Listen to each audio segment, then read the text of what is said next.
Welcome to the Blind Press YouTube and Kick channels. We are doing things a little differently today. You'll notice that the screen share is right up already. Puis en fait, je vais parler de ce que le projet de loi vient corriger et enfin quelques statistiques. Donc, premièrement, la position du Bloc, en fait, pour le moment, on ne se prononce pas. On va voir un peu. On est encore en négociation. On sait qu'il y a des négociations parce qu'on est un petit peu déçus de ce qui s'est passé. On demande vraiment que le travail en comité soit respecté. On a rejeté les amendements, les tables du rapport. Nous, on s'est opposé à ces amendements du gouvernement qui s'étaient liés avec le NPD et qui viendraient donc supprimer la période de 5 ans pour les 1095 jours de résidence, abolir les tests pour les personnes majeures, retirer l'obligation de reddition de comptes au Parlement. C'est quand même majeur et c'est pas banal. Monsieur le Président, nous, à l'inverse, en fait, nous, ce qu'on avait plutôt proposé comme amendement, parce qu'il avait été proposé comme amendement et qu'on a appuyé. Bon, il y a eu une exigence de résidence de 1095 jours au Canada dans les 5 années. This is all just happening. It's a debate right now. Pour les demandeurs de 18 ans et plus, il y a un test de langue, un test de connaissance de la citoyenneté, évaluation de la sécurité. Or anything, but on l'a vu autant par les discours de collègues conservateurs que par le discours de mon collègue bloquiste précédent, à quel point ces amendements-là sont importants. La langue, la culture. But they have no culture, quand on parle de connaissance de la citoyenneté, quand on parle d'évaluer la sécurité des gens, c'est assez essentiel. Et pourtant, ces règles-là, c'est comme ça pour les autres citoyens naturalisés. Ce sont des exigences. Bref, on veut les mêmes règles pour tous, finalement. Monsieur le Président, c'est ce qu'on demande, tout simplement. Donc, on veut aussi une reddition de compte, un dépôt d'un rapport annuel au Parlement sur les citoyennetés octroyées. C'est notre droit d'avoir ce rapport-là, de savoir où on en est rendu. Et on sait que ces mesures créent un lien réel. On souhaite que ces mesures-là créent un lien réel avec le Canada, comme l'exigeait la Cour. Il faut s'en assurer, Monsieur le Président. Donc, c'est ce qu'on craint avec les nouveaux amendements proposés par le NPD et les libéraux. On craint un petit peu que ça dilue vraiment ce projet de loi-là et que ça le rende, que ça vienne évidemment brimer les amendements qu'on a travaillés en comité avec les conservateurs qui sont pourtant essentiels.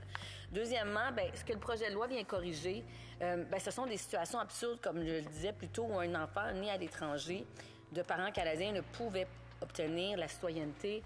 Par exemple, ici, on a le cas de Jean-François, où son père est né à l'étranger, lui-même est né à l'étranger, mais alors que son père complétait... alors que son père complétait finalement tout ça, puis son doctorat aux États-Unis, et malgré le fait qu'il est revenu à l'âge de 3 mois, qu'il a grandi et vécu toute sa vie au Québec, sa fille n'a pas pu avoir automatiquement la citoyenneté. Ça a été aussi, tout ce débat-là a été emmené au combat de Don Chapman, qui est un ancien pilote d'air United Airlines, dont le sort avait attiré le public, puis ce dernier avait découvert que sa citoyenneté lui avait été retirée lorsque son père avait émigré aux États-Unis, et sa brillante démonstration que ce problème touchait de nombreux Canadiens, par exemple Roméo Dallaire, sans même qu'il le sache, ça a forcé la main en fait au Parlement pour qu'on s'attaque sérieusement à cette question-là. On sait que les femmes canadiennes, donc ça vient, en fait, ce que ça vient corriger, c'est le fait que les femmes canadiennes qui ont perdu leur citoyenneté avant 1947 en raison d'un mariage avec un non-canadien, les personnes nées entre 1977 et 1981 qui ont perdu leur citoyenneté faute de renouvellement à 28 ans, et les enfants adoptés à l'étranger dont le parent canadien est décédé avant l'adoption. Donc, ça vient corriger des cas comme ça. Troisièmement, finalement, Monsieur le Président, quand même, je vais terminer avec quelques données, puis on va évaluer la portée aussi de ce projet de loi-là. Mon collègue de Pierre Boucher, des Patriotes Verchères, en a parlé. C'est quand même 150 000 personnes qui seront touchées par cette réforme-là sur 5 ans, qui seraient touchées, avec un coût estimé à 20,8 millions. C'est pas banal. Ce qu'on sait, c'est que 91,2 % de la population canadienne détient déjà la citoyenneté, qu'il y a 50,6 % qui sont des femmes, et l'équité de genre dans la citoyenneté demeure essentielle. Il y a 19,5 % de la population qui a 65 ans et plus. Plusieurs aînés ont été affectés par les anciennes lois ou exclusions, et comme porte-parole aînée, Évidemment, j'ai entendu parler de certains cas et que j'en suis particulièrement sensible. Donc, tout ça fait en sorte qu'on continue avec un taux de naturalisation qui ont diminué 57,5 % pour les immigrants admis entre 2011 et 2015, comparé à 68,5 % entre 2006 et 2010. Il y a des nouveaux citoyens qui démontrent une forte intégration. 93 % déclarent des revenus au Canada 10 ans après leur admission. Et au Québec, la proportion des personnes de première génération qui sont nées à l'étranger a augmenté chez les jeunes. Elle est passée de 9 % à 18 % chez les 15-24 ans. Et pour la deuxième génération, elle est passée de 11 % à 16 % dans ce groupe, selon Statistique Québec. Toujours selon Statistique Québec, en 2021, au Québec, les femmes immigrantes représentaient 14,9 % de toutes les femmes hors résidents non permanents. Il y a un nombre important d'aînés peuvent être touchés, comme je disais précédemment, par les anciennes règles de citoyenneté. Donc, parents, grands-parents de personnes concernées sont touchés. Toujours pour le Québec, on estime que près de 10 % des Québécois ont au moins un parent né à l'étranger de deuxième génération et près de 10 % des Québécois et des Québécoises sont des immigrants de deuxième génération, selon le média des Nouveaux Canadiens. Monsieur le Président, et je terminerai... plus que ça, moi, j'ai envie de conclure avec le fait que ce projet de loi, au-delà de tout ce qu'il peut changer, puis c'est quand même un sujet sérieux, ça démontre le non-respect des élus libéraux pour le mandat minoritaire qu'ils ont reçu pour une troisième fois lors de la dernière élection et le travail en comité et son respect, Monsieur le Président. Il y a eu des témoins. Il y a eu des discussions, des négociations entre les différents collègues. Les conservateurs, appuyés par le Bloc, sont travaillés, les deux partis, avec des amendements faits sérieusement pour corriger les lacunes de ce projet de loi-là. Et finalement, ça a tout été défait par un contre-travail de la part du NPD, des libéraux. C'est un manque de respect flagrant. Yeah. Et pourtant, je tiens à saluer le travail de mon collègue du Lac-Saint-Jean dans ce dossier parce que, Monsieur le Président, finalement, on est dans un gouvernement minoritaire. Le gouvernement devra en tenir compte. Les lois sous Buyy, le non-respect du travail en comité, ça ne devrait pas avoir lieu d'être en cette institution démocratique, Monsieur le Président. Merci beaucoup. Questions and comments. Question et commentaire. The Honourable Parliament Secretary to the Government House. Question et commentaire. I am a very English person. And I know there's a sense of disappointment within the Bloc, and I can understand and I can appreciate why in regards to their amendments. But I look at it in terms of birthrights. And there is a difference between birthrights and naturalization of citizenship, in other words, becoming from a permanent resident to a citizen. My question for the member is, would she not agree the principles of democracy here in Canada says that all members of Parliament are equal, and even though she might not necessarily like the positioning of the NDP, but that their votes should matter too, and that's ultimately why their amendments failed, and should we not respect that? L'honorable député de Shefford. Merci beaucoup, Monsieur le Président. Ce que je vois aussi dans la question de mon collègue, c'est les amendements proposés par le Bloc et les conservateurs étaient des amendements qui sont pourtant cruciaux quand on parle de naturalisation, quand on parle de ces sujets-là, de voir qu'ils ont proposé simplement qu'ils passent un test de sécurité, qu'ils puissent parler notre langue, qu'on puisse avoir une reddition de comptes au Parlement. Moi, je pense que les amendements proposés respectaient tout à fait la démocratie. Et c'est de ça, moi, j'ai le goût de relancer mon collègue. Pourquoi, finalement, défaire ce travail qui a été fait en comité avec la rigueur que l'on nous connaît au Bloc québécois pour corriger des lacunes? Et pourquoi, après ça, arriver avec et défaire ce qui avait été fait en comité? C'est ça qu'on s'explique mal, Monsieur le Président. Questions and comments. The Member for Aurora, Oak Ridges, Richmond Hill. Monsieur le Président, je tiens à remercier ma collègue pour son discours. An old dinosaur Frenchman. De nos citoyens doit toujours être une priorité pour nous tous. Ma question est simple. Pourrait-elle nous expliquer pourquoi elle pense que les libéraux s'opposent à la vérification des antécédents criminels des personnes venant au Canada dans le cadre de ce projet de loi? L'honorable député de Shefford.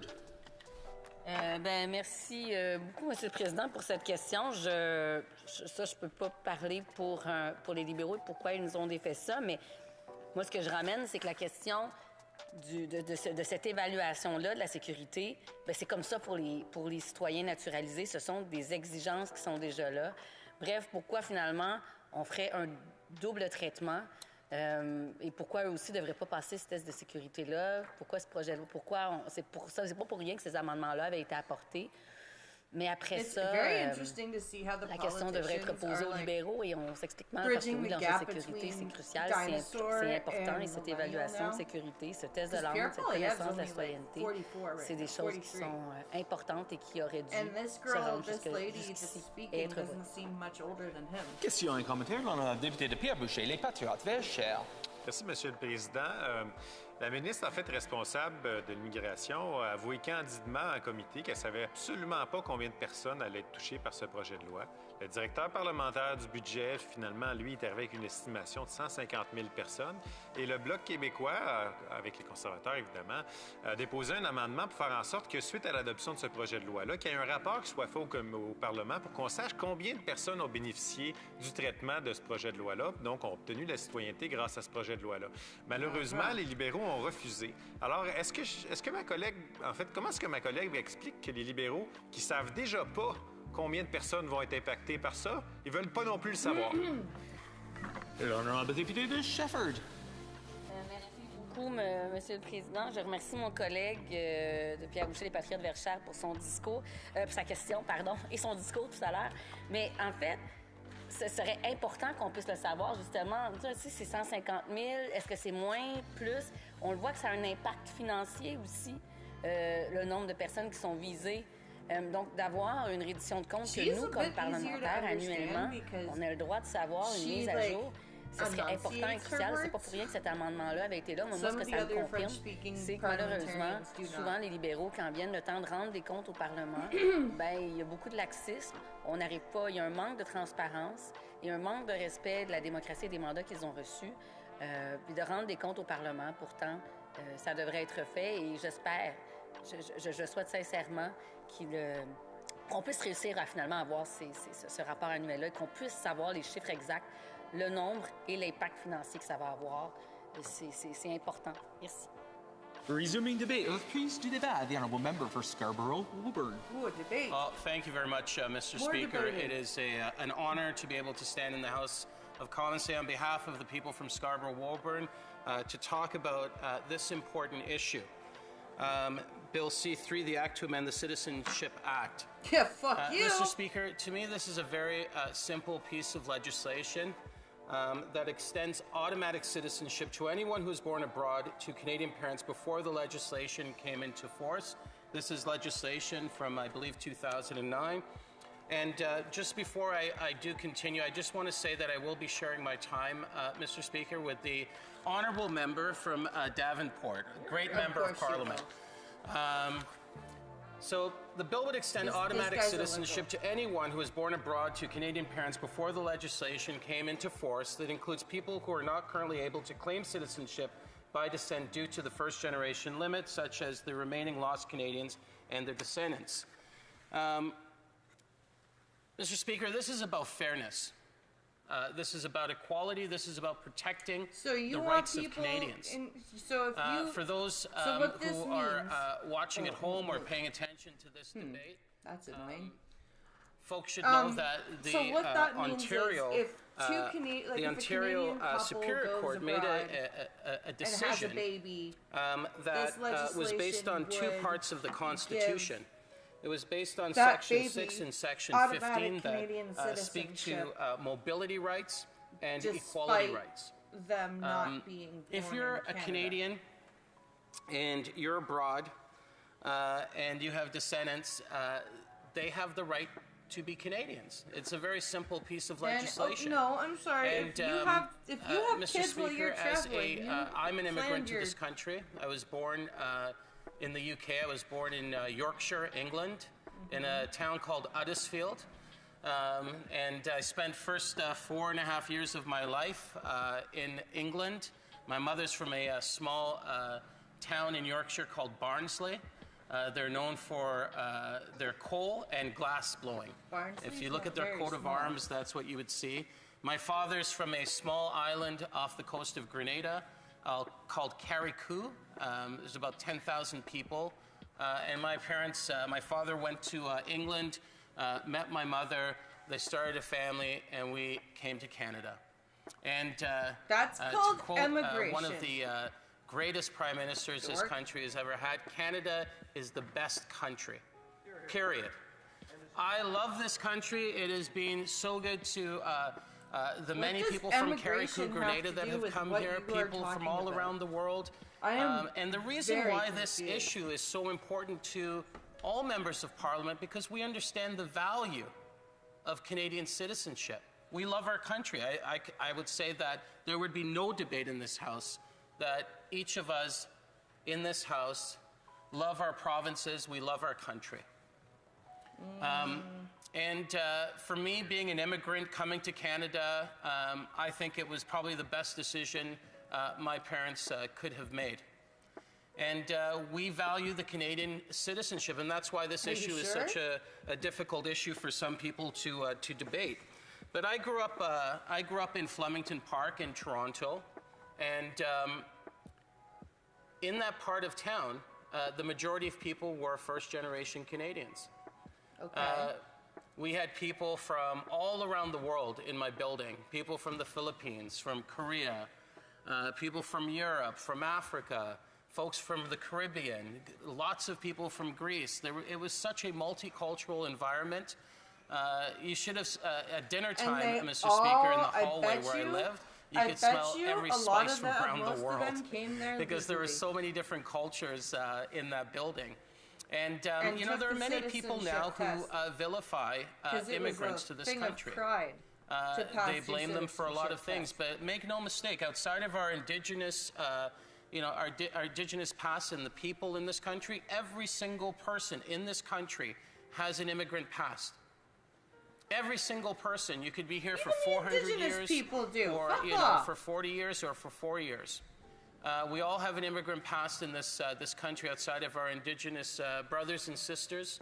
And, this country has been built by the efforts of many people from many different places around the world. Nobody's denying that. And if you're granted Canadian citizenship and you decide to do some traveling, a first-generation rule for someone who's a descendant of a Canadian citizen, they should be allowed to come back to their country.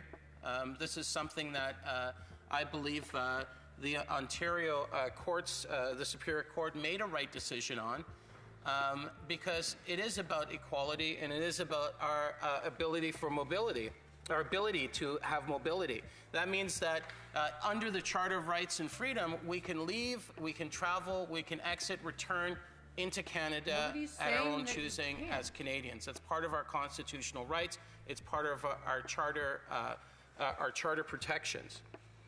There are people out there who will say that Canada is broken. They'll say that Canada is not the country it used to be. I don't believe that. I believe that Canada is the greatest country in the world. I believe that wholeheartedly. And I was in an Uber a couple of days ago, and I met this gentleman who's a doctor in his country. He's a Canadian citizen now, and he's trying to get his Canadian medical residency in order to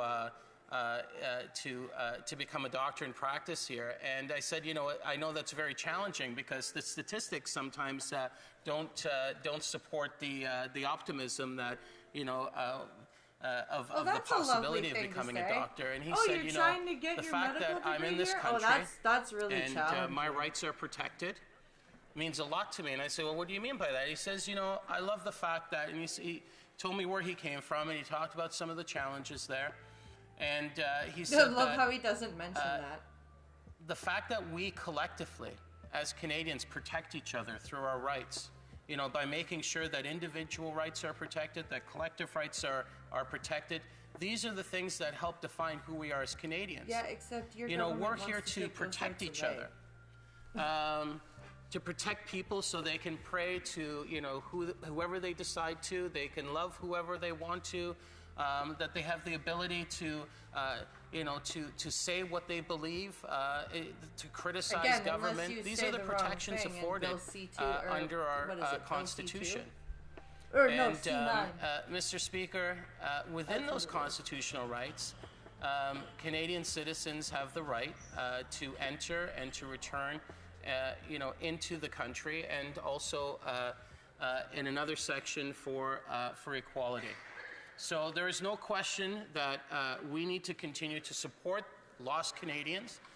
We need to make sure that there's a pathway so Canadians can return back home, and we can continue to build the type of country that I think has made all of us proud. I don't know where I am, To be a Canadian is a very special thing, and I am so happy to be able to stand here on behalf of my riding, Scarborough-Woburn, and behalf of all the Canadians that would agree with the position about making sure that lost Canadians can return to this country. Dumb and I phrase. just want to say how proud I am to stand here Lost and support this piece of Canadians. legislation. Thank you very much, Mr. Speaker. I appreciate the time. Questions and comments. Questions et commentaires. The honourable member for Peace River Westlock. Thank you, Mr. Speaker. Mr. Speaker, a Liberal questioner earlier talked about somebody who had been off on deployment and came back and had a child born while they were off on deployment. I don't think that this bill actually addresses that. Like, I think that was already easily. This is like second generation citizenship that this bill in particular answers to. So I'm just wondering if the member opposite can clarify for me that this is indeed about second generation.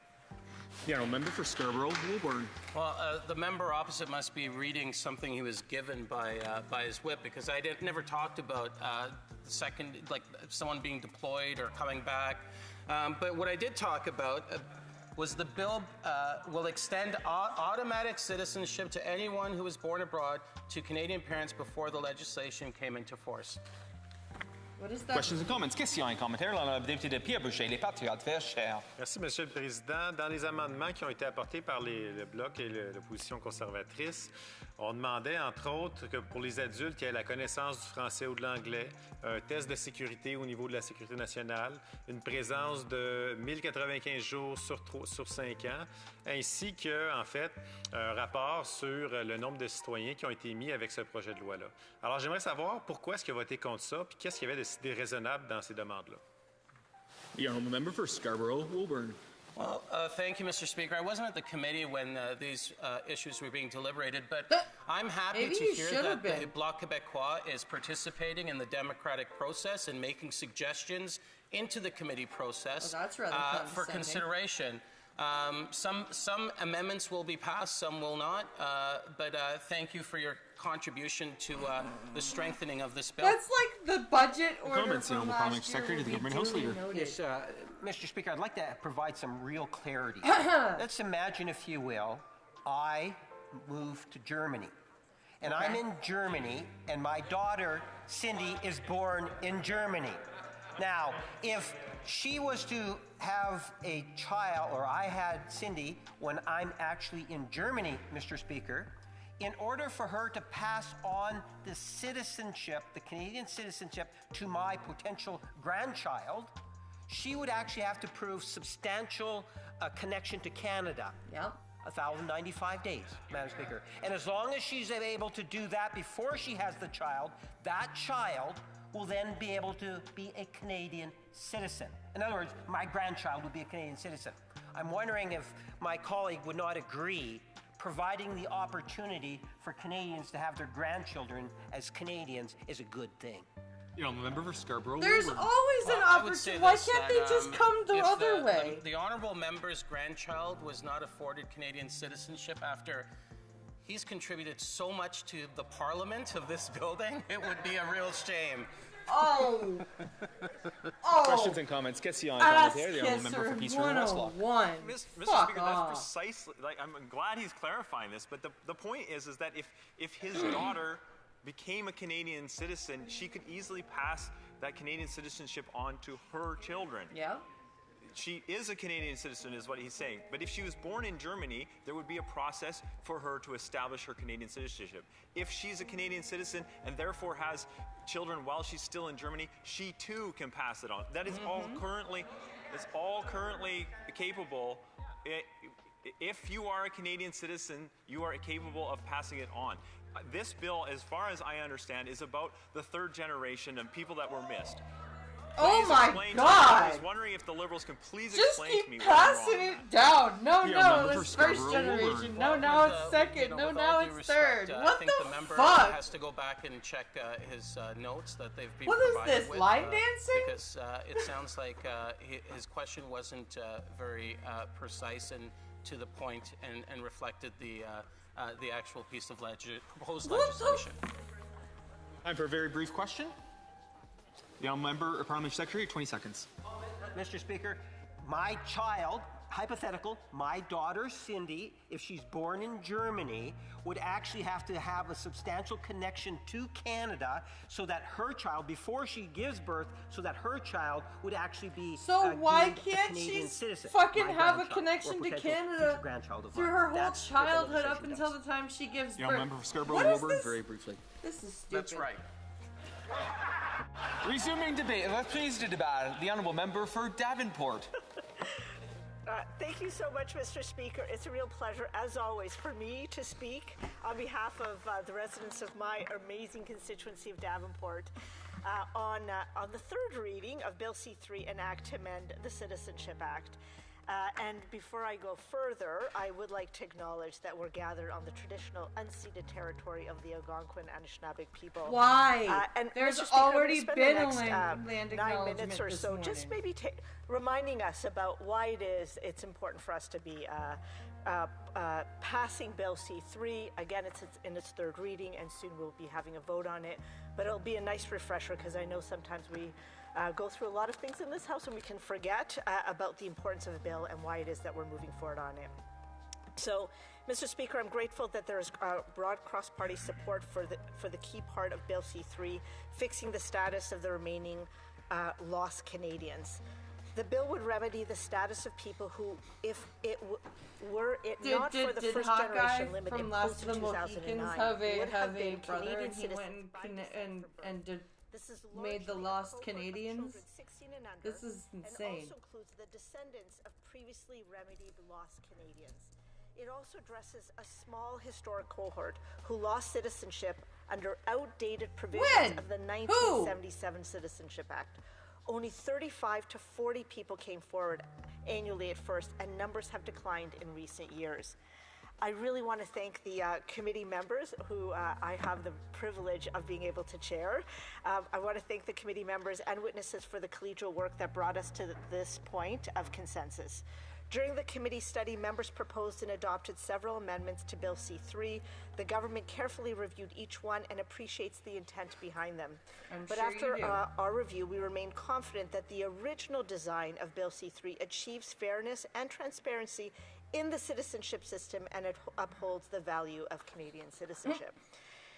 Now, Mr. Speaker, the framework set out in this bill for citizenship by descent is straightforward. Once enacted, a Canadian parent born abroad may pass on their citizenship to a child also born or adopted abroad only if that parent has at least 1,095 days of physical presence in Canada before the child's birth or Why adoption. so arbitrary? Each generation number? after the first one must demonstrate their 1,095 connection days. to Canada. If a parent does not, citizenship by descent stops with them. Let me be clear, Mr. Speaker, what this bill is not. It is not about creating a new way to immigrate to Canada, nor about passing on Canadian citizenship in perpetuity while living abroad. It is about allowing the children of Canadians who have a strong connection to our country to access citizenship by descent, regardless of where they happen to be born or adopted. And did you guys It is happen about protecting to the look at any value of Canadian what if they're- citizenship what by if they live in a requiring country these that parents doesn't to allow show dual that they've citizenship? spent meaningful time in Canada before starting a family, reaffirming their connection to our great country. The question then, Mr. Speaker, is how best to measure that connection. For people who move to Canada and seek to become part of its story, we already have a clear way to assess whether they have a substantial connection to this country. Under the Citizenship Act, permanent residents must accumulate at least 1,095 days of physical presence in that's where they Canada get it within a 5-year period before they are eligible to apply for naturalization. However, citizenship by descent, which is what this bill is talking about, is different.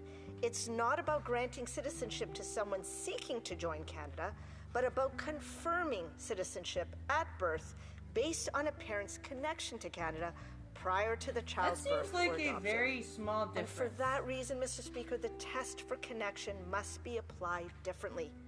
Bill C-3 is built on a cumulative model.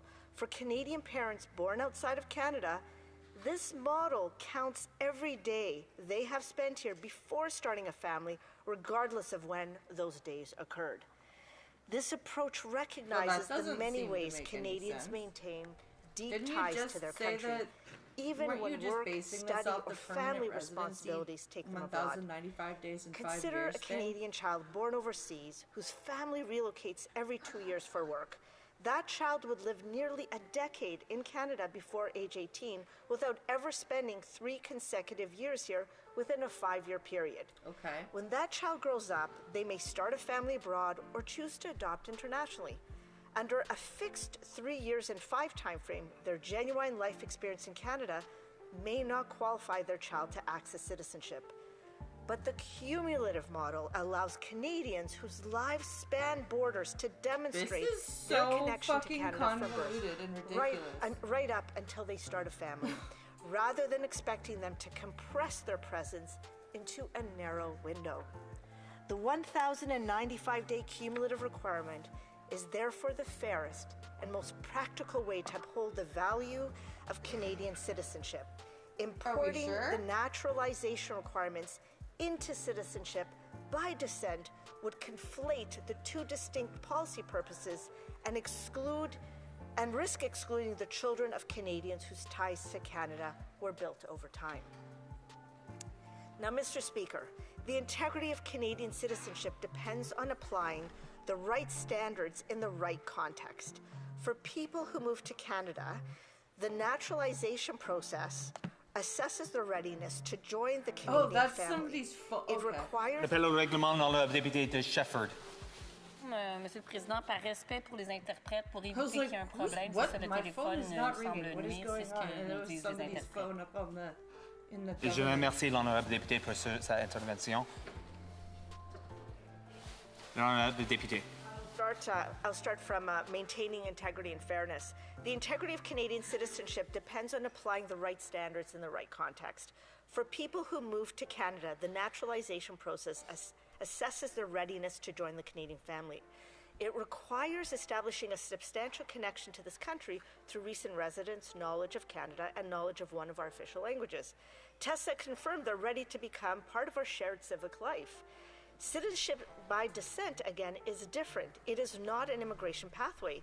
It does not confer membership in Canada on someone new. It recognizes citizenship that already exists from birth through a Canadian parent who has a real connection to Canada, either because they were born here or because they have met the statutory test of physical presence in Canada. Introducing additional requirements such as language proficiency, knowledge testing, or security screening for Canadians who are citizens at birth would blur the line between immigration and citizenship by descent. I'm sorry, if they are citizens at birth, then just give them the citizenship. L'honorable député de Shefford. Nouveau est obligé de souligner que le téléphone qui sonne près du micro. Donc, vraiment, il faut... Merci. Oui, je remercie l'honorable député, and I would invite perhaps the member could hand her phone back a couple rows or put it on it.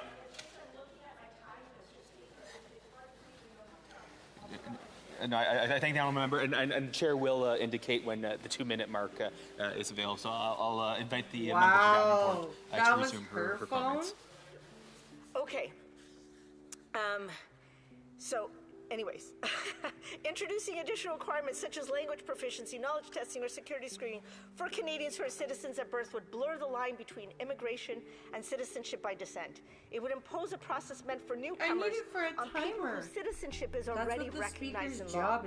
We don't ask Canadians born in this country to pass tests to retain their citizenship, nor do we impose these kinds of tests now on Canadians who are born abroad. Just give... Okay, extending such tests to those born or adopted abroad beyond the first generation, just fucking put it on the kid's birth certificate, on their place of birth, have the and parents extending such tests only to adults mark that they're a fucking citizen of Canada when they're living abroad. I don't know. Bill C-3 maintains the proper separation between This doesn't immigration make and any citizenship sense. law. This It ensures feels like that just a citizenship waste of at time birth, and paper. whether by place or by parentage, remains clear, consistent, and secure. I want to reassure Canadians that Bill C-3 already includes strong safeguards to uphold both the integrity of citizenship and the security of our country. Citizenship by descent will not operate on the honor system. The burden of proof rests squarely on the Canadian parent who must provide evidence of their 1,095 days of physical presence in I Canada need to quickly before their go child's and take birth care of or some adoption. dinner prep. Documents such I'm as gonna put this educational on transcripts, pay this stubs, or screen. leaves will be reviewed carefully by officers This who may screen. request There we go. additional information I'm when gonna needed. mute my mic Parents and I'll can't be right back. demonstrate the required physical presence, their child born or adopted abroad will not be Canadian. All of Canada's existing integrity measures continue to apply as well. Passport controls, law enforcement cooperation, prosecution for extraterritorial offenses, and citizenship revocation in cases of fraud remain essential tools to protect the safety of Canadians and the trust they place in our immigration system. I'm running out of time, Mr. Speaker, so I'm just going to say to you, maybe I'll just go to my very end here in terms of my conclusion. I'll just say, look, Bill C-3 represents a thoughtful and balanced step forward in Canada's citizenship laws. There's broad cross-party agreement on the need to remedy the status of remaining lost Canadians, and this bill delivers that solution. It also modernizes how citizenship by descent is applied, preserving the connection between generations of Canadians while ensuring that our laws remain clear, practical, and consistent. And so I would ask, Mr. Speaker, that my honourable colleagues from the other side of this House kindly considers voting in favour. Thank you so much, Mr. Speaker. Order. Before we go to questions and comments, I would just maybe perhaps we have an indication from the interpreters that the phone is still causing problems. So if she could perhaps just hand it back to a colleague well and truly away from the microphones, that would be helpful to our friends in the interpreter booth. Questions and comments. Question et commentaire. The Honourable Member for Peace River, Westlock. Well, thank you, Mr. Speaker, and I want to thank the colleague for her speech on this. I would just like to perhaps pick her brain a little bit about why this bill is C3. It's an interesting thing that the government brought this forward. I remember during the campaign, the Prime Minister talked about how we were going to build projects at lightning speed. We were going to have to change some legislation. We were going to do all these great things as Canada. And then C3, so it's the third piece of legislation the Liberals bring forward. It wasn't even mentioned. This whole thing wasn't even mentioned in the Liberal platform. So I'm just wondering why C3 is such an important thing for the Liberal government when we have a whole bunch of other things to do. Why was this put forward now? The Honourable Member for Davenport. I want to thank the Honourable Member for his question. It's a great one. Look, in December of 2023, in the Ontario Superior Court of Justice, we had a judge that actually declared Sections 3.3a and 3.3b of the Citizenship Act, key provisions limiting the passing of citizenship by descent to the first generation, to be of no force and effect. There were three main constitutional violations that were found, and the courts gave our government a certain period of time to actually address that matter. We have no choice but to actually introduce legislation to be able to address these constitutional violations. We've been granted a number of extensions, and so the last extension we have is November 20th, and that's why we're anxious to pass this legislation. Thank you, Mr. Speaker. Questions and comments. Question et commentaire. L'honorable député de Pierre-Boucher, les Patriotes Verts Chers. Merci beaucoup, Monsieur le Président. Un des amendements qui a été déposé visait à faire en sorte que ce soit nécessaire pour un adulte, pour obtenir sa citoyenneté canadienne, quand il vit à l'étranger et descendant de citoyens canadiens, de connaître soit le français ou l'anglais. Ça a été refusé par les libéraux. Pourquoi est-ce qu'ils sont contre que les gens connaissent le français ou l'anglais comme prérequis à la citoyenneté? The Honourable Member for Davenport. Thank you so much, Mr. Speaker. And I want to thank the Honourable Member for that question. This is, and I've tried to spell it out in my 10 minutes of speaking. We treat Canadians differently than we do newcomers to our country. So if I am born here as a Canadian, I'm not tested as to whether or not I speak a certain level of French or a certain level of English to be Canadian. And so it is the same requirement that we are doing of Canadians of descent. So that is the reason, Mr. Speaker. Thank you. Questions and comments, the Honourable Parliamentary Secretary to the Government House Leader. Yes, so thank you, Mr. Speaker, and I appreciate the comments that my colleague has talked about.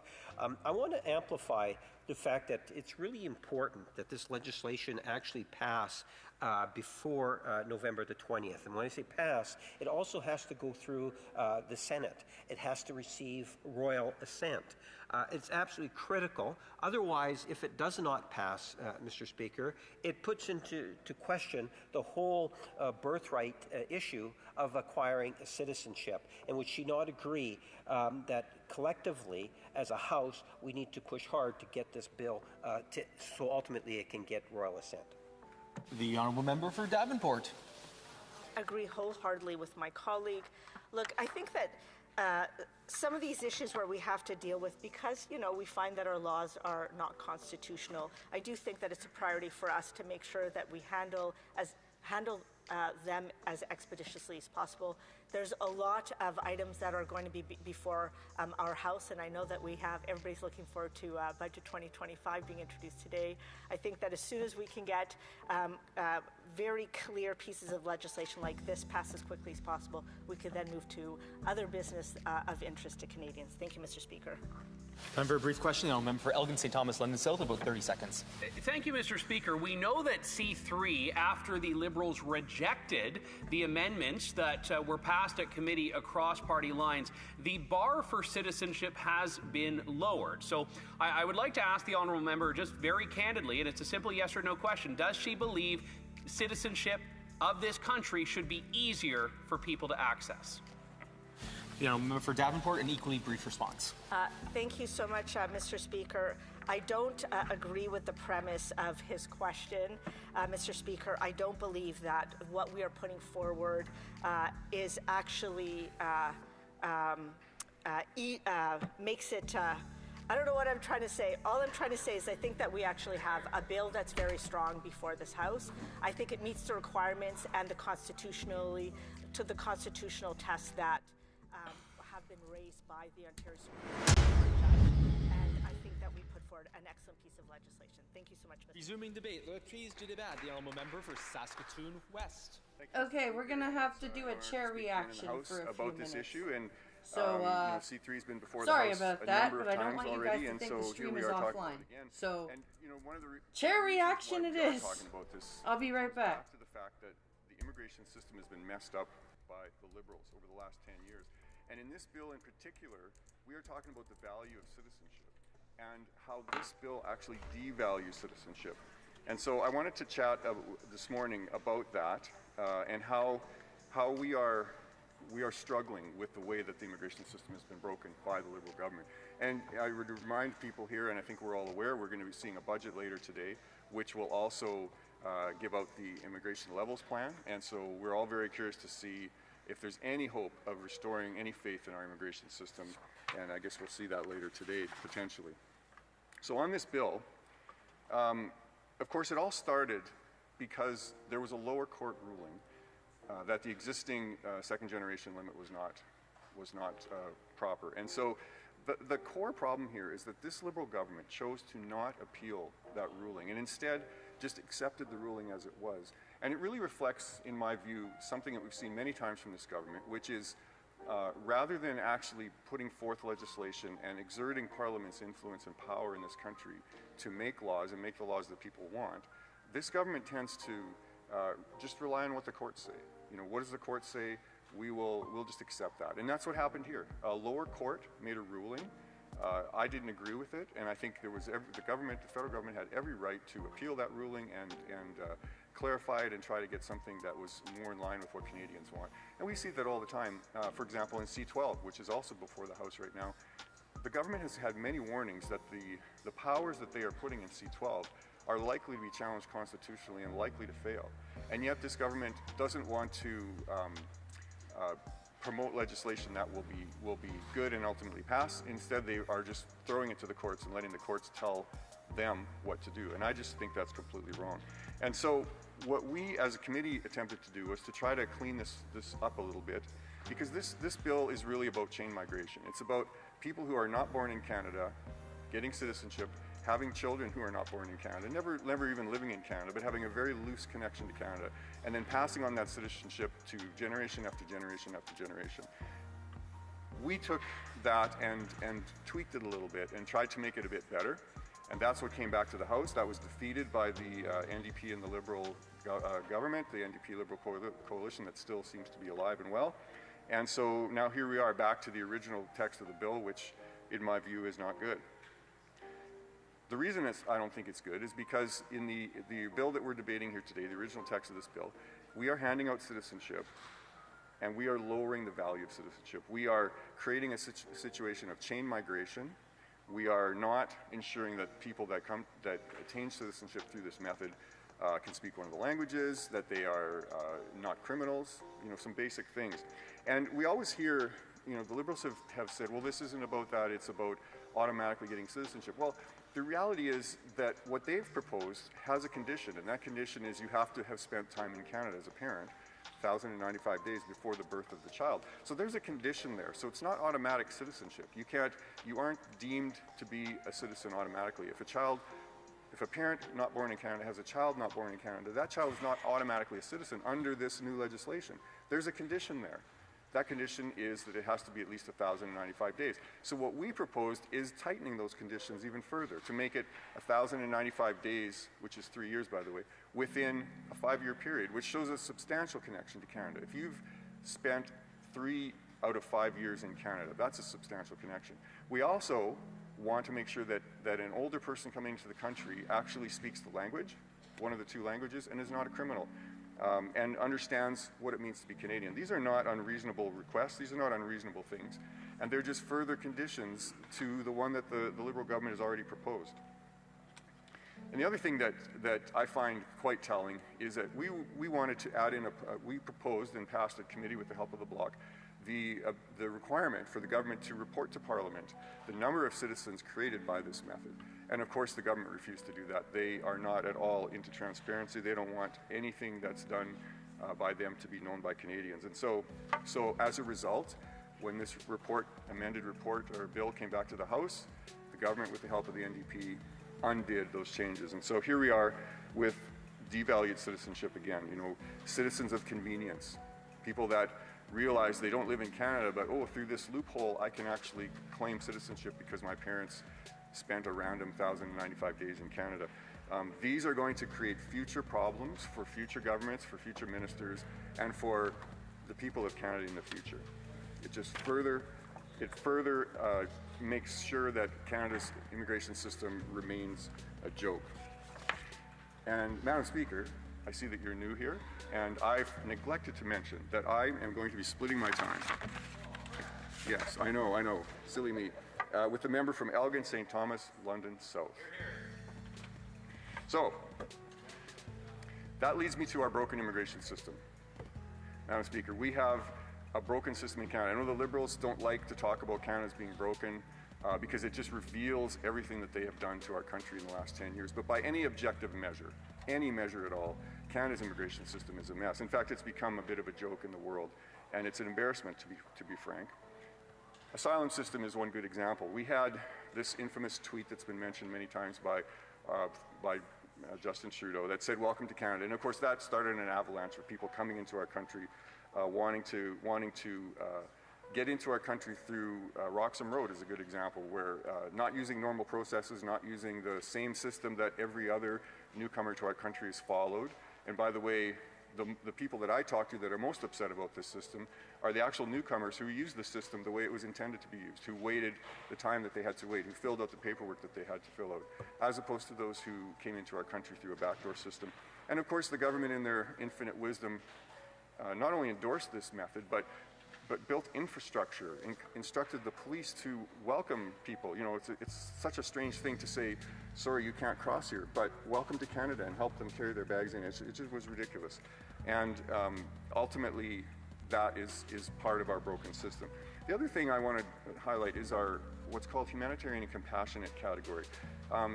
Certainly it's important for us to focus newcomers in our country on skills and requirements that we have in our country, so that the newcomers that come here not only are able to work and succeed, but they actually add great value to our country. And that's been the history of immigration in Canada for years and years and years.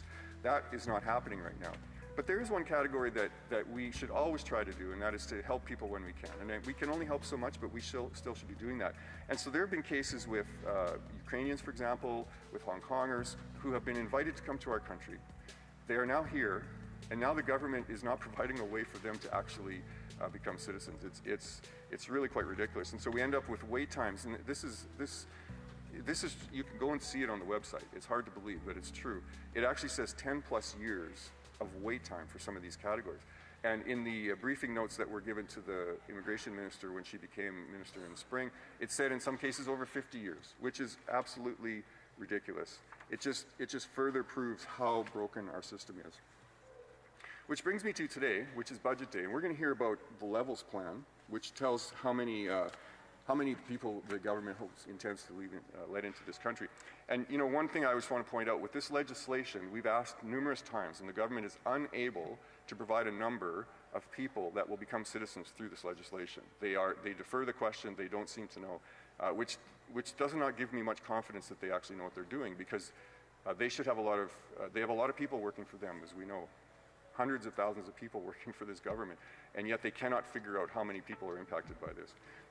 In the last year's levels plan, one thing that I want to note is it showed that our non-permanent resident, temporary resident population was going to come down to 5% in 2026. So I'm very curious to see how that number is reflected today. Are we going to hit the 5% number for 2026? I would remind the government 2026 is in a couple months from now. So I think we're well over 7% now. So it seems like the plans made a year ago are probably not going to happen if I was a gambling man. So just kind of curious about what we're going to see from that. I'm also very curious to see how we're going to see spending come in at a generational level, as the government likes to say. To me, that's generational debt. We are giving generational debt to our children. So, Madam Speaker, this system is broken.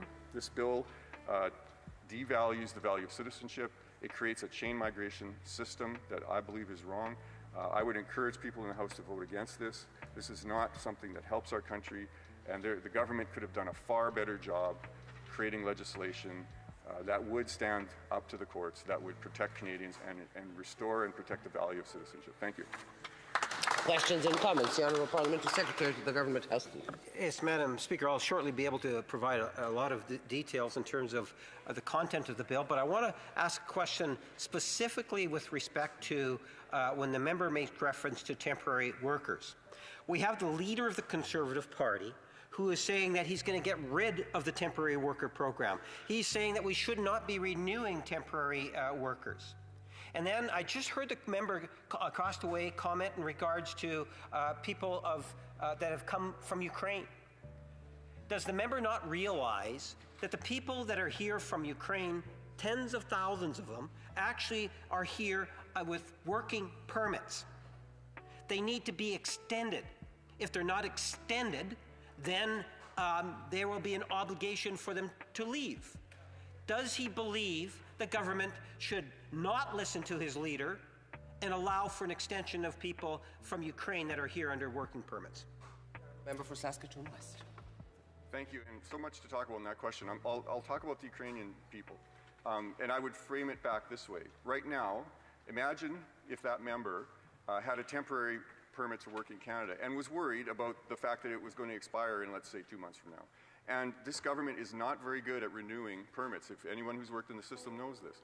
And so you're telling these people that you can be here and you have a temporary permit and trust us, we'll get the permit renewed. It doesn't happen in a timely manner. These people are living with stress. There needs to be a better solution than just throwing them into Canada and allowing them to fend for themselves without giving them the proper documentation. This is the problem with this government, is a lack of ability to create a system that actually works for the people who are here and that benefits them and benefits all of Canada. Questions et commentaires, l'honorable député de Shefford.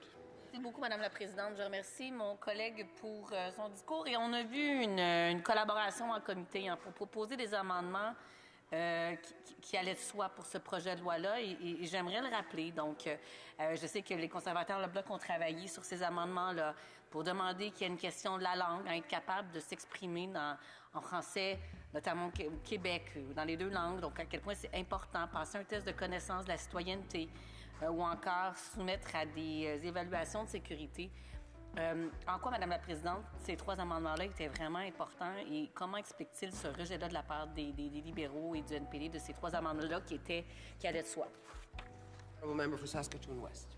Thank you, Madam Speaker, and thank you to the member for that great question. She's absolutely correct. The bloc member, the members at our committee were very cooperative and helpful with creating, I think, good amendments, particularly around the issues of language and knowledge of Canada. And this was the work of the committee. This is the work given by this House, delegated to the committee to do. And the bloc members had very good responses and reasons for why we want to protect language. And of course, we want to make sure that those in our country understand one of our two official languages, be it English or French. And that's so critical to making sure that we are able to put a value on citizenship, that we're able to define what it means to be Canadian and define what Canadian values are. And language is probably the core to that issue. And so it's very sad when I see that this Liberal government just throw language away and not make it part of this and not consider it to be important. Member for Flamborough, Glenbrook, Brent South. Thank you to my colleague who serves on the committee and to amplify the question asked by the colleague from the Bloc. I mean, there were obviously very common sense amendments proposed by the Conservatives in conjunction with the Bloc Québécois that upheld the value of Canadian citizenship, that looked at language, the ability to speak the two founding languages of the country, and many other things. And yet, those were blocked by the Liberal government. And so maybe, why do you think that is? Why is there this resistance to uphold the value of Canadian citizenship when we should be doing that with a piece of legislation like this? Honourable Member for Saskatoon West. Thank you, Madam Speaker, and thank you to my colleague for that question. You know, I think his question points to a broader problem on the other side of the aisle in the government, and that is just a lack of creativity, a lack of the ability to create good legislation. And that stems, you can see that in this legislation. This is a carbon copy of Bill C-71 from the previous Parliament, which was a carbon copy of the highly modified Senate bill that came to this House prior to that. There was not one bit of difference between C-71 from the last Parliament and C-3 in this Parliament. There was no thought put into it. The new minister just took it and ran with it. There was no consideration of some of the limitations that were raised in the previous discussions in the previous debate. It's just very clear that this government does not know what they're doing when it comes to immigration. Resuming debate, the Honourable Member for Elgin, St. Thomas, London South. Thank you, Madam Speaker. It's a great privilege to rise on behalf of the citizens and residents of Elgin, St. Thomas, London South. And I say that because citizens and residents are two different things. All of them are important to me as a member of Parliament, but they are different. We have always, as a country, made a distinction between those who are citizens and those who are not. And the reason for this is because citizenship has value.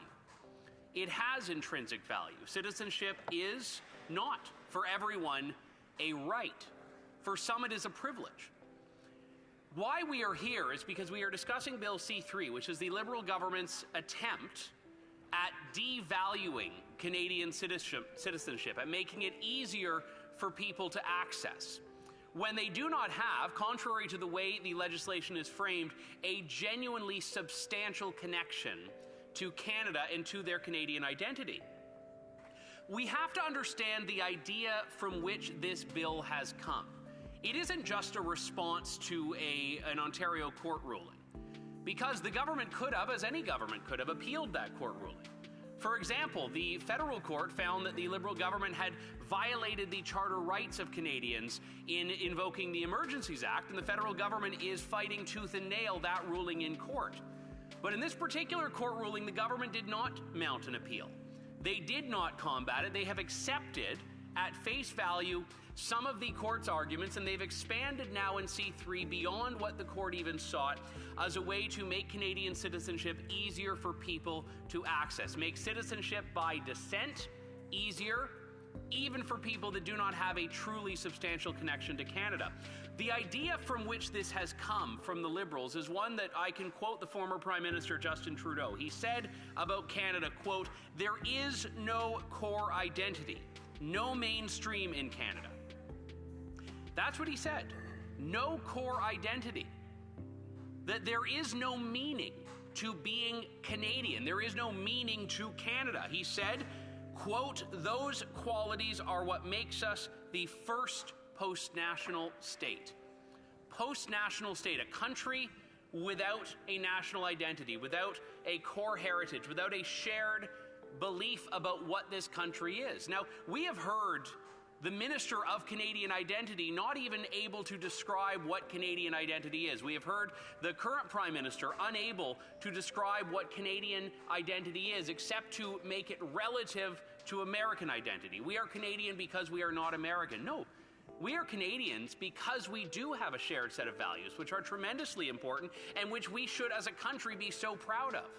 You know, in my maiden speech in this chamber, Madam Speaker, I spoke about Canadians of convenience, people with a newfound patriotism that had these new Canadian flags flying from their houses that still had the creases in them, but had never really before in their lives identified Canadianism with something specific. It isn't just about hockey and maple syrup and beavers. Canadianism, Canadian identity is about liberty.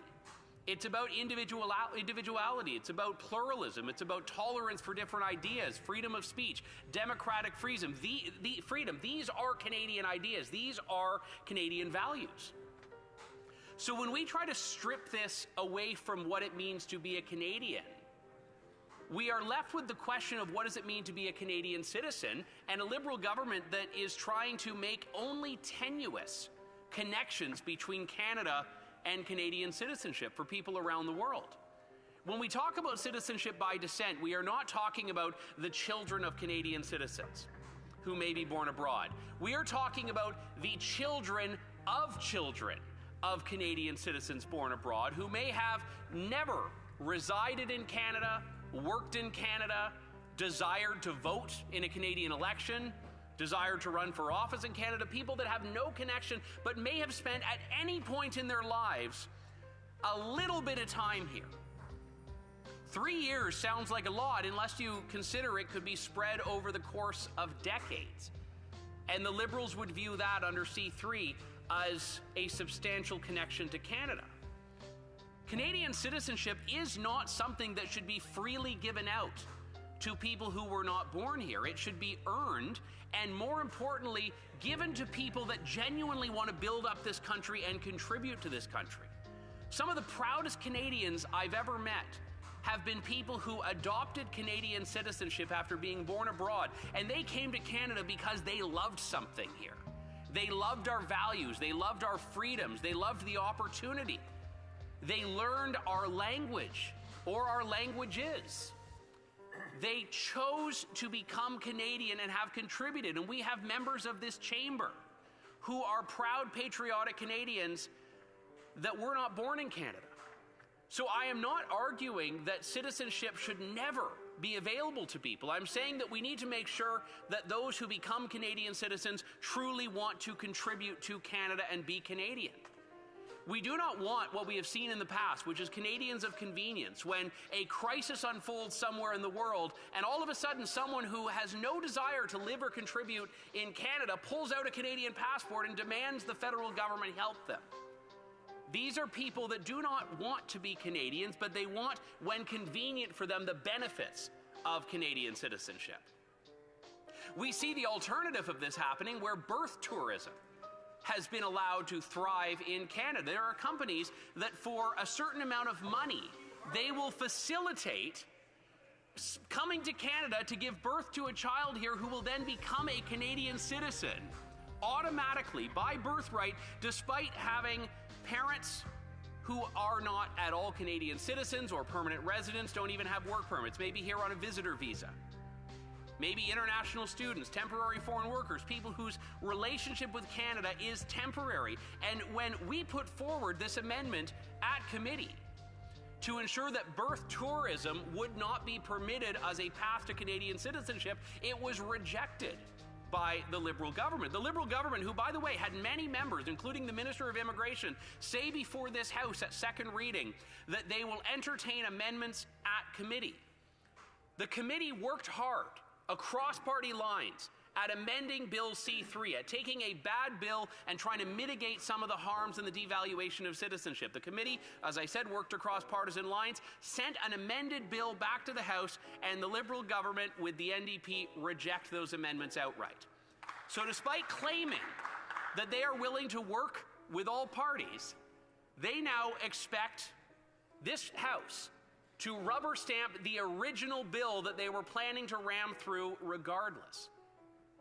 So this is something that is tremendously concerning. If Canadian citizenship is to mean anything at all, we need to be able to ground it in a discussion about Canadian identity and connection to Canada, and ensure that we are having a core set of identity and a core identity and a core set of values that we all know intuitively are part of who we are as a people.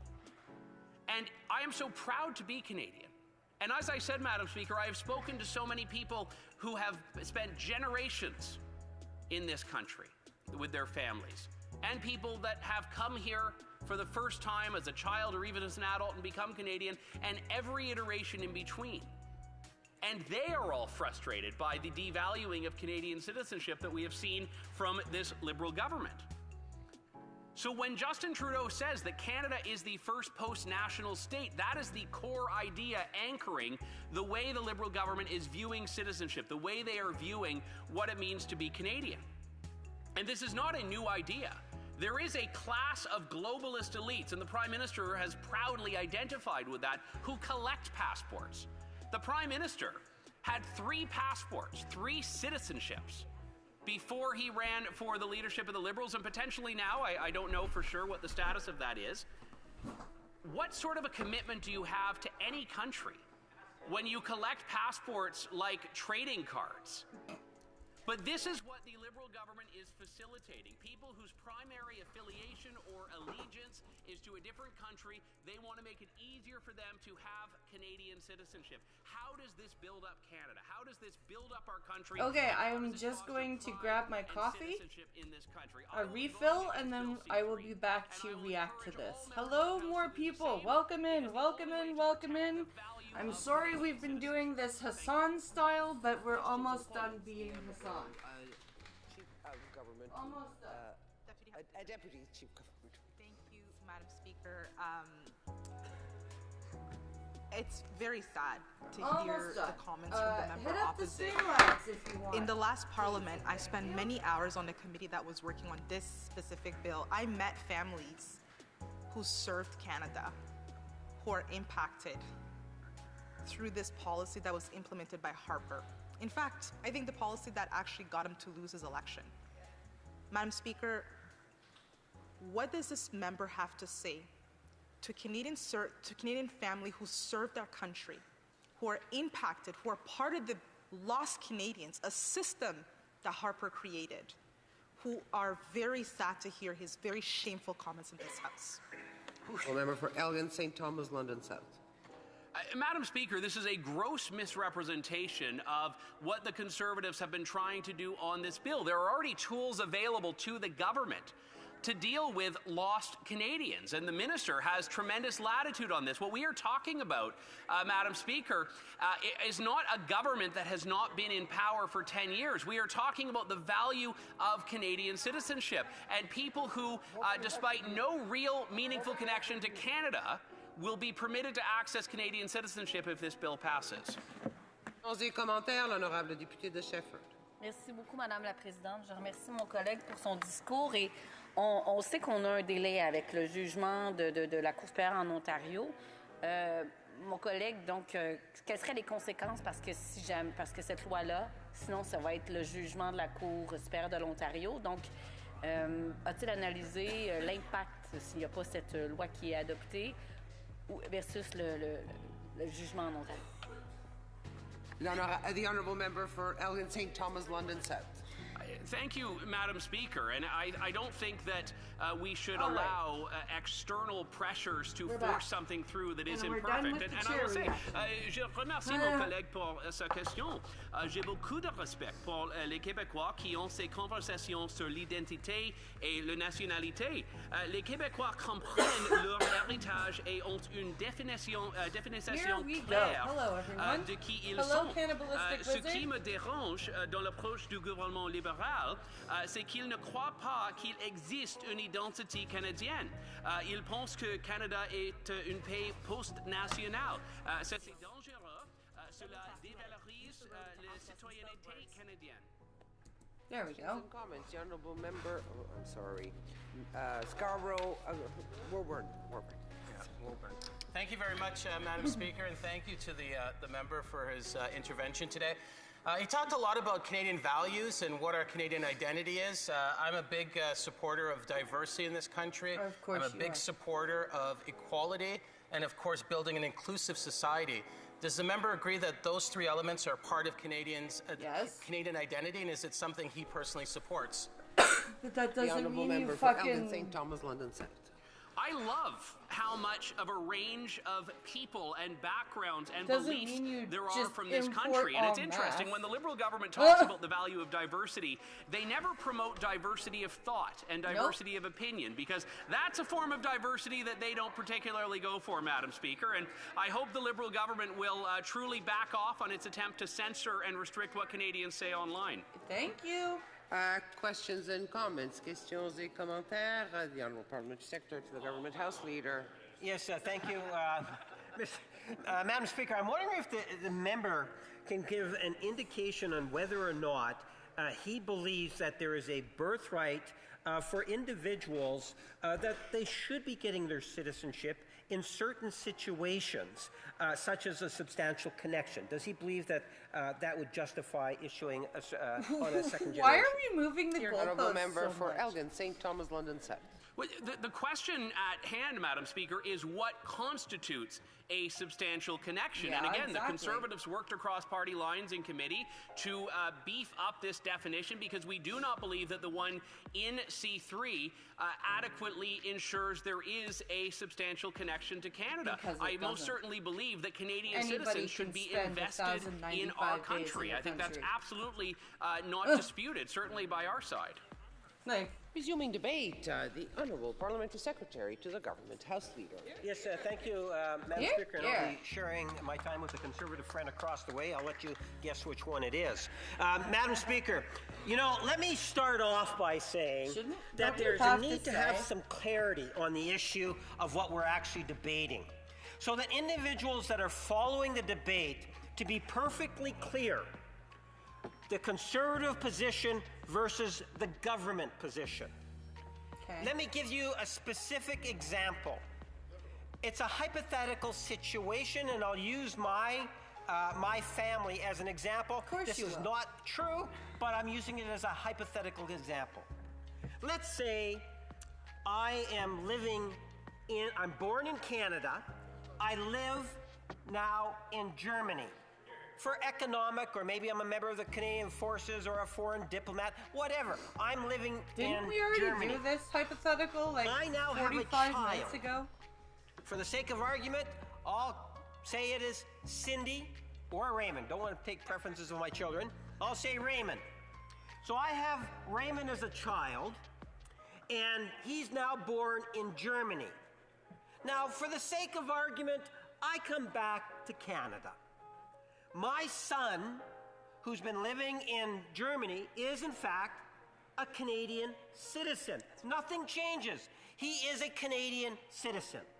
Now, if he decides to have a child, that child can only be deemed a Canadian citizen if, in fact, my son has a substantial connection with Canada.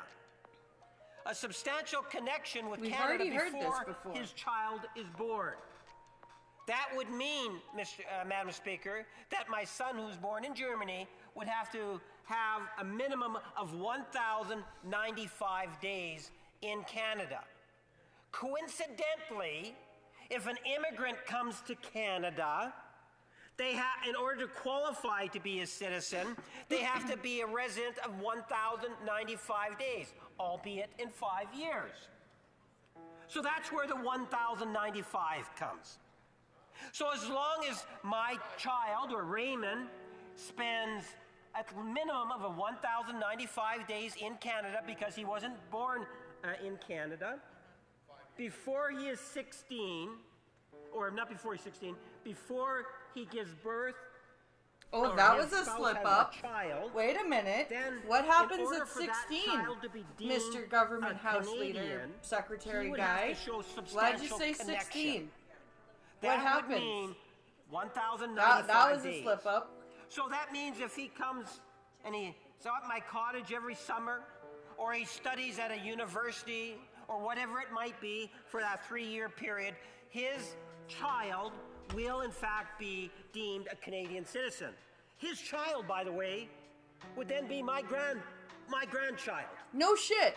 So here's the difference between the Conservatives We've already done and the this Liberals. dance, And they'll come like up I with said, all sorts of reasons. 45 minutes ago. They're saying that my grandchild, even though my son I don't understand. established a substantial connection with Canada, should not be a Canadian citizen. That's what they're saying. I don't quite understand. I don't think they fully understand that, Mr. Speaker.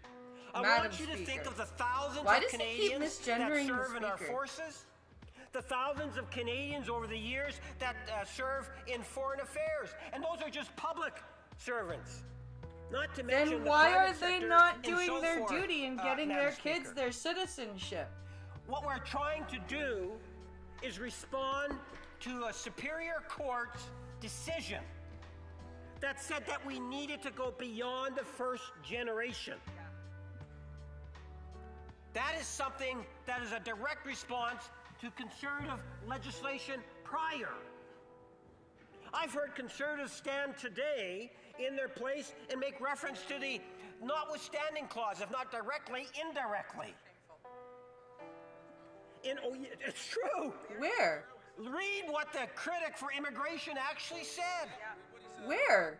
You know, it is ridiculous. I've been listening in to terms this of the default even position before that I the went live. Conservatives I've been have listening on to the this for radical about right positioning to say, we'll just go and use the dealing with this notwithstanding before I went live. You I don't was like like what a half an court hour says, of this we'll use the before I hit the go live notwithstanding button. Nowhere clause, did they Madam mention Speaker. the notwithstanding But the point clause.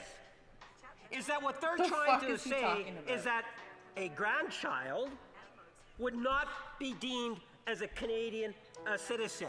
That they would have to go through some form of I'm sorry, of a that's process like that could saying take many, that- many, many years. Oh, that's just retarded. In order to ultimately, if they're fortunate enough, to become a permanent resident and then wait additional time.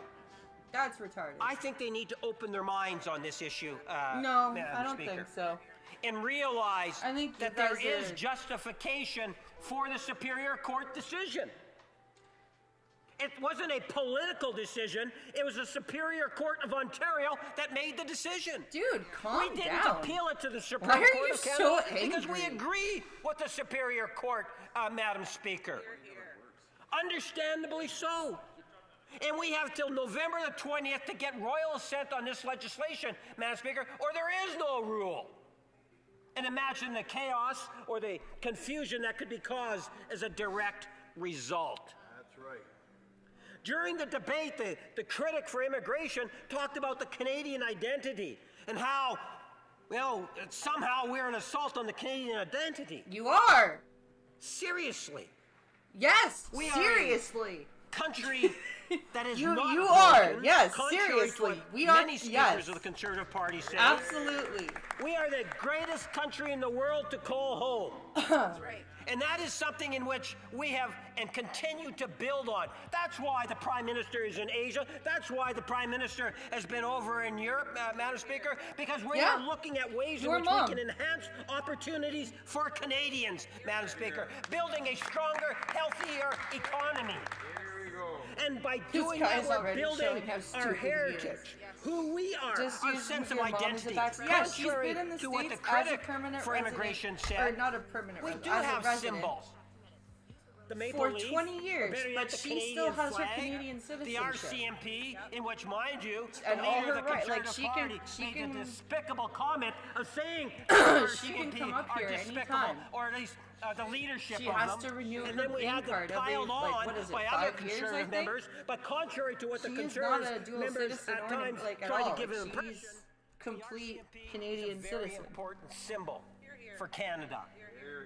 If you do not understand our Canadian identity, I would suggest that you need to spend more time in your constituencies. Be proud of the fact that we are a multicultural society with We great are diversity. proud It is of that it, diversity dude. that is We giving just us the don't want opportunities, people who like the don't Prime want Minister to meeting come with President here and be Marcos and talking about pluralistic getting with us. a trade agreement in the Oh Philippines my God, when we you have over 1 million gaslighting people today motherfucker. of Filipino heritage. Holy shit. It's one of the reasons why we were able to achieve a Ukraine trade agreement, Madam Speaker, because of our Ukraine heritage, Madam Speaker. At least in part, recognize the true value of being a Canadian.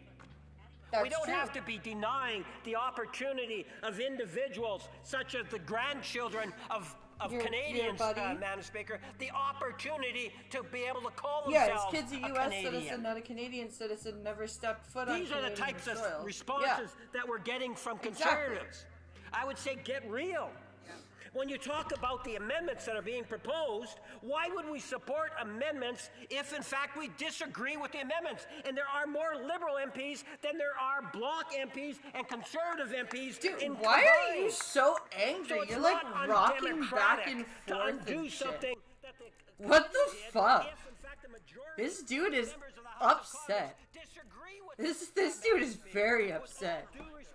To the Bloc members, let's realize that there are issues that are there. Yes, I have a passion for French just as much as anyone else inside this chamber, Madam Speaker. I believe the French language is spoken more today because of Pierre Elliott Trudeau and the policies of Liberals. Oh, God, more people fucking speaking damn French it. in Canada today than there ever has been, Madam Speaker. It's called bilingualism. Let's be proud of that. But are you going to tell a child that has never had the opportunity to learn English or French up north as an Indigenous person that they are not a citizen because they can't speak English or Nobody's or, talking French? about Are you gonna those tell people. someone that's adopting a We're 17 talking and a half about the child, fucking or immigrants. a young person and saying, well, because you can't speak You English or racist French, piece of you're not going to be shit. a citizen of Canada? Standing on Their the arguments fucking are flawed, bodies and they of, need to of recognize fucking that. That's the Inuit reason kids. why we voted down Fuck the amendments. you.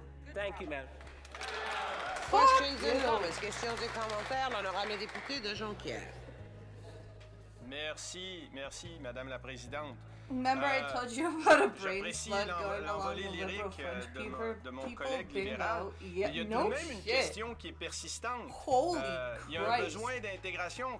Quand on est un migrant, il faut s'intégrer à la société d'accueil.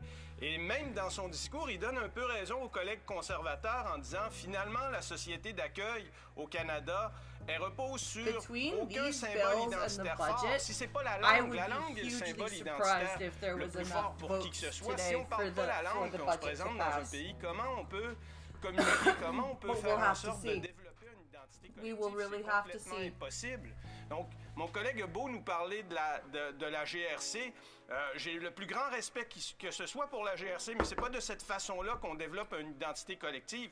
J'aimerais qu'il m'explique en quoi le rejet de l'amendement qu'on a formulé sur la question d'une connaissance minimale de la langue, d'un texte sur la langue, irrite le Parti libéral parce que c'est complètement inconséquent, Madame la Présidente. Honorable Parliamentary Secretary. Well, Madam Speaker, through the Department of Immigration, you will find that there are settlement programs, and there's agreements between provinces. You have nonprofits, all forms of support for immigrants, because not everyone around the world can, in fact, speak English and French. So, for example, if we take a look at the individuals that came from Ukraine to settle in many ways, you will find that whether it's the private sector or government-supported English classes or French classes that are actually to encourage individuals to become better integrated into society. I don't necessarily have the same fears that my colleague across the way has, because the government does provide support mechanisms. Guess what, and I think refugees? Canadians as a whole You're value here on our dime, and if diversity you want to stay here understand and get appreciate citizenship, you're going to how, take these as a classes to learn multicultural the society, language, or that we're has going to helped cut made you us off. the #1 country How in the world about to that? travel. Great answer.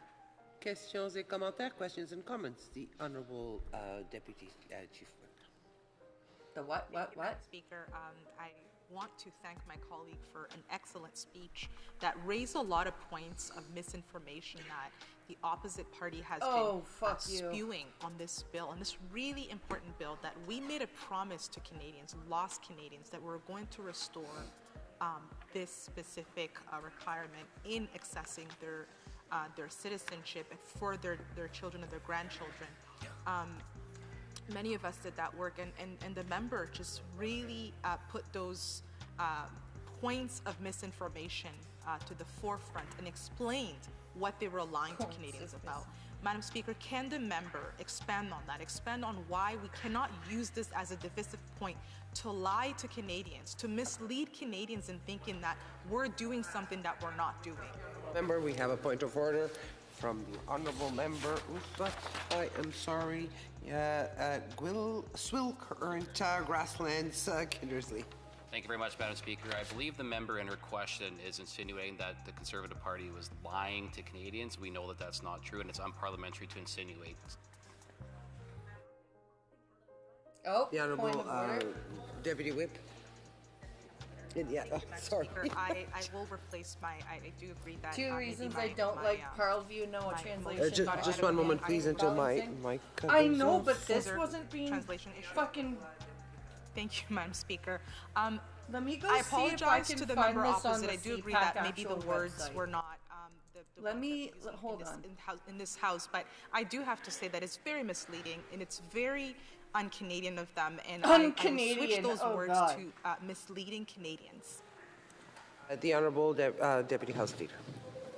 Thank you, Madam Speaker, and I appreciate the context of the question, and recognize that there are many individuals that have really contributed to what has been a very lengthy debate, and we're talking about many years. And I think of individuals like Don Chapman and others that ultimately Let me go to Silvercamp for a second here. Support members of all sides of the House in recognizing the need to give citizenship. If they have the full sitting of the House of Commons up here on CPAC, then I will put it on. And there's the lost Canadians have been at the forefront 8 in terms live. of pushing What's government live here? And ultimately even the courts to address this issue. I'm hopeful that Bill C-3 will finally put to rest many of the different concerns that are out there. It would have been a powerful statement to see every member support for the principles of Bill C-3. That would be a powerful statement to all Canadians. Great answer. Questions et commentaires, questions and comments. L'honorable député de Pierre-Boucher, les Patriotes Verts. Merci, Madame la Présidente. Ce que j'ai trouvé intéressant dans les propos de mon collègue libéral de l'autre côté de la Chambre, c'est quand il a mentionné que, en fait, une des éléments qu'eux ont mis dans le projet de loi C3 pour rétablir le lien substantiel avec le Canada, c'est le 1095 jours, le même 1095 jours qui est requis pour les citoyens issus de l'immigration. Mais par exemple, une autre chose qui est requis pour les citoyens issus de l'immigration, c'est de connaître le français ou l'anglais.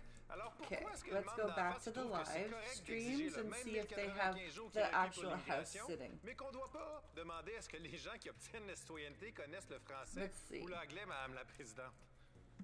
House of Commons proceedings, Tuesday. The member does not recognize the I difference think that's between it. birthright than someone that is naturalized. In there, you'll find the answer, Madam Speaker. Did I find it? The Honourable Member for Aurora Oakridge's Richmond Hill. Thank you, Madam Speaker. Madam Speaker, Bill C-3 is once again before us. The think Liberals I have did. dismantled our immigration system they could not afford to buy into a circus. I did. They threw open our Haha. fighting in millions of people over the last decade without the necessary housing, many of my jobs on this side of the aisle, and I'm sure on that side of the aisle are hearing the same stories across our entire country. Madam Speaker, at Health Commission, witnesses noted that if immigration levels continue to be mismatched with Found provincial it. healthcare delivery, Can you guys see it? outcomes Well, will oh suffer no, of course you for can't all. see it because I'm on solo cam. Okay, there we go.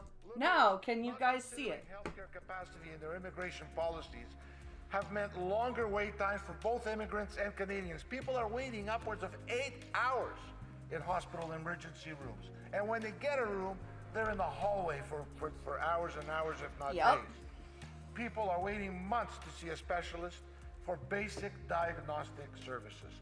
Longer wait times mean everyone's health suffers. Madam Speaker, right now, there's also a youth job crisis. Just in the Greater Toronto area alone, youth unemployment is hovering dangerously close to the 20% mark. Holy fuck. The importance of a first job in high school or coming out of higher education cannot be understated for our youth wanting to start their life, their adult life. A first job for our youth builds critical skills and kickstarts a career. And they're Without being the taken ability by to get a job, temporary foreign workers. first job coming out of higher education, long-term earnings are impacted, careers stall, Quiet, a sense computer. of hopelessness kicks in. That's the situation our youth find themselves in after 10 years of disastrous liberal immigration policies where a mind-boggling amount of temporary foreign workers and international students were let in the country. Oh, you can't say that though, that's racist. When the Prime Minister says we need to make sacrifices, what he really means, Madam Speaker, is both new immigrants and Canadians must suffer for 10 years of liberal failed policies. So, Madam Speaker, with all that in mind, forgive me if I am a bit skeptical about the liberal migration bill before us, as it promises to potentially add thousands of new Canadians into an already overburdened system that does nothing to address the challenges we are already seeing. As I have previously mentioned in speeches on this bill, Liberals will say that they have to pass the legislation because of a lower court ruling that said the first generation limit of citizenship by descent could go on indefinitely. What they failed to mention is that not only did they not appeal the court ruling, but they have control over how it is implemented through the legislation that they put forward as a minority government. That is true as well. The legislation before us today does not include the common sense amendments passed at committee, as we've heard all morning.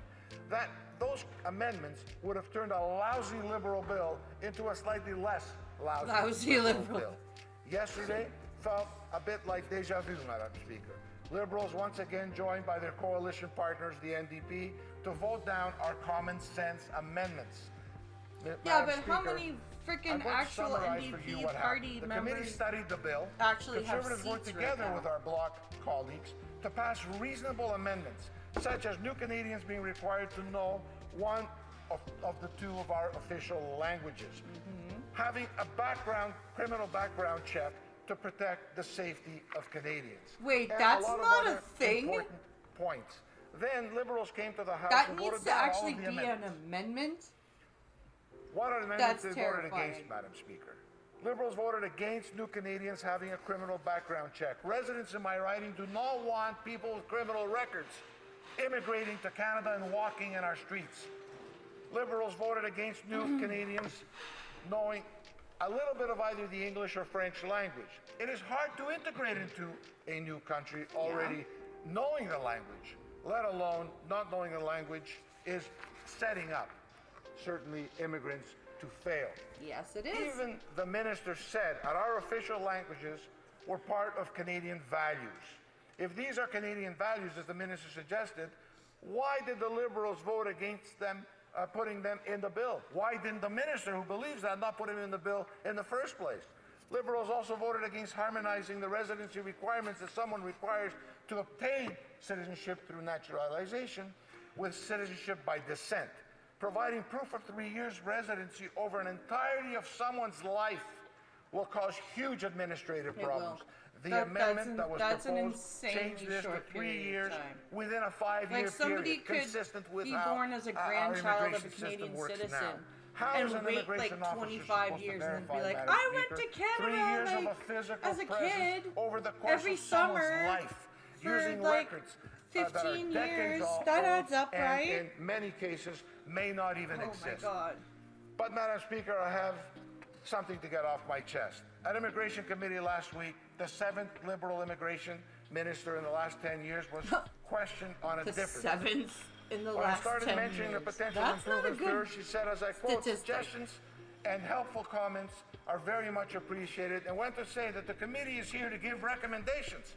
Madam Speaker, how the process on Bill C-3 has played out is emblematic of the last 10 years of this Liberal government. They do not care about recommendations. They don't care about what other parliamentarians have to say. They have no respect for amendments and recommendations coming out of the standing committees of Parliament. Our immigration system is an unmitigated disaster right now. Multiple parties took part in this legislative process, proposed amendments to make a lousy Liberal legislation better, and what do these Liberals do? They vote the amendments down. Not only on this bill, pretty much on every bill that comes into the House. I have news for members opposite, Madam Speaker. Canadians elected them just as much as they did us to come to Ottawa. In fact, there's 174 members of this 343-member House that are not Liberal. That might be a surprise to the members opposite, who are behaving as if they have a huge majority in this government. Do the members opposite realize them voting down these amendments tells me and all Canadians, Liberals don't care if Canadians can speak English or French? It tells me and all Canadians that Liberals don't care if they can execute their immigration policies. And it tells me and all Canadians that Liberals don't care if new Canadians with criminal background records are being released into our communities. That's true, Madam too. Speaker, I'll end They with don't this. care about. I am not surprised They don't this care Liberal about government is putting forward freaking immigrants with criminal more records. They don't legislation care that about will add to citizens the with chaos criminal in our records running immigration amok. system. They just don't We fucking know the care. immigration system is a They just train don't wreck care. because each of our constituency offices are inundated with immigration files. Every office, of course, except the Prime Minister's. Madam Speaker, it's been half a year since this out-of-touch Prime Minister has been elected. He still doesn't have a constituency office to serve his riding. So he wouldn't know what we're dealing with every day in our constituency offices. If he can't figure out how to serve his own constituents, how can we expect him to serve the country? Madam Speaker, the Prime Minister's priorities are everywhere else but here. Thank you. Questions and comments. The Honourable Deputy House Leader. Thank you, Madam Speaker. I imagine that the member opposite was here at the last Parliament, and his party voted for this bill to pass. And this is part of this misinformation that they're just trying to fearmonger Canadians to think that we're How doing are they trying to something fearmonger us? They're presenting you with voted facts and against statistics. Are tough on crime. You're the one who's doing all the shit. Our budget that Canadians send us to this House to vote on. But when it comes to dividing Canadians, they rise up. Why did he vote for this bill in the last Parliament that passed? Why did they mislead Canadians to believe that they were going to do this? And now in this new Parliament, they want to shift. What are you talking about? Mislead Canadians that they were going to do this? I am very confused. Emails to raise money. Why are they doing that to Canadians? Why are they misleading Why Canadians? are you doing this to Canadians? You horrible Madam people. Speaker, I'll attempt to address that ridiculous question from the member opposite. Thank you. That member opposite, along with members of the Liberal Party, have stood up on this bill and on other bills. And I think putting the black lady up is going to make the Conservatives look more racist. Take it to committee and come back with recommendations and amendments. Of course we do that, and we come back and they vote them down. Well, I have something to say to them. As hard as they try, and as eloquent as they are in their speeches in this House, there's one thing they haven't mastered yet, Madam Speaker. They haven't mastered how to suck and blow at the same time.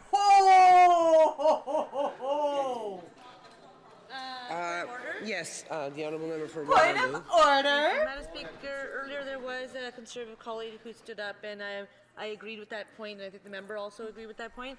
That is, even though not in the previous Parliament, an experienced member, and I think he should retract those comments and apologize. Oh, fuck you. The honourable member for Aurora Oak Ridges, No. Richmond Hill. Yes, that was not of place remark. Madam Speaker, I take... Point of order. Can we let the honourable member answer first? No. Can he answer first, the honourable member?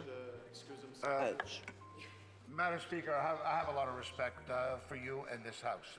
You can't say one thing one day and say the same thing, say something different the next day. You can't inhale Stand and exhale on it. at the same time. If those words are more appropriate for you, okay? If Good those are more job. The way...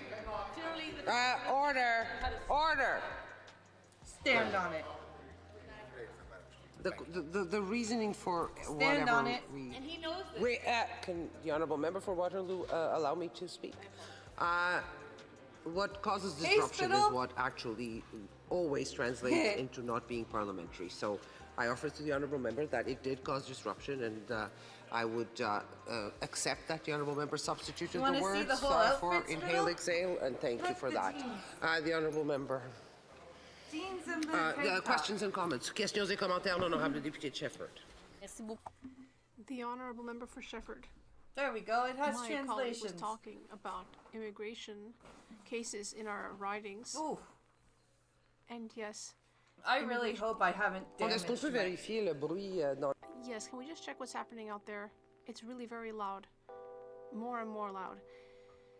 Okay, the honourable member for Shefford. Well, thank you, Madam Speaker. I'd like to thank my colleague for his speech. In his speech, he talked about the complexity of cases that we face in our riding offices. For example, in Granby, where we welcome a lot of immigrants. And both of our country's problems are caused by liberals. Yep. But they want to try and make it sexual. That we need to reform the Immigration Act because currently it's archaic. Archaic and inhumane, too. So my question, in the amendments we proposed, the idea was to also ensure that Parliament would have accountability every year, so we'd have the statistics, how many people are affected, the costs. Because we just don't have the numbers right now, so we need annual accountability to Parliament. Aurora Oak Ridges, Richmond Hill. Merci, Madame le Président. Je me remercie. Thank you, Madam Wait, Speaker. why is somebody from Richmond Hill speak? Okay. I'm confused. The Liberals are continuing to show a lack of respect towards this Parliament. That's very clear. They rejected all of the committee recommendations. Yes, they did. They do not respect the democratic process. No, they don't. And I agree with my colleague's question. Thank you. The comments, the honourable member for Waterloo. Thank you, Madam Speaker. Madam Speaker, I appreciate the comments that were shared by the member, and this is definitely legislation that within the riding of Waterloo has garnered some fruitful conversation. And there are examples of that constituents have shared with me where they are hardworking, tax-paying Canadians, often speaking Something both tells official me there's languages. protesters at One Parliament case today. that is with my office. Probably. The parents worked for an international company abroad. They were born abroad. Is that Martis but have been in Jagger? Canada for decades. Still? She then went to a conference abroad and was not able to travel because she was pregnant and at risk of causing harm what to is the that sound? unborn Hold on. child. She ended up having to deliver that baby abroad prior to returning to Canada, and that child does not have Canadian citizenship. So I would just like to hear the members' comments on that. And the second thing I would just ask is, Then, we do know that we're okay, trying to grow an it's the economy, more parents' international duty companies, to bring the hopefully, baby back more home to global Canada citizens. And so is this after something that we she's might healed need to from consider birth as and Canadians fucking might get be the baby working and contribute to citizenship? Why is this so Canada, hard? while perhaps possibly having to be abroad to contribute in meaningful ways as well?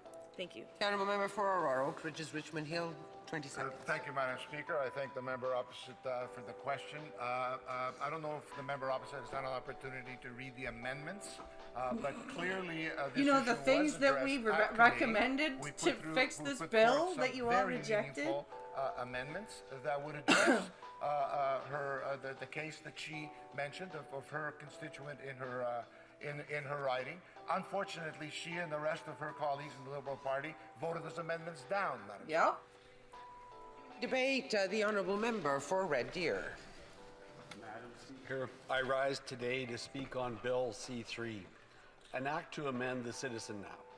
I will be splitting my time with the honourable member for Ponoka-Didsbury. Madam Speaker, being a Canadian should mean something. Citizenship is not merely a passport or an identifier. It should mean pride, belonging, and responsibility. But Bill C3 risks turning Canadian citizenship into more than a slogan and a checkbox, and in doing so cheapens the value of Canadian citizenship. When we start treating citizenship like a formality instead of the privilege that it is, we weaken the pride and the unity that made our country strong. Yep. Madam Speaker, this bill cheapens what it truly means to be Canadian. Canadian citizenship is more than a passport. It is a promise, a bond of loyalty and shared values. It is a commitment to the nation in which one lives. It is saying yes to the social contract that binds us. The more shared values we can have. As citizens, we contribute to the society in which we live. We contribute in exchange for rights and privileges. These rights and privileges that have been fought for, died over, and earned over hundreds of years. Citizenship is about taking an active role in our towns, cities, and neighborhoods, helping one another build community, and taking pride in this incredible country we call home. This bill turns privilege of citizenship into a mere piece of paper.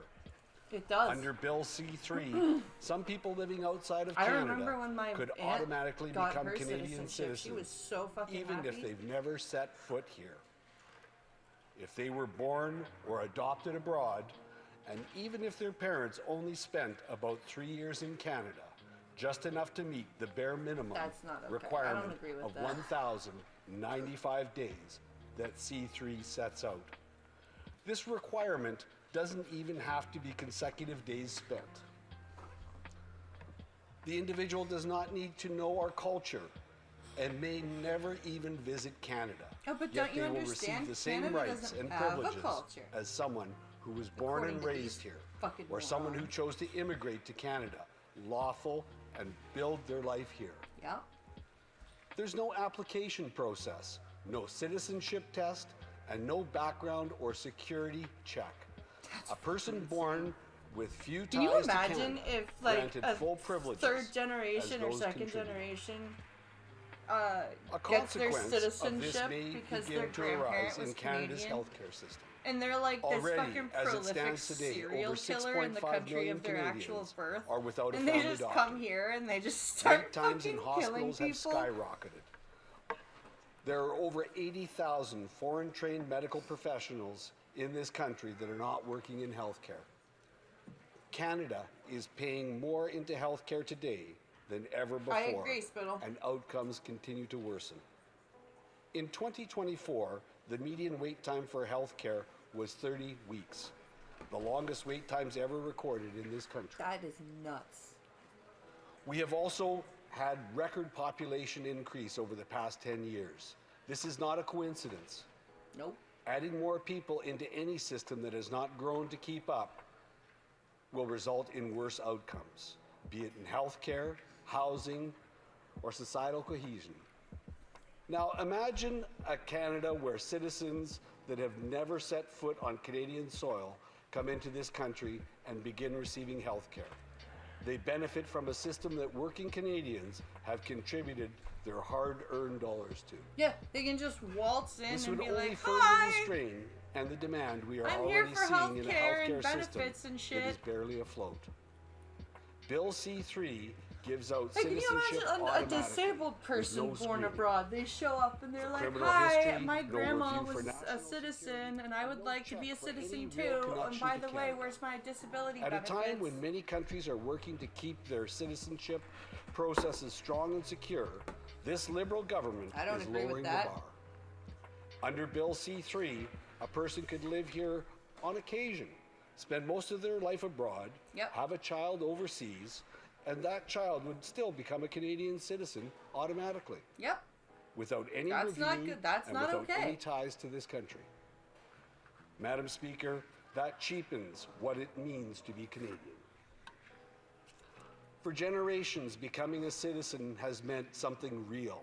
It has and meant it was a putting source down of pride. roots, working hard, learning our history and contributing to our communities. It has meant earning the right to call yourself Canadian and being proud of it. This bill opens the door to citizens of convenience, people who can enjoy the benefits of being Canadian without sharing in the responsibilities that come with it. And Madam that's not Speaker, fair. this is part of a large pattern. After 10 years of Liberal government, Canada's immigration system is broken. It's not the fault of newcomers who are promised a better life, but it is the fault of a government that has brought people into Canada under false pretenses. I agree. Mismanaged our immigration programs, failed to plan for housing, and ignored the strain of healthcare and social services. Conservatives support restoring citizenship to lost Canadians and ensuring adopted children are treated equally. But this bill goes far beyond that. What is happening in that hallway? Madam Speaker, Conservatives tried to fix these problems in committee. We proposed common sense amendments that would have protected the values of Canadian citizenship. We asked that parents passing on citizenship by descent or adoption show real residency in Canada for consecutive years, just like any naturalized citizen must do. We proposed language and knowledge requirements so that new citizens by descent understood Canada's history, laws, and responsibilities. Which I don't see anything wrong with that. We required security screening for adults you should be so that anyone gaining just like any citizenship other immigrant. had been vetted and posed no threat to national safety. And we called for the minister to report annually to Parliament on how many automatic citizenships are granted abroad and to disclose any cases where security screening was waived. Agreed. These were reasonable, balanced, and responsible changes. Yeah, there's nothing they would wrong have with restored those changes. integrity There's while still addressing the unfair bias, treatment there's no of racism. lost Canadians. Due to the hard work of Conservatives at committee, with the help of our colleagues in the bloc, these amendments were successfully carried.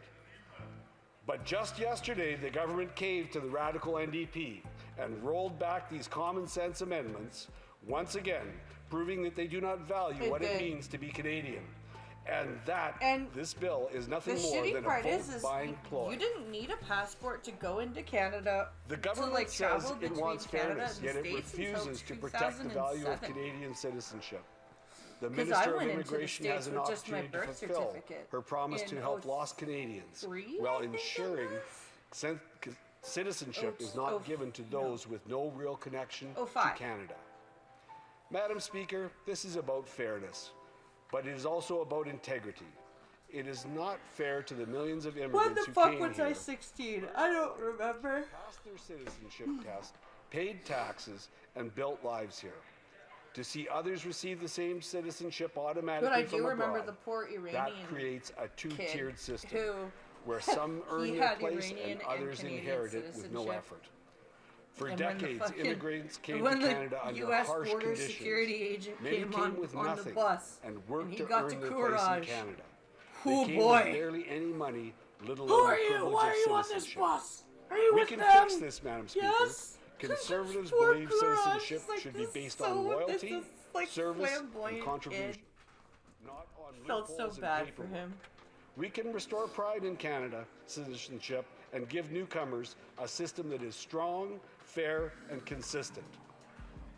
Bill C-3 does not strengthen citizenship, it weakens it. It Oh, you trades can hear the commitment for kerfuffle convenience outside. and genuine connection for technical calculation. Canadians deserve better. We must reject the watered down of our citizenship and the broken immigration system this Liberal government caused over the past 10 years. We must return to a society where our values are championed, not spat on. Whereas Canada is founded upon principles that recognize the supremacy of God and the rules of law. Oh no, where he everyone has said the fundamental supremacy of freedoms God. conscience, religion, He's a thought, terrible belief, man. opinion. and expression of peaceful assembly and association, where every citizen of Canada has the right to vote, where every citizen of Canada has the right to enter, remain in, and leave Canada, where everyone has the right to life, liberty, and security of the person, and where every individual is equal before and under the law. Madam Speaker, I came here to this House to defend these principles, and I alone...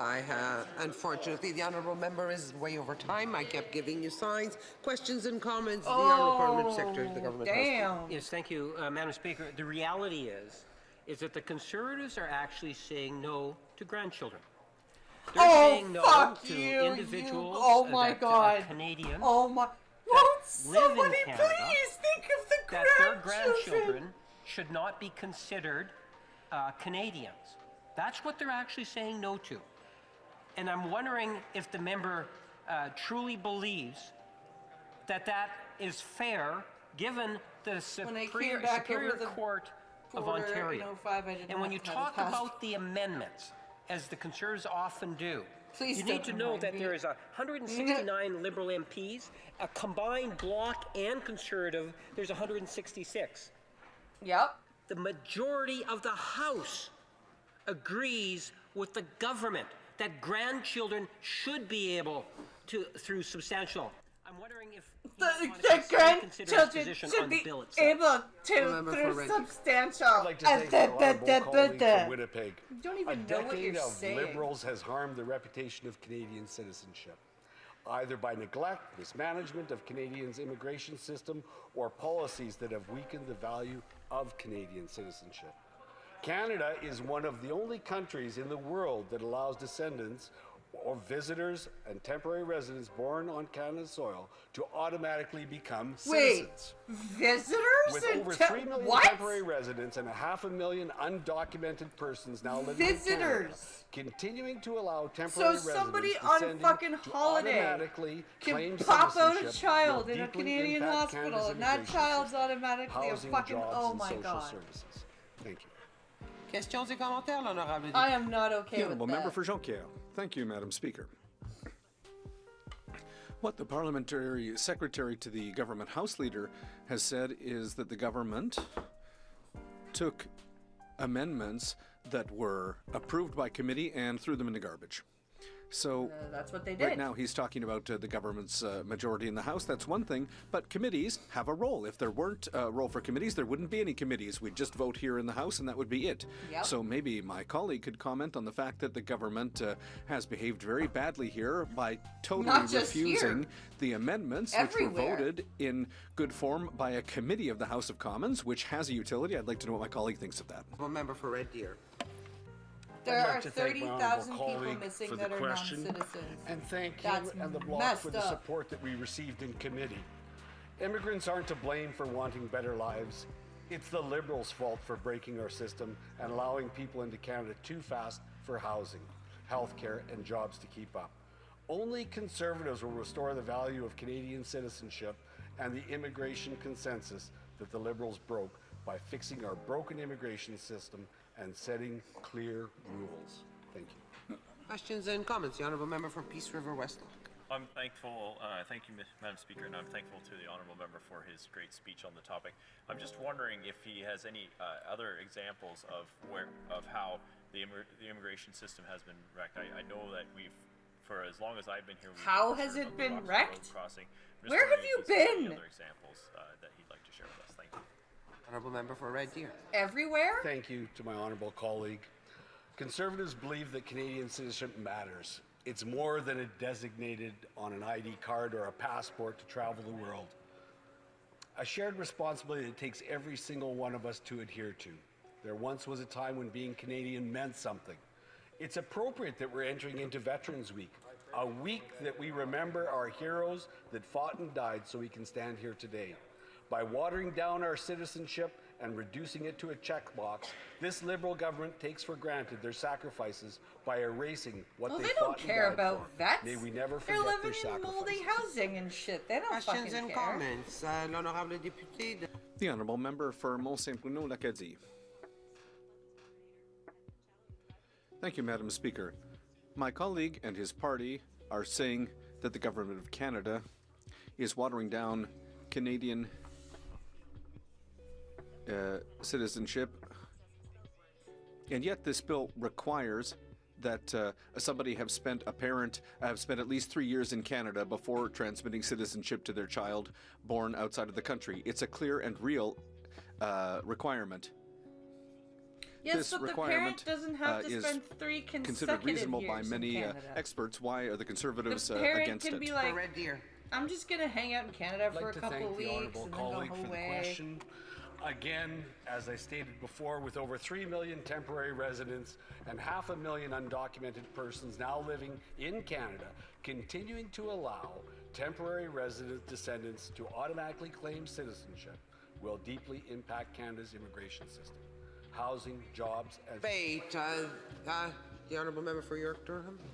Thank you, Madam Speaker. I've been Wow, waiting for an she's opportunity kind of a when you have bitch. been in the chair, I don't and the like member her. from Hamilton West, Ancaster Dundas, is in the chamber as well. I'm rising on a point of order to follow up on my point of order, which I raised on September 26th. You will recall, as you were in the chair following question period, I raised a point of order that the member from Hamilton West, Ancaster Dundas, accused the member from Lanark-Frontenac of being a Russian asset.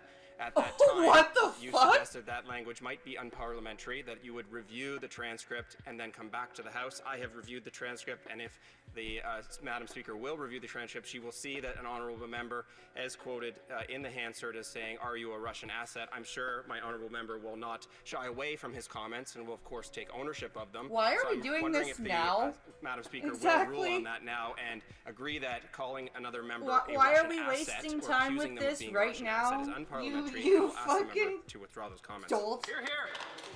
The Honourable Parliamentary Secretary to the Government House Leader on the same point of Yes, order. Madam Speaker, I would be concerned in terms of setting a precedent when the Speaker indicates that they're going to take something as notice as a courtesy to the Speaker's chair. You have to provide the Speaker the opportunity to report back to the House. We would not want to see MPs standing up every time the Speaker decides to take something as a notice, in their opinion, wanting to express Speaker, that the you Speaker has didn't not take yet- notice fast enough. The Honourable Parliamentary Secretary for the comment, and indeed we haven't had the opportunity to come back to the House with a proper ruling.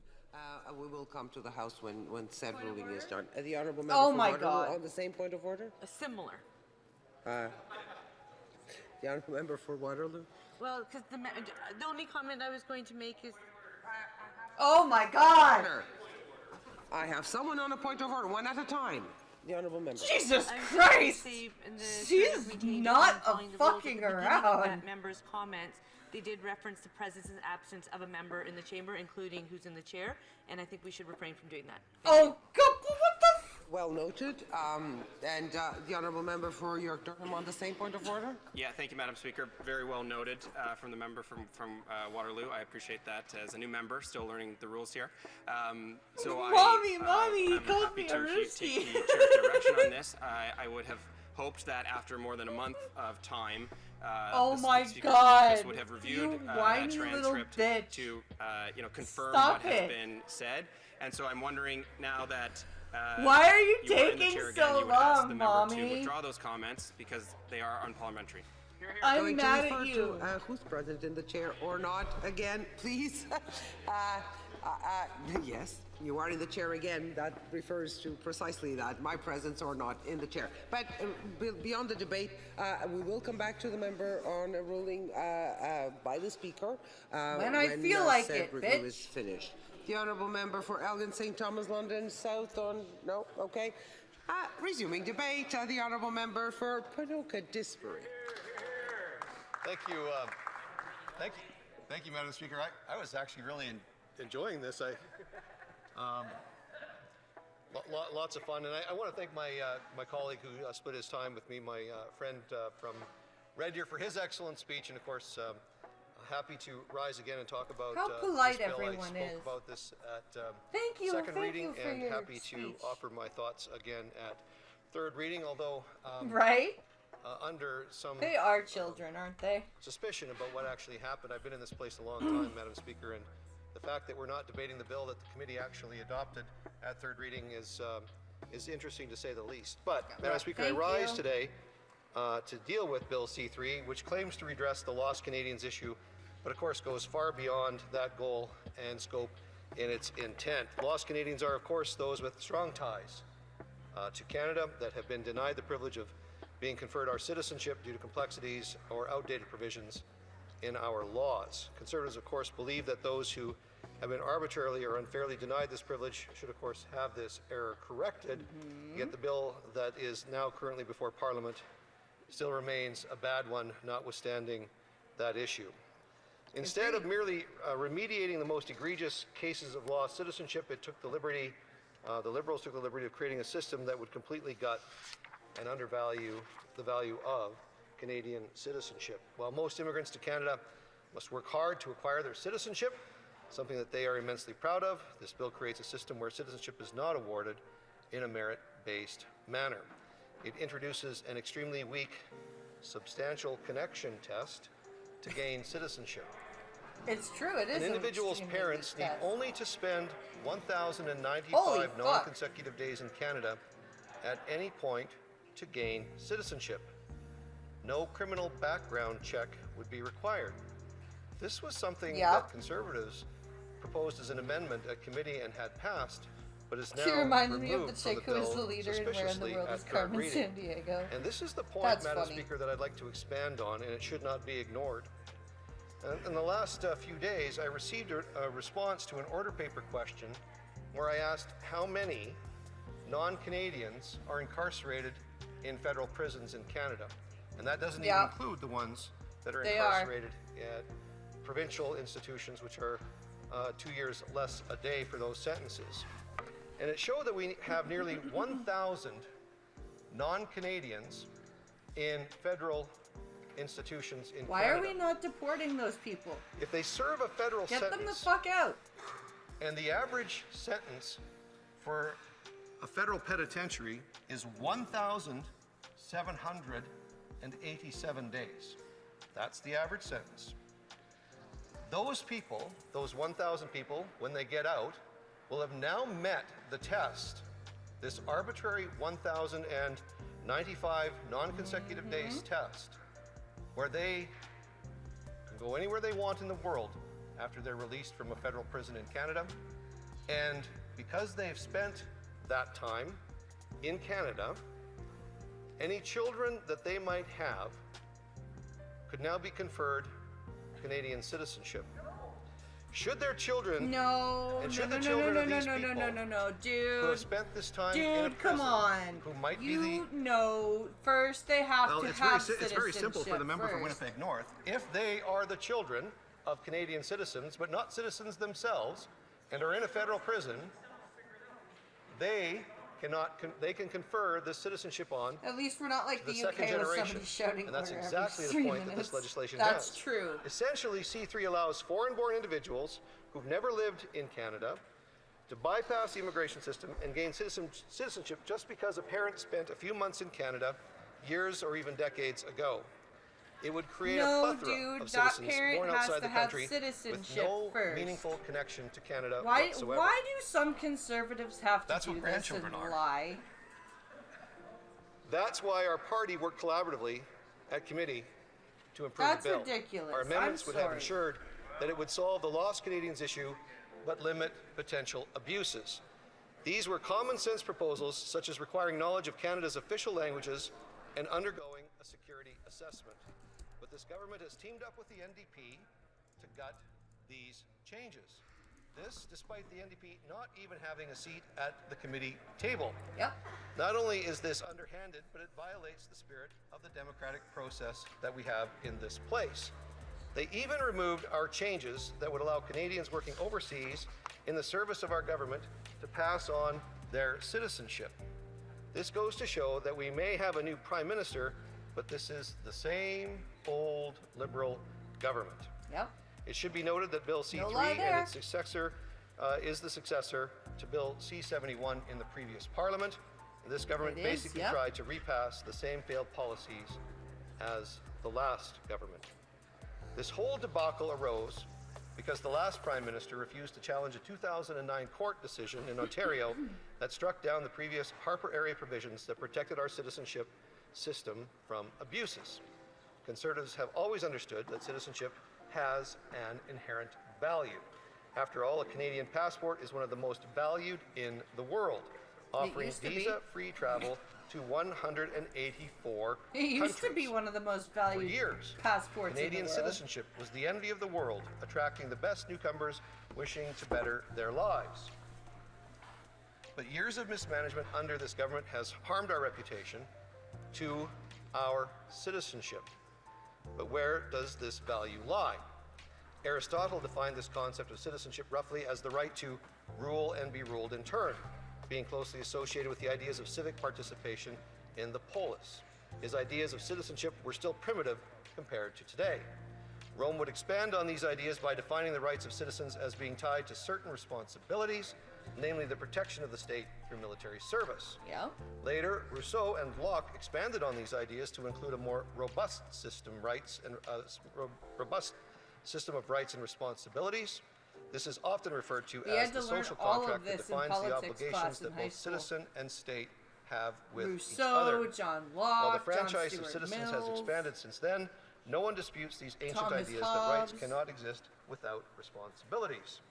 So how does this tie in to the current debate that we have on C3 on citizenship? Citizenship is the culmination of these ideas. It is the pinnacle proof of belonging to a certain group of people. Agreed. These being people that share the same rights and obligations.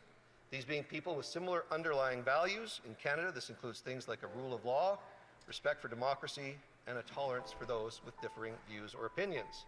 These being people who share similar historical, We are importing linguistic, people and who have cultural none links of those with qualities each other. in mind. In our system, those who wish to attain this level of belonging are diligent and work hard to attain it. This is not given to them. Nope. They have earned it. They are the best fits for our system, including participation in our economic and social fabric.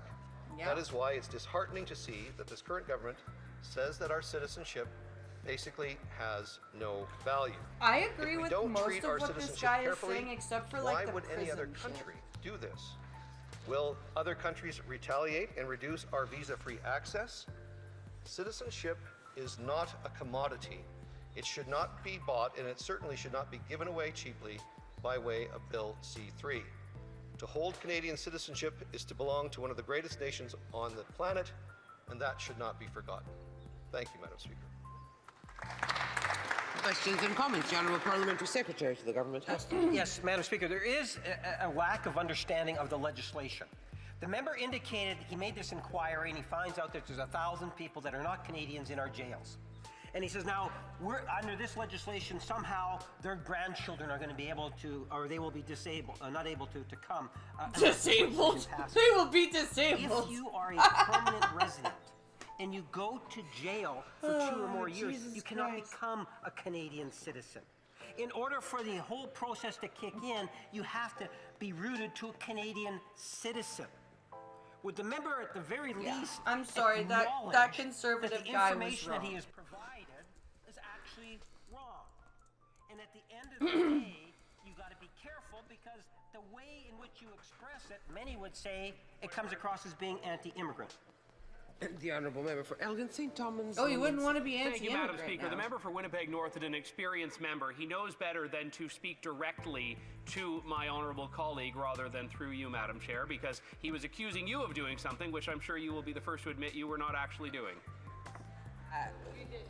The Honourable Member was somewhat speaking to me, but I take the Honourable Member's point. The Honourable Member for Ponoka Disbury. I think my friend, I use that term sparingly, from Winnipeg North missed the point.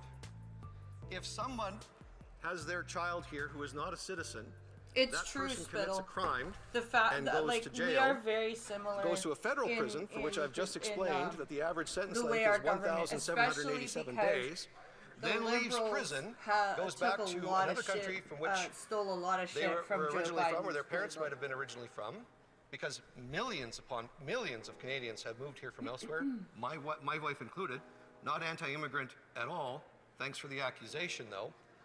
But notwithstanding that, Madam Speaker, these people, You still if their fucking parents lied about prisoners are Canadian being able citizens to or be have citizens. those rights, then that means the grandchildren of those parents through this person who's been incarcerated in Canada meets that threshold and will now be entitled to Canadian citizenship, I think that's ridiculous. Questions et commentaires, questions and comments. The honourable member for Peace River West Block. Well, I want to thank my honourable colleague for his great speech on this topic.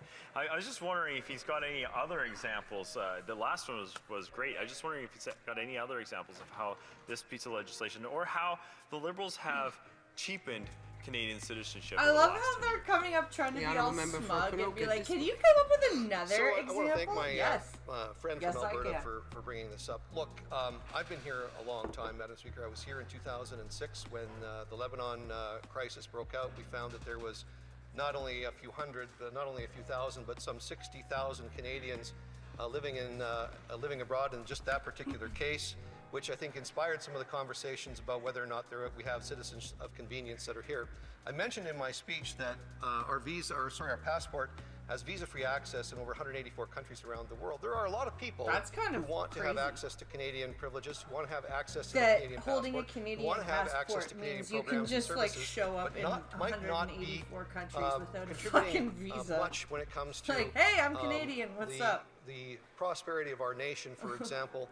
And I think a No wonder 1,095-day tour of Canada is not substantial enough in any way, shape, or form. And it makes me wonder, Madam Speaker, if perhaps this is being done to advance the interests of not only of maybe just one particular party in this House instead of advancing the interests of our country writ large. Questions et commentaires. Questions and comments, the honourable member for Waterloo. Thank you, Madam Speaker. Madam Speaker, this is a debate that constituents within the riding of Waterloo have been actively participating in. And there's definitely a range of views because and Waterloo is full I of hear the members' comments in regards to having a commitment to advancing the prosperity of the country, being a great Canadian. In the riding of Waterloo, I have a couple circumstances or situations. One includes a Canadian whose parents were working abroad. This individual has lived her entire life in Canada, speaks both official languages. Then why is she not a citizen? Hardworking, tax-paying citizen. Went abroad, so was born abroad. She went abroad to a conference and was not able to come home because it was suggested, because she was pregnant, that she not travel. So she ended up having her baby abroad, and that child is not entitled to Canadian citizenship. So in circumstances such as this, where the family is very committed to Canada, speak both official languages, does the member agree that that child should have Canadian citizenship? Honourable member for Ponoka District. Hey, Jordan. I'm not familiar with the case that my friend from Waterloo has brought up, but I'll simply suggest this. I've been an MP for 20 years. I've had numerous cases of people who have been in this country paying taxes for years and years and years, and their children being born actually even in this country, and they speak the language, being sent back to the country of origin of their parents. But that is a first-generation decision, and Conservatives always stood up for that first-generation commitment. It's the third-generation one, or that is the most problematic. Second generation, you're right, sorry. Yeah. Resuming debate, the honourable member for Markham Unionville. Madam Speaker, I will be splitting my time with the member from Niagara South. Madam Speaker, the Liberals drafted flawed legislation in Bill C-3. It was too loose in the requirements that would confer Canadian citizenship. It was? The Conservatives and the Bloc therefore worked together to tighten up C-3. Our amendments were guardrails that prevented second-order abuses. These amendments were voted on and approved at the Standing Committee on Citizenship and Immigration. However, the NDP and the Liberals united yesterday to undo the positive changes that we so carefully crafted at committee and harmonize the pathways to citizenship across descent and naturalization. As such, Conservatives would not be able to support this legislation. Madam Speaker, today I stand baffled at the complete disregard for the committee process that was shown yesterday. As such, I want to hold my Liberal colleagues accountable to the promises that they made on June 19th about sending C-3 to committee and receiving its amendments. the Minister of Immigration, Refugee and Because Citizenship that's the thing you don't understand the about following, if you're not quote, Canadian. Like I if very the much look committee forward has to voted members on discussing and given a debating list of this amendments, and it's receiving up to any the amendments sitting or government to constructive include advice, them in the bill unquote. before the next In reading. response to the minister, I would define our amendments as constructive. We built upon what was presented in Bill C3 and merely added California guardrails. makes you The see Deputy how it's House not Leader supposed of to the be. government spoke that, quote, I feel we that. are happy to bring in amendments that make sense in committee and work together with all parties, unquote. In response to the Deputy Government House Leader, I want to emphasize that the amendments were crafted by both the Bloc and the Conservatives. Yeah. If by all parties the member is referring to recognized parties, it seems like everyone was accountable for in these amendments. The Member of Parliament for Ottawa Centre stated, quote, that is exactly what the committee process is for. We know that bills go to committee and get amended. Yeah. If Conservative members feel this does not allow for a substantial connection, then let us have that conversation at committee. Exactly, That is exactly which you what did. we should do, unquote. Which is So the to- member further stated to say, quote, of course, all bills need improvement. Let us get it to committee. Let us work fast at committee, make Which the happened. improvements necessary, bring it back for And then they third were like, reading nah, and pass it, screw those unquote. amendments. So in response to the member, all I can say is that I wholeheartedly agree. We work through the committee process to have our important conversations and to improve the bill. We have crafted the amendments with care, yet the NDP and the Liberals have shown through their actions that they don't respect the committee process. True. Finally, not to belabor these points, but please let me end with a question by the Honourable Member of Parliament for Waterloo. Quote, does the member agree that the right way to provide suggestions and amendments to the legislation would be at committee? Unquote. In response to the Honourable Member, my reply is yes. Yes. Amendments are to be made at committee. So I must ask, why have we undone all these carefully crafted committee amendments? Madam That's Speaker, a valid at this question. juncture, with Bill C3, I don't even see why there is a standing committee on citizenship and immigration. Why did I spend several afternoons at the committee working with my Conservative and Bloc colleagues to improve this legislation when all this work done by recognized opposition parties can be undone by a party that the Canadian voters chose to punish with only 7 seats?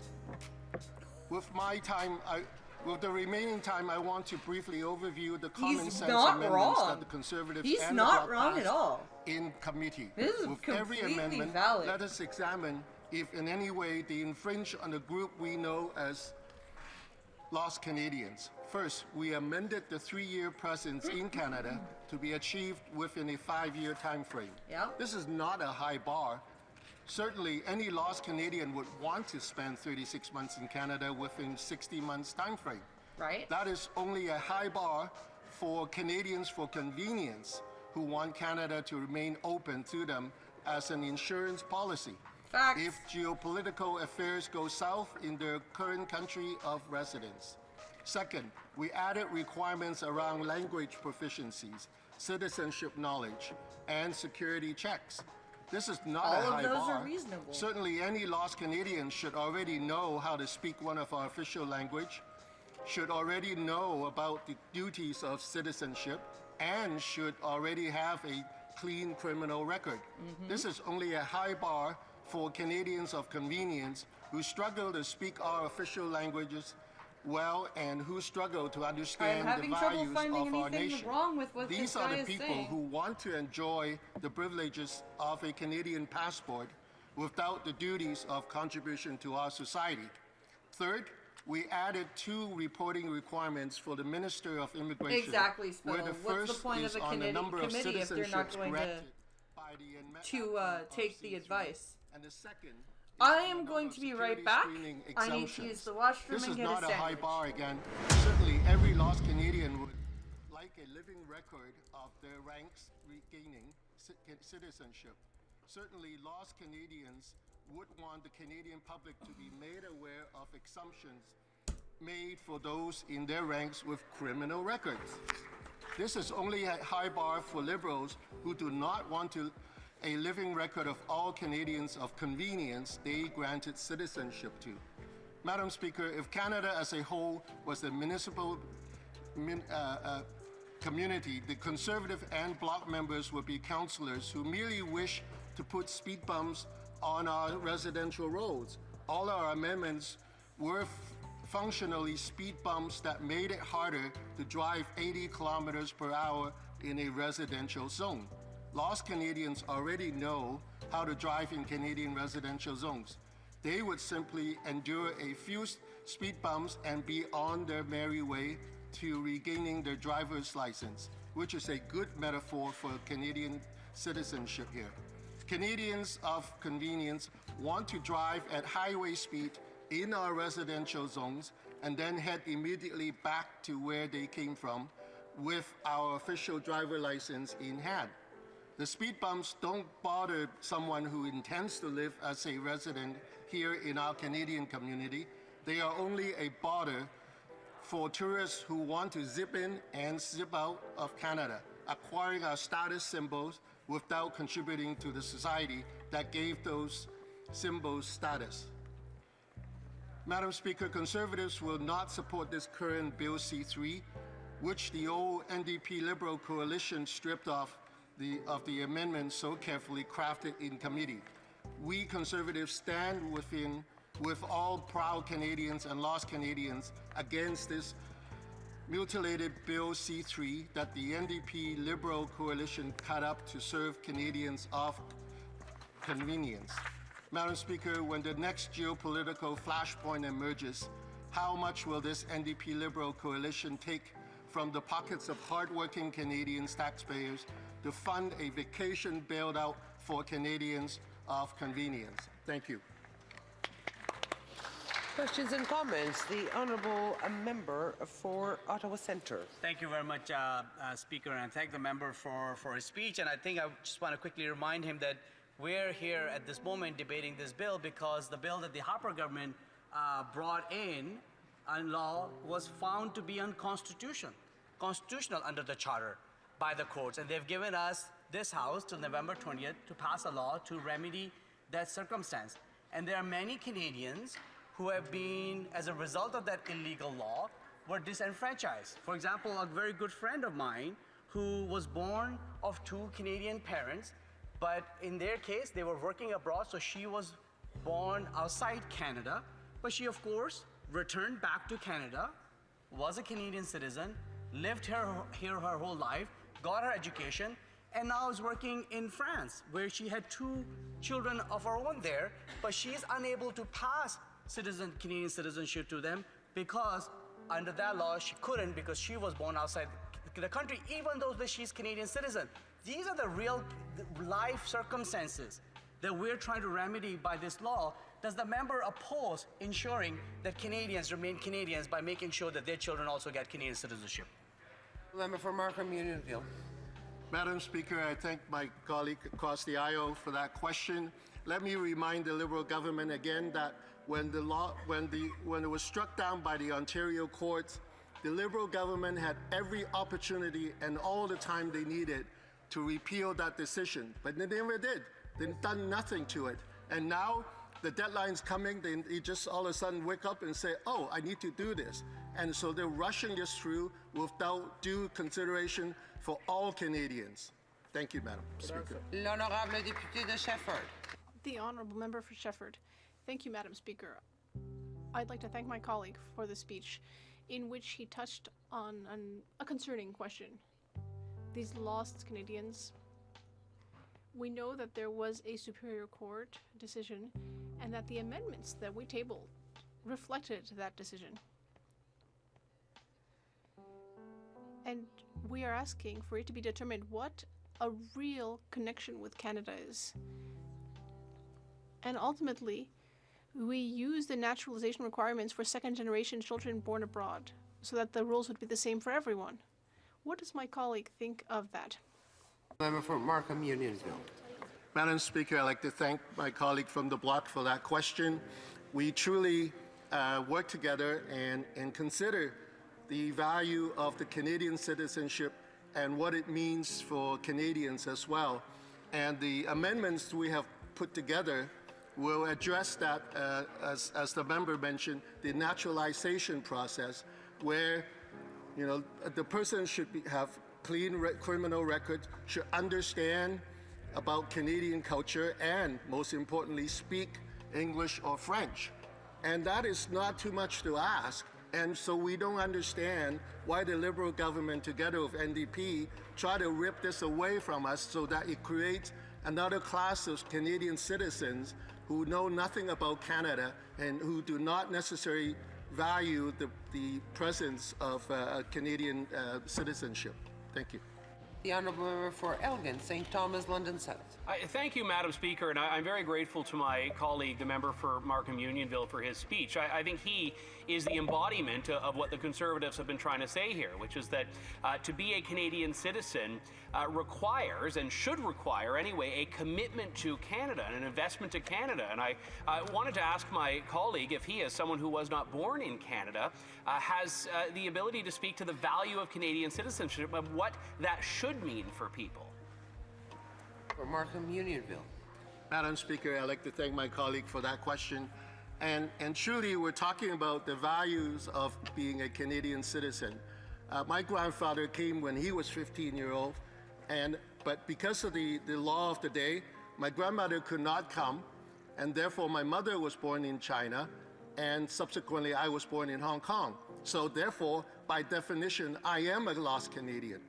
However, we went through the proper channel of immigration, going through the residence requirements, and gone through all the various citizenship tests.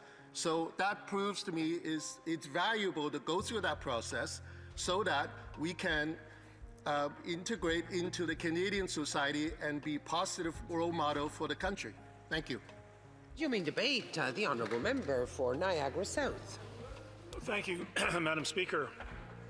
It is fortuitous, or even perhaps unfortunate, but I may be the last speaker on the Conservative side of the House to speak on this legislation that's before the House, and I'm sure the Parliamentary Secretary, the Government House Leader, will actually have another question for me, because he always does, and I appreciate his interjections. But I have to say, look, I'm a new member of Parliament here. I came from the business community. I'm probably, I think, maybe the oldest rookie in the House of Commons. But I am perplexed at the process that this legislation came through. I spoke at second reading, and the Parliamentary Secretary asked me a pointed question after my speech. Why are you holding it up on second reading? Why don't you let us take it to committee where you can make concrete and substantial amendments to the bill? That's where we make the bill a better bill. We'll take it to committee. Why are you filibustering on the floor of the House of Commons? I wish at this point we were still at second reading, because while the committee members, including the member for Markham Unionville, we spent hours and hours and hours talking about substantial and reasonable amendments to this legislation.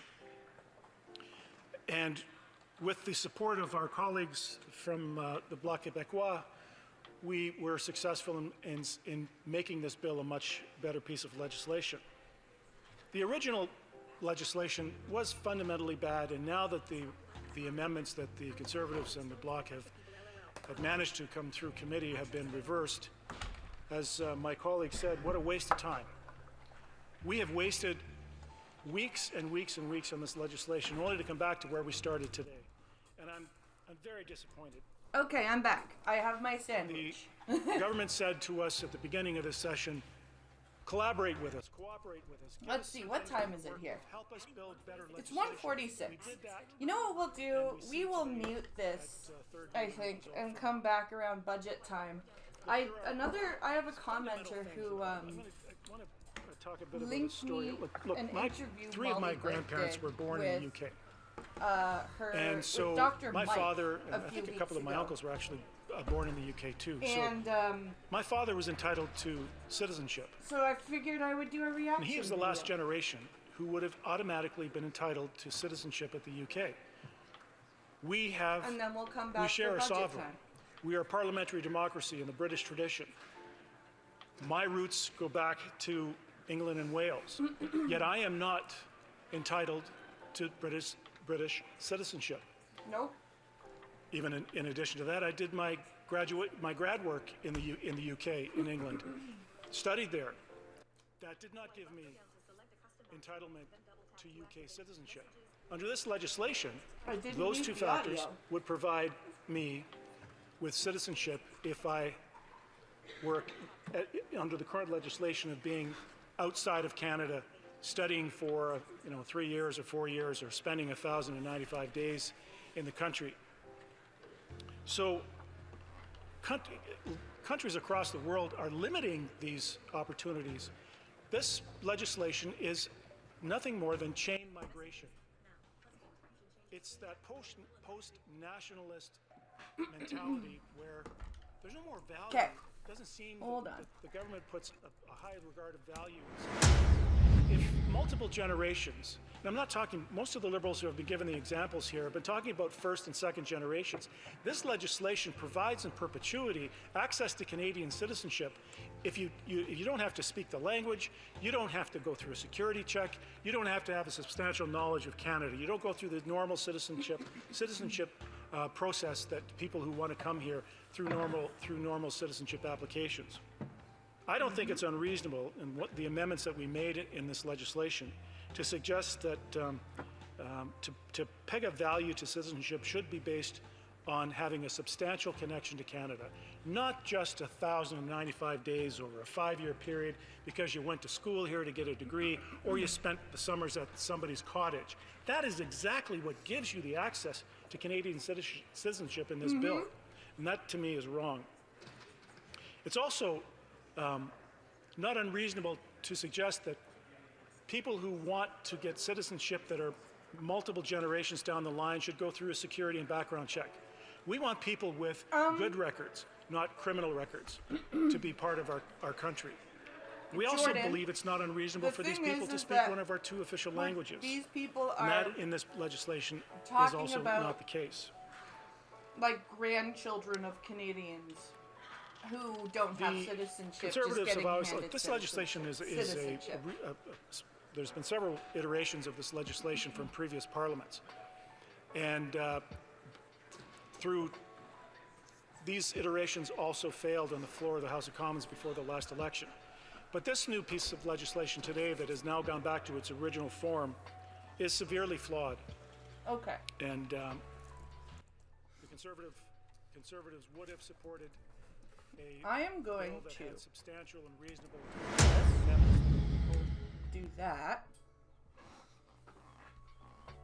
And then I am going to open up a tab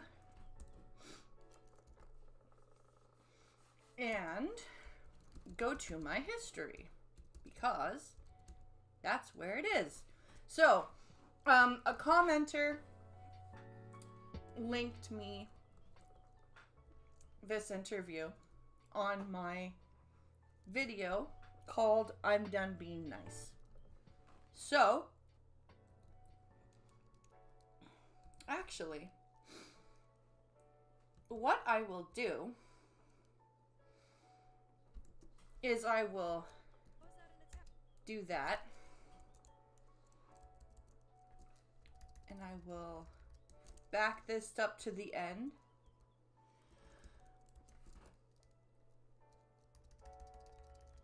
And then I will turn this up to 100. Then I will set this to 1 1/4. Then I will do that. Oh, excuse me. Okay. So, and for those of you who don't know, I'm actually going to, for context's sake, because context does matter,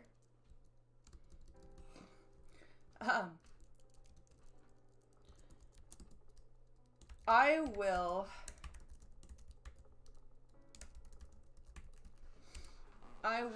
pull up the video that I recorded and I will show you. Okay.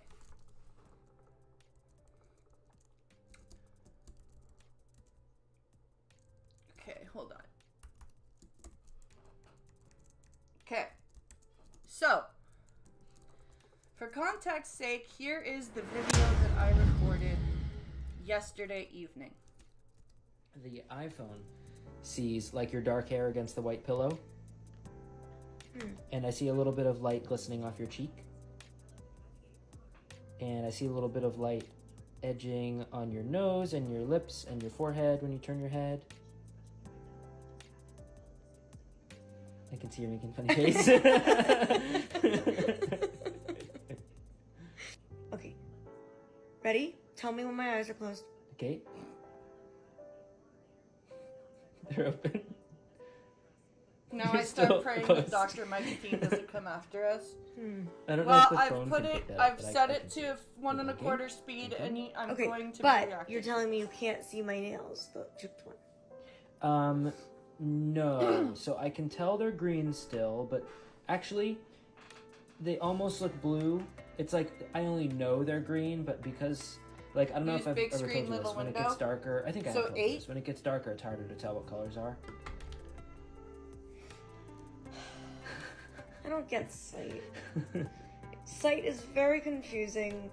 There's too much to it. It's all my favorite word, nuance. It's very nuanced.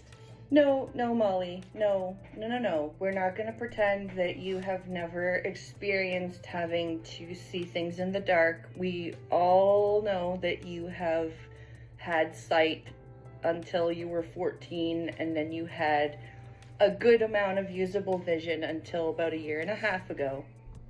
So we know.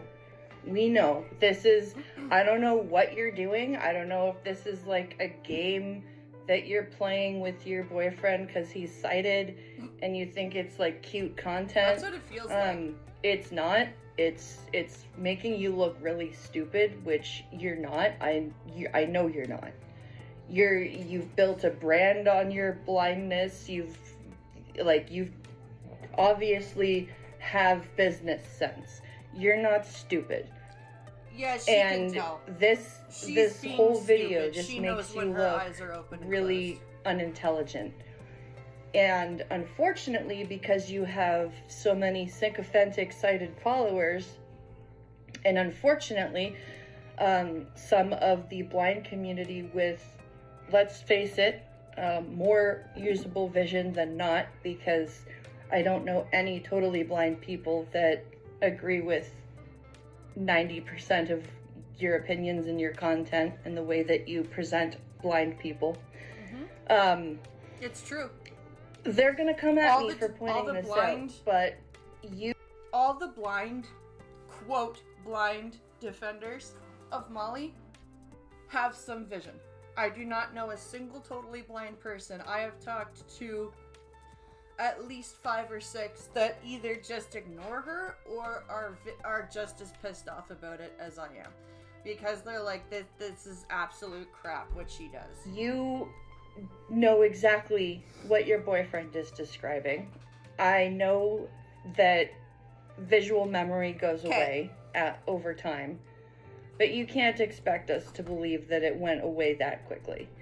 And I'm sorry to point this I'll out change it again after and this beat video. this dead horse, but this is why totally blind people like myself get frustrated, because the vast majority of the blind community is technically the visually impaired community, and the 10% of us that aren't visually impaired are like actually blind, and we don't actually understand and get what you are pretending not to understand and get. And it's really kind of a slap in the face to the people that you are pretending to represent. And I've been trying to be nice for the last 1.5 to 2 years, and either not make any videos about you at all or find something nice to say, and I'm done. I am done. This just shows me that you have not learned a damn thing. You haven't. And your fans can come at me all they want, but that's the truth. So that was the video that I made yesterday. And somebody commented and left the link for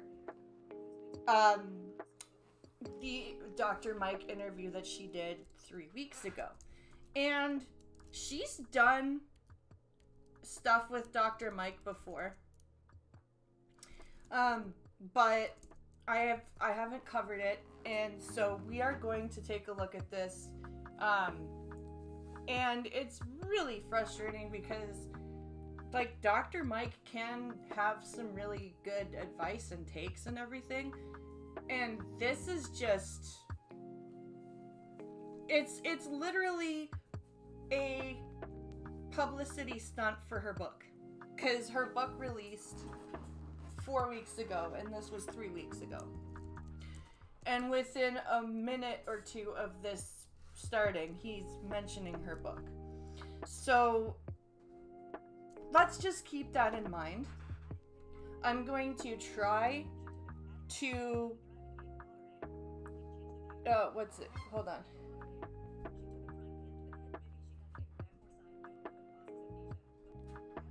She took a frying pan to the head or got kicked by a horse. I don't know what causes amnesia. That's funny. Okay. But here we go. We are going to take a look at this, and I will try my best to stay as calm as I can. I live in a world that's not made for me. Not your average influencer and YouTuber, diagnosed at 4 years old with a rare eye disease. The doctor told my parents one day she's gonna... No, there are no disabled influencers at all. Go blind, but we don't know when it will be. I was slowly losing my vision, and then at 14, I very quickly lost the majority, leaving me now only with light and shadow. My disability has given me so much. Yes, it is taken from me, but it is also given to me. I am good as I am. What I would suggest to doctors is what my doctor eventually did. She sat down with me, and she said, "Can I ask you a question?" I said, "Go for it." She said, "Do you actually want to be cured?" And I said, "No." Okay, but why would if you've got like RP or something like that we right now know is not curable, like, why would a doctor even bother asking that question? Like, I don't understand that. I don't understand that particular question. Yeah, let's see.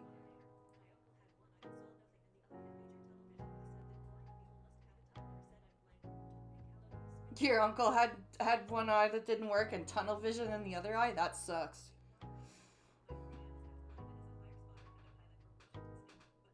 Yep. Your old man, yep. Half blind and fire spotter. Molly angers my soul.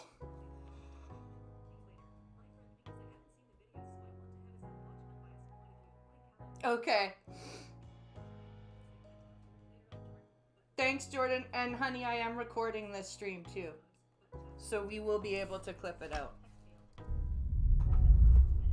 Welcome back to the Checkup Podcast. Today's guest is Molly Burke, an incredibly successful creator, motivational speaker, and one of the most recognizable advocates for the blind and disability communities. That's the problem. And why and disability communities? Why is she representing other disabilities? I'm confused. What? Anyway, this is the problem that a lot of blind creators have, because as soon as you're blind and you go, I'm a content creator. Oh, like Molly Burke? No. She's built an audience of millions by showing the world what living without sight actually looks like. She's built an audience of millions by showing the world what living without sight actually looks like. All with honesty, humor, and a lot of swagger. Honesty? Honesty. Okay. Sure. We'll go with that. Conversation, and in her new book, Unseen, Molly opens up about the eye condition that took her vision, why she doesn't want to be cured, the bullying she faced as a result of her disability, how she was taken advantage of by a non-profit organization, and what it's really like navigating a world that wasn't built for you. From dating to tech to even falling off stage, we get into all the details. It's raw, eye-opening. Okay, how do you fall off stage? I've been a performer on stages. I've had to be guided from within the choir to the solo stage area. I've been up performing on the piano. I've never fallen off the stage. And do you want to know what I never brought on the stage with me? My cane. How do you fall off the stage with still some vision? Opening and one of the most powerful conversations we've had on the show. Do you want to koosh, baby? I know you're so excited, but you can just koosh and take a nap. It's okay. What does koosh mean for him? Lay down. Ah, okay. There we go. There you go. See, you just chill. You're just gonna listen to Mom natter on like you always do. How is Elton on flights? He's good. I mean, I swear the planes are getting smaller and smaller. Yeah, it's because they're trying to get the profit higher and higher, so our space shrinks. Yeah, it's like I try to do like premium economy when I can. Premium economy? You do not fly economy. Unless economy on an airplane. She just debunked her own thing. Yep. Molly is retarded on purpose. Because she sees the attention she gets as a blind person. Yep. But yeah, like, unless economy means something very different on an airplane than it does on a train, ain't no way this bitch is flying economy. Which is And also, definitely really helps. you're small It's as easier when I'm fuck. traveling with What do somebody you like my mean you partner don't because have then leg I have the leg room for both of us that Sure. he can use up. What When are we I'm flying talking alone with about? him and I need to make sure he's just in my space, it's definitely tight. And I just pray I get a dog lover next to me. That's my question. So I've flown with Bear before because Bear was a hospital dog. So when I would bring him to the hospital, he qualified as an emotional support animal. But then they removed emotional support animals from planes. Yeah. And I just remember the few times that I did take him, people were either all obsessed and wanted a pet and it was disruptive because of that, or the flip side where they said, you need to swap my seat. I'm not sitting in the vicinity of a dog. Yep. I remember, and I would get Bear his own seat as well, just to make it even a little bit roomier for him. You would get the dog his own. Oh, Dr. Mike. Oh my. And his tail touched the gentleman that was sitting next to me, who started yelling and saying, a German Shepherd attacked me before, and now I feel like this dog's attacking me. And I'm like, sir, he's not even facing you. He wagged his tail. How is that an attack? Yeah, no, I mean, I've been a guide dog user for 18 years. He's my 4th guide dog, so I've experienced all sorts of stuff traveling all over the world with them, and it's exactly what you're saying. People are either like, oh my God, I hope I'm next to you, or they are like so grumpy, so irritable, and it makes me so anxious now when I travel, especially when I'm alone, because I can't even see necessarily when they approach to sit next to me. When are you ever traveling alone? I would really like to know, because I don't think she's ever traveled like she has posted thousands of videos and pictures and whatever. I don't think she's ever been alone. I really don't. Right. So it's like I can't gauge at all what their facial expression is or what their energy is going to be like. And sometimes they sit down and don't even notice him because he's so quiet and he's black. So like on the ground, because I pre-board, they like won't even notice he's there. And so I have to be like, just so you know, there's a dog down here. And then sometimes No, they're you like, really oh my don't. God. And so it's like you get all sorts of reactions. You don't have to be like, unless they're about to step on him, you don't really have to be like, hey, guess what? There's a dog under my seat, everybody. Like, unless you are starved for attention because it's been like 5 minutes since you've had some. How do you, use this as an opportunity to educate us of how we should act when there is a service dog on a plane, Molly. in a supermarket? Molly, should we speak for avoid all of petting at all us. costs? Should we inquire about the dog or not at all? The best thing is to just pretend it doesn't exist. Got it. Essentially, my guide dog is what a wheelchair is to somebody with other kinds of mobility issues. Right. And so it's like the same way you're not going to go up and like start their petting wheel- their wheelchair or Right. like pushing them, which Oh, you would be surprised how many people will go and just start pushing wheelchairs, Molly. For somebody who is supposed to represent other disability communities as well as blindness, you should know that. please don't. Like that's an extension of that person's body. Yeah. Don't touch it.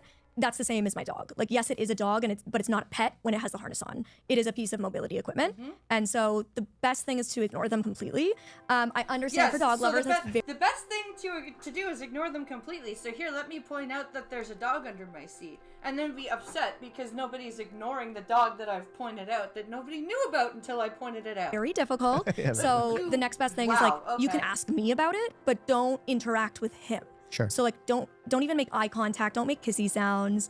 Because, oh, you're so cute. I know I can't pet you, because you're distracting him, which is the reason you can't pet him. Yeah. So like, all of those Dr. are forms Mike of is an distraction. enabler. Squeaking toys at him at a toy really store. is. Like, This all is of those fucking things ridiculous. distract him just as much as petting. Yeah, makes sense.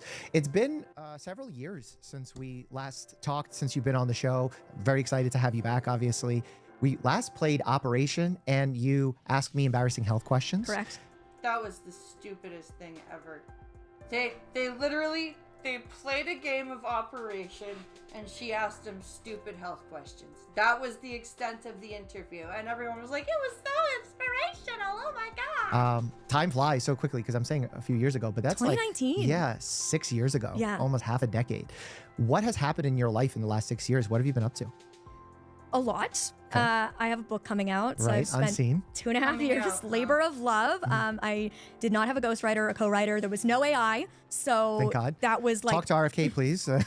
I did it all on my own, and it was harder than I ever anticipated. What was See, like, I would like to write a memoir. I don't know how to do that without, like, completely throwing certain people under the bus, but I would like to write a memoir. What was the biggest challenge that made it so hard? Editing was much harder than writing. Okay. Yes. Writing was cathartic. Mhm. It was just like Yeah. a free-flowing expression of these stories that have lived inside of me untold. Mhm. And I was finally able to like get them out, and it was like freeing. But then editing that was a nightmare. It's almost like journaling, right? You probably She has a started having an drone that experience of follows her positivity, everywhere. That's like how she starting the gets process, these really putting some good words down, and then from there on out, you started getting excited about sharing the message. Yeah, and it's like it's creative. It's fun to see like, how am I going to share this story, and what serves the story best, and all of those kind of questions are really creative and fun. Like, what do I want the prologue story to be? How do I want to set up the story?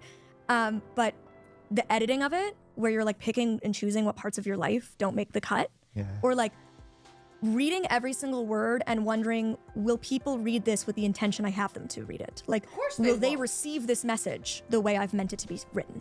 Dude, no, but of course not. Humans never do. What And are that's you weird, talking because about? I know what I mean when I write something like that. Yeah. But will other people take those words to mean something different? And so that was really weird, trying to get into other people's minds and like going to people in my life and being like, read this sentence. What do you think that means? Okay. What was your goal that you set Why out did in you, writing this book? Dude, you took all the joy out of writing your memoir and turned it into an English project. What do you think I meant when I wrote that sentence? I would have, oh my god.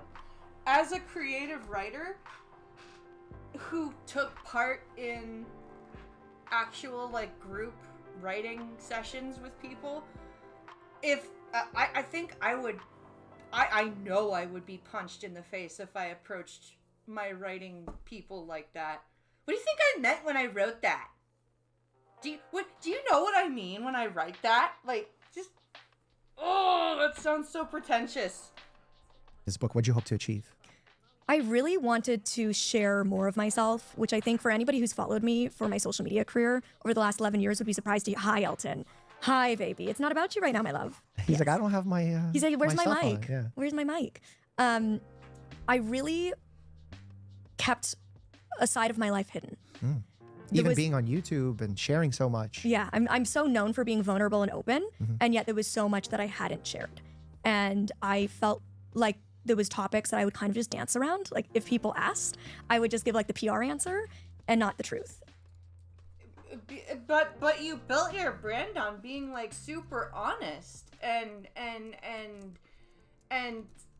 like open. And what are you talking about? So are you just basically admitting that you lied to everybody for years and years and years? Is this what I'm hearing? I'm confused. And I wanted to free myself of that. And I held a lot of these secrets out of fear. Fear of hurting other people, fear of retaliation. I speak very openly about different like large institutions that hurt me along my journey. And I know that I'm not sharing these stories to hurt those people. I'm sharing this story to free myself. But I know that that comes at the cost of potentially hurting people. And I've spent so much of my life being bullied and being hurt by other people that I don't want to be the cause of someone else's hurt. I'm sorry. What? I would like to hear some examples of being bullied. But sometimes in order to tell your story, you know that it is going to hurt people, and that's really hard. So that was one of the hardest parts, is how do I tell this story in a way that honors my own truth, but protects people, even if they don't really deserve that protection. When you're talking about these organizations, are you comfortable sharing some of these stories today? What stands out to you in this journey that you haven't shared yet? When I was 5 years old, I became the face of a charity who was trying to fund vision research for a cure for my disease. So as soon as I was diagnosed with retinitis pigmentosa at 4 years old, and my family was told, she's gonna go blind, and there's nothing we can do to stop it, they were put in contact with a charity who was kind of considered our only hope. And they told my family at the time that they believed I would be cured in 10 years. That was 1998. Okay, first of all,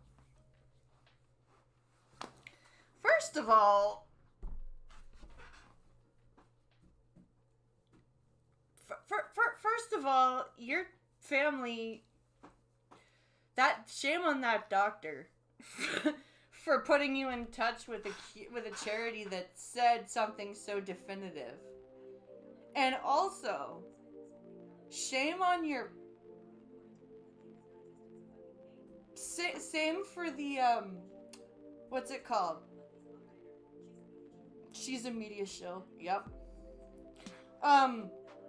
But you don't fucking take your daughter to any charity.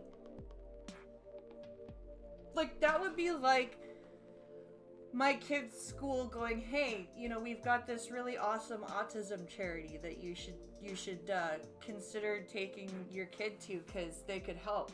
And we do, and they're like, we're gonna help cure him, blah, blah, blah. Like, what? No, I would run the fuck away from that place. Why did you, how? Oh. In 2008, I went blind. So 10 years after they said, in 10 years she'll be cured, is the very year that I went blind. But I spent my whole childhood as the face of this charity.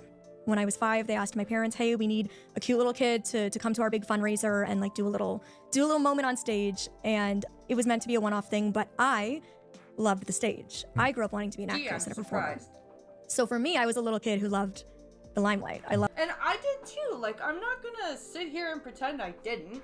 Like, I did public speaking for the CNIB. I introduced Jean Little to a group of fans. I took part in an infomercial advertising the camp that was funded by the CNIB. I did a lot of shit, and I enjoyed like being in the performance area. But like, I feel like her parents kind of also took advantage of that, if you know what I mean. I loved having a microphone in my hand and getting to perform, and that's what I viewed it as. But eventually it became this thing where every single campaign I'm facing, I was literally the poster child. I was on all the posters, all the pamphlets, the photo shoots. I did all the PR press. I was on TV at like 11 years old and doing all of these fundraising events, standing up in front of donors, telling them why it was so important that I be cured. And here's the thing. She shouldn't have been forced to do that. And I've always said that her parents are a huge part to blame for why she is the way she is and why she portrays herself the way she does. I think that a lot of people... let me look it up. Hold on.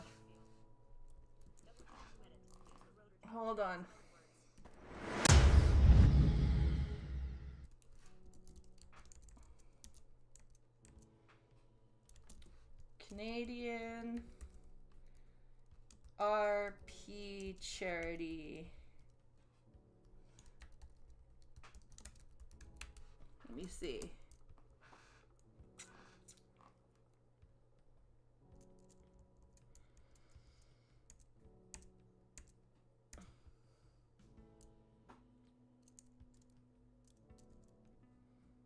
Health Insight CA?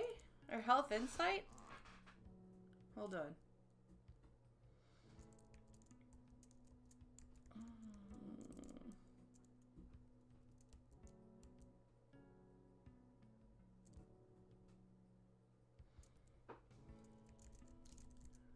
Where is this organization?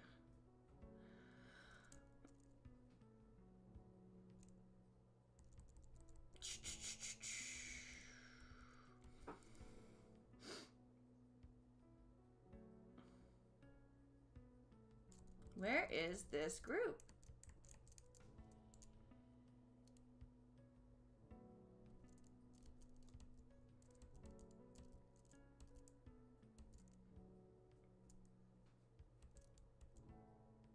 Where is it here? I'm trying to find what charity she worked.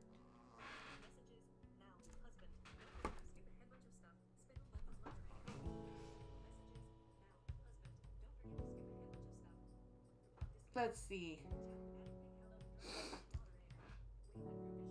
I don't know what group this is that she's talking about here. Oh, the Foundation Fighting Blindness Canada. Oh, those assholes. Oh, those assholes are... Oh my god. I hate those bastards. They are, like, dead set that all blindness be cured. That blind people are broke. Yeah. Fuck FFB.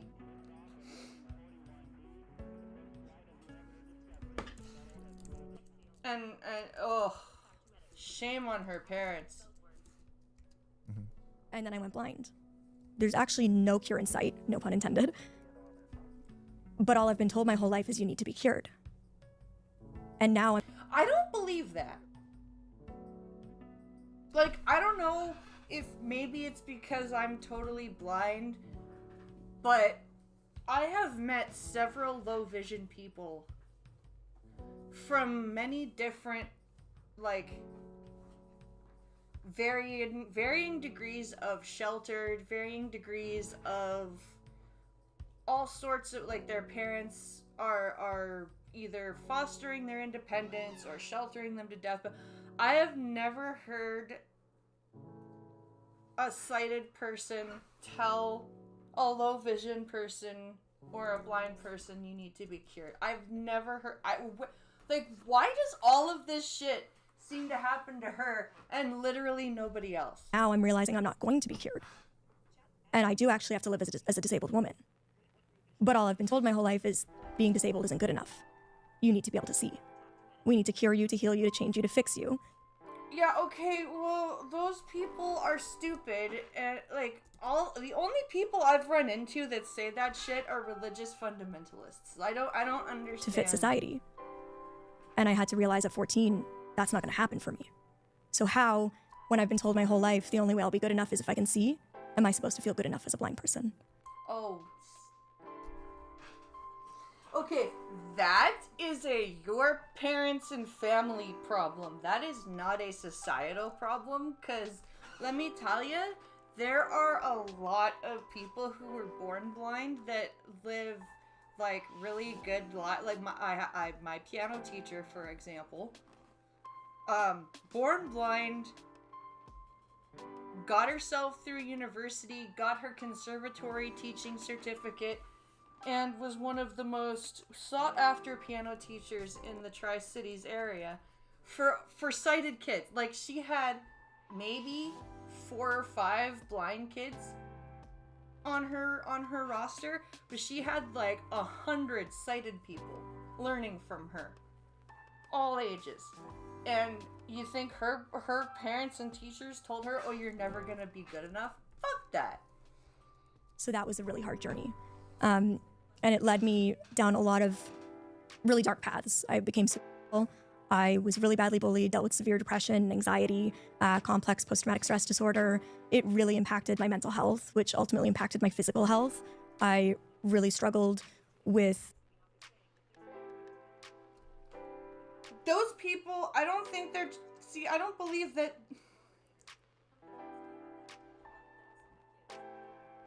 How many friends do I have that are totally blind that also have kids? Exactly. Exactly. And for her to be like, I have complex PTSD from this...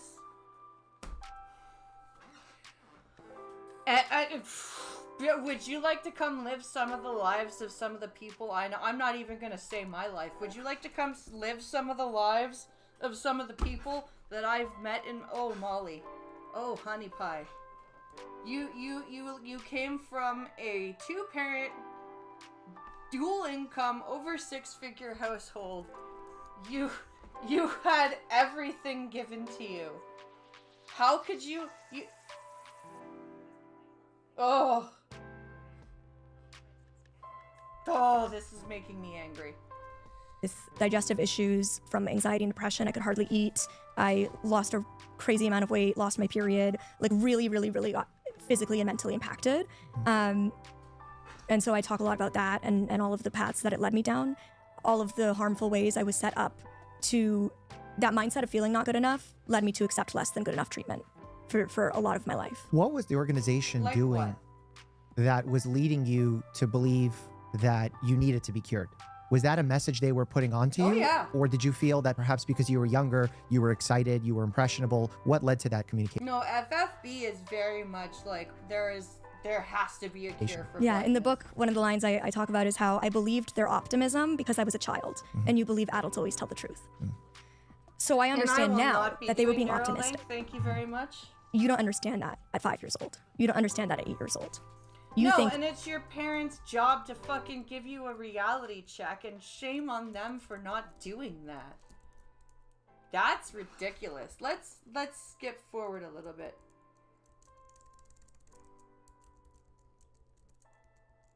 Let me see the chapters. Do we have chapters? No, we don't. That's annoying.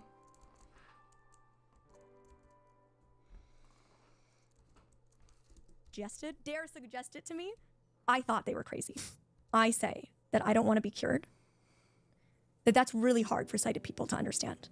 No, it's because not. when somebody dare suggest it to me, I thought they were crazy. There are a lot of sighted people who think it's crazy because they don't understand what it's like to be blind. That doesn't mean that they automatically...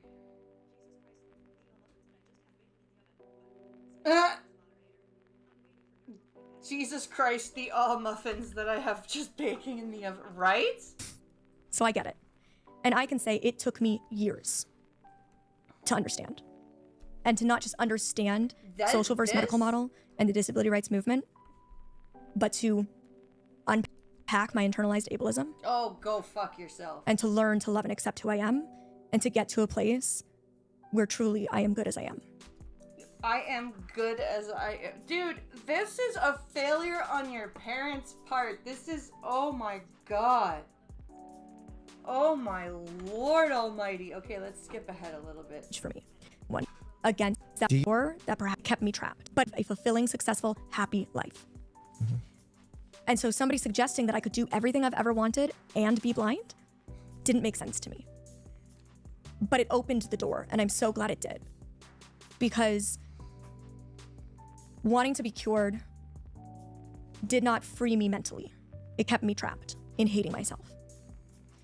And oh no, I have internalized ableism because I want my pain to go away. I should just wallow in my pain all my life and accept it. And in pursuing something that may or may not ever happen.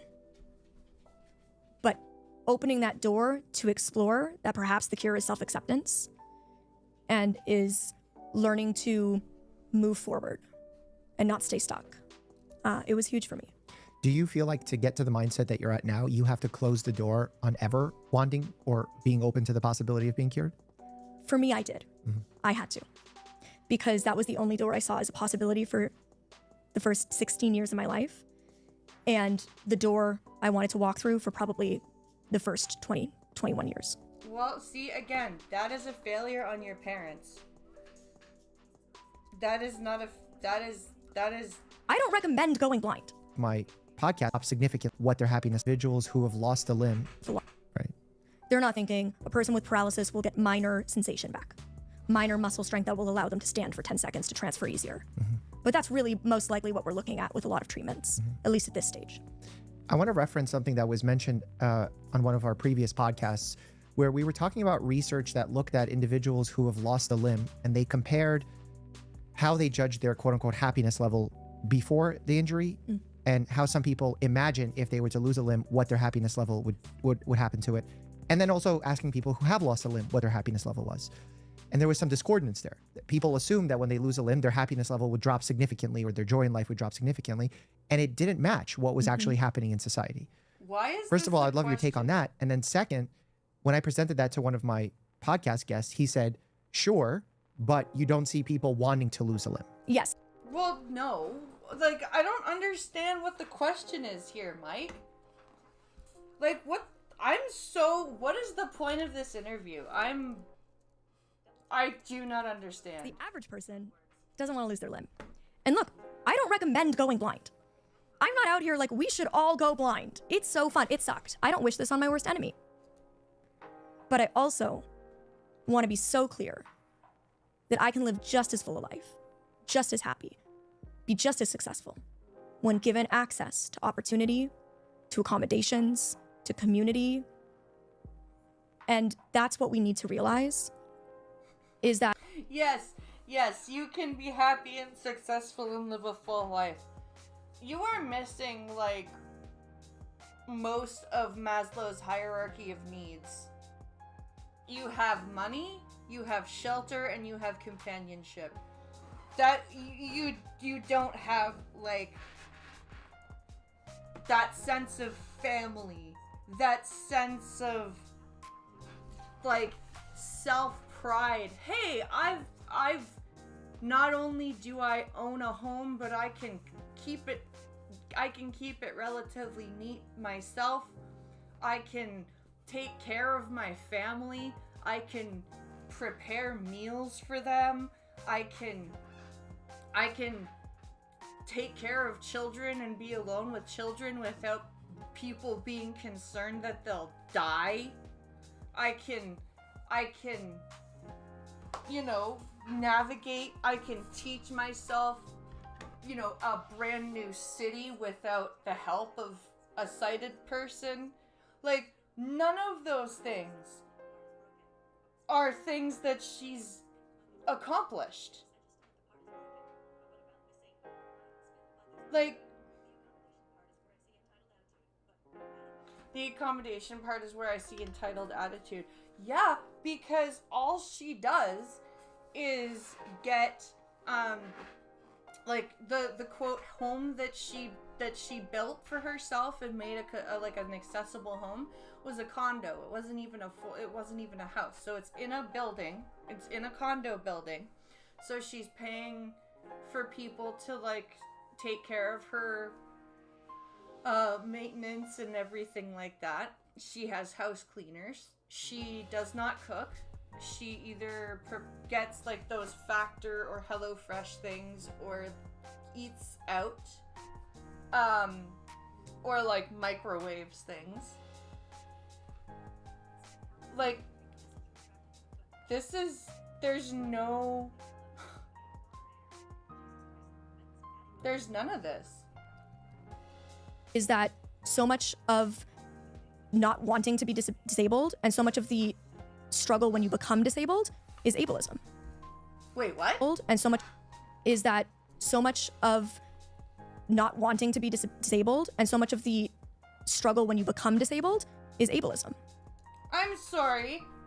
It's ableist to not want to be disabled if you become disabled as an adult or a teenager. It's ableist. So when you were grieving the loss of your sight, you were being ableist, were you, Molly? You are you serious? So my grandmother, who needed several back surgeries and who basically has to limit her mobility and walk with a cane and blah blah, she's ableist because she gets depressed that she can't do what she used to do before her car accident. She's ableist for that. The deaf person who chooses to have cochlear implants, they're ableist. Or the person who loses their hearing later in life and is sad because they can't no longer hear stuff, they're ableist. You suck. You really suck. And a lot of people who become newly disabled deal with internalized ableism just as I did. And it's, again, that journey of unlearning, unpacking all of that, and relearning. And there's a lot of narratives that really play into this, like inspiration porn ableism, saying things like, I'm not handicapped, I'm handy-capable. I'm not disabled, I'm differently abled. I'm not differently abled, I am disabled. And that's not a dirty word. But when we tiptoe around it, when we don't even want to say the word disabled, and for the record, it's not special needs. I have needs, like everybody has needs. And my needs are individualized, just as yours. No. You need glasses. No. A disabled person has special needs. Shut up. Deal with it. Deal with it. Deal with it. We have special needs. Do you know why they're called special needs? Because we are a minority in the population. That's one of your needs. But we don't call that a special need because more people wear glasses than are blind. My needs aren't special. Yes, that would be my whole point, Molly, is that more people wear glasses than are blind. So, why do those people get to call themselves a human with blind needs too? And so, being a part of the proud disability community, I own the word disabled. The proud disability community. Bitch, it's an immutable characteristic, and in most cases, it's an accident. How the fuck can you be proud of an accident or a sickness that caused it? Oh yeah, I'm proud to be disabled. No. The word is acceptance. There's no pride in disability, just like there's no pride in homosexuality. There's no pride in race. It just is. So you were great at like self-acceptance 5 minutes ago, and now you're on to some other weird bullshit that I don't understand. That comes with a beautiful community beside me. I own the word blind. These are not bad words. They are only bad words if we assign negativity to them. And I actually argue that by using terms like differently abled, handy-capable, special needs, we are neglecting to see the problems that exist. We need to say the word disabled. I am disabled and that's okay. But what does... Oh my lord.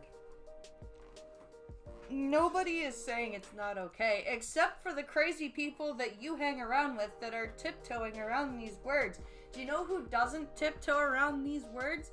People who don't give a fuck about this bullshit. You're the left and your intersectional people that you hang around with, Miss Molly, are the people that you should be telling this to. What disables me is society, and we need to talk about that. Oh, society disables you, huh? Society disables you. You're blind. Your body shut down your eyes, and it's society that disables you. Okay. I would say that there are things in society that impede us. But to say that society disables us is retarded. We need to talk about the issues that exist in order to change them. So is it fair to say that when we're afraid to use the word disabled, we're really giving credence to being ableist? Yes. Because absolutely. we're finding it such a dirty word, as if we're harming you by saying it. Correct. And I can tell you, I'm not unaware that I'm blind. Like when people don't want to say blind out loud, I'm like, you're not the first to let me know. Don't worry. Like, it's okay. And I think that there is power in just saying it as it is and being unashamed. How do you feel about humor related to disability? I use disability humor all the time. No, you and don't. obviously, like, I want to be so clear. I'm one disabled person with one perspective. Of course. The community is... Oh, of course. I love how she says that. I love how she's. I just want to be clear. I'm one disabled person with one perspective, but then she like cultivates all these sycophantic people and does not point them to any other blind creators, especially if they're anywhere like within a tenth her size.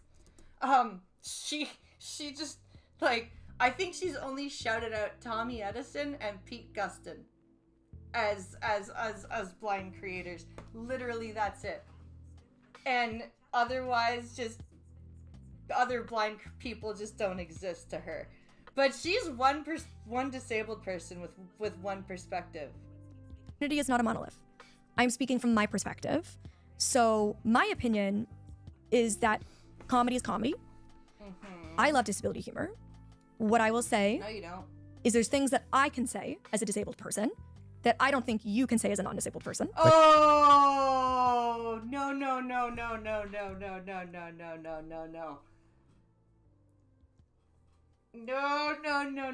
We're not playing that game. We're not playing that game. If it's funny, it should be able to be said. If Dave Chappelle makes fun of a blind person, that's fine. Fuck you. That's no. Like what? Like me and a bunch of my disabled girlfriends were going out for sushi, and he was like the waiter or the guy, the maitre d' or something. thing, yeah. Was like, "Is your whole party here yet?" She's like, "No, the Crip crew ain't here yet." And he was like, "Can you say that?" And she was like, "I can, you can't." Well, if of course oh my god, there's context. There's context there. Oh my lord. If you had an able-bodied friend with you that knew you all, I guarantee you'd let that able-bodied person call you the Crip crew. There is context. Got it. You know, like there's certain things that it's like we can kind of use the words. It's like how different communities have reclaimed certain words, right? Where it's like they can use it as the community. Like a lot of the gay community will use the F slur, but they're doing it. Right. So it's empowering. We're not doing it. And so it's kind of like that. But there's also, my kind of line is like, if I'm included and involved in the joke, it's okay. If everybody else is laughing and I'm not, because I don't know the joke is happening, it's not okay. Got it. So like me reaching for a cup on the table and you slowly pulling it away from me, where everybody else can see that you're doing that and is laughing, because that's not a joke. That is being a dick. Again, with the left not understanding the difference between being a dick and joking. That's not funny. Because now I'm struggling to find it, but I'm not in on that joke. That's not funny. That's not a That's joke. just me. I remember when we were filming Operation, I went to give you a high five, and everyone just roasted me in the comments. Like, I can't believe Mike did that. I think my editor even added some extra roasting in there, where Why? they're like, "What are you doing, Mike?" Oh no, this sighted person can't give a blind person a high five? This is retarded.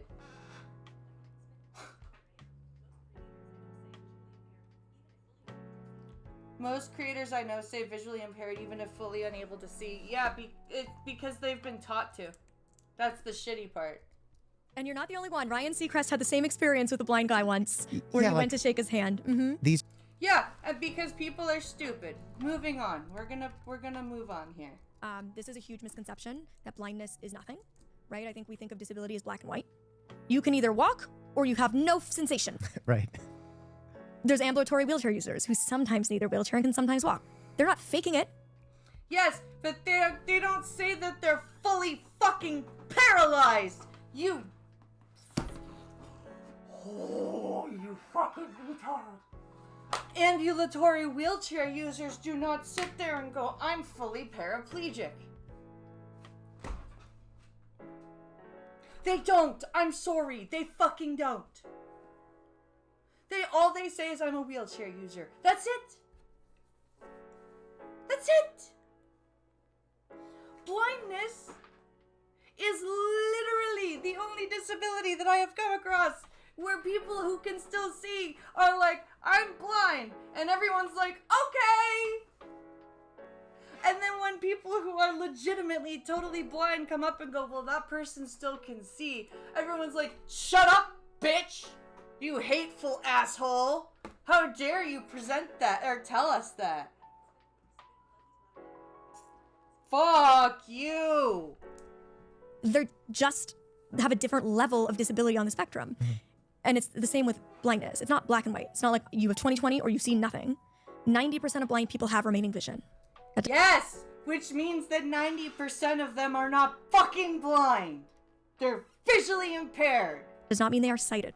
If you were missing 90% of your... even more profoundly visually impaired, you could even say. But they're fucking still have vision. Your vision, I'm sure you wouldn't call yourself sighted. And so for them, they can still use Zoom. They can still zoom in the screen, make the font bigger, higher color contrast, use different forms of assistive technology to film and edit. If you film on your phone, Blind our is screen reader different actually than tells us visually when we're in impaired. frame. Yep. You can also use different technology like the Belkin, where you attach your phone and it uses AI to center for you, so I can move around and it'll actually track me in real time. So there's a lot of ways, there's a lot of workarounds, and that's why accessibility and universal design matters, because it allows us to live just as independently and have just as much capability back as you have without a disability. No, it doesn't. It fucking doesn't. You can have as much AI as you want. You will still not be able to drive a fucking car, and neither will I, so don't even lie like that. Without being cured. What about dating? What's that like? You know, I have all the normal dating and relationship struggles, and then obviously like a different layer of unique issues. I'm in a long-term relationship. I've been living with my partner for almost a year and a half. We've been together for 2.5 years. He is not disabled. I've had disabled partners. I've had non-disabled partners. I'm 31. I first started dating at 14. So I've had a lot of experiences. And I would say they span the same spectrum as a lot of people. I've had really toxic relationships, and I've had really incredible ones. And I would say the best relationships are the ones where I feel like my partner doesn't treat my disability as something that is a challenge in our relationship or a struggle, but they actually see it as something that makes me more interesting. Or you could just have somebody that just loves you because you're you, and your disability doesn't even fucking matter. Like, why do you need a partner that's like, oh, she's blind, that's interesting? No! Fucking... Pincalo did not come up to me because I was blind. Like, was it cool that I was playing a video game while blind? Yes. But, like, did he stay with me because my blindness was interesting? No. That's retarded. You find somebody that doesn't even notice your blindness, and then you build a relationship with them because you have, you know, the qualities that they want from you in a partner. Not because your disability makes you more interesting. What the fuck is that? That enhances our lives, that brings a unique element to our relationship. And that's how my partner makes me feel, and I'm very lucky. Perhaps this is a question from my lack of knowledge. Is it, can a person who is dating as a blind person be superficial? Absolutely. How so? You can be just as shallow as anybody else can be. And I think it's important to talk about these things because back to inspiration porn, we often have this narrative around disability of praise or pity. We're either placed on a pedestal and admired for simply existing. Oh my God, it's so inspiring to see you get out and get your coffee this morning. You ran a 5K. It's a 5K. Calm down. You know, like we see disabled people being like praised for simply like living, or we see them pitied. Oh, well, I thought I had it hard. Thank God I'm not you. If I went blind, I'd kill myself. Well, but see, here's the thing. Is, like, I don't even know what she's saying right now. Life is different for everyone. Revelation for Molly? I think it might be. Okay, unusual questions. So for me, when people, how it interact into thinking about... For me, I think about it so holistically because I'm a family medicine doctor and I don't just treat one organ like, let's say, a cardiologist does. They get very zoned into thinking about the health of that organ and making sure it's performing perfectly. But being a family medicine doctor, I have to really zoom out and think about how every organ interacts with every other organ, how it interacts with mental health, how it interacts with the social situation, cultural situation, friendships, work, all of these dynamics. So for me, when people discuss medical versus social in terms of disabilities, to me, it's not one or the other, just like you said. It's going to be different for each individual. You know, I would really like to reach out to Dr. Mike on the basis of talking to him about vaccination and like childhood vaccination, and like just showing him that there are different blind people that exist. Because like everything but the disability matters. Disability is just there. Exactly, spittle buggies. And I'm really like kind of tired of able-bodied people platforming creators that are like, my disability is in my entire identity. And I want to be somebody that presents disability and blindness as like something that's in the background and something that is like part of me, but not the part of me. Do you know what I mean? Like, these people make blindness their brand. And that is not what I am about. I'm about, yes, I am blind, but here I am also a mom. I'm also a wife. I am also a person with many opinions on many different topics. I'm not just existing on this platform as a blind circus monkey.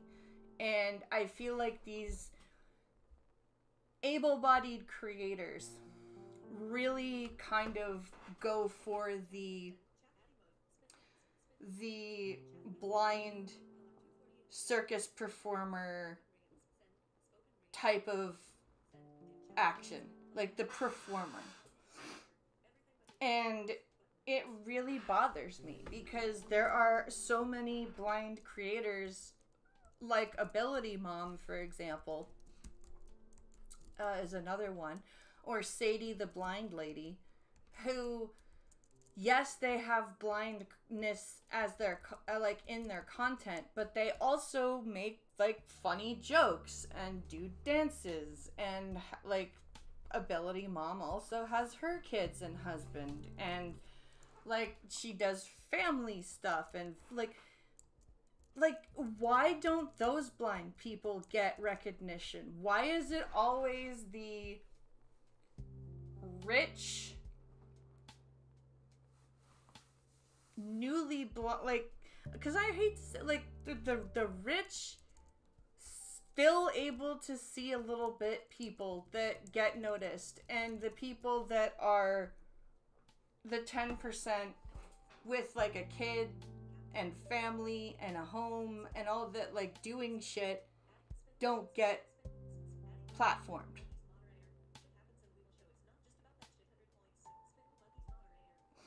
Shit happens and we will show that it's not just about that shit. Exactly.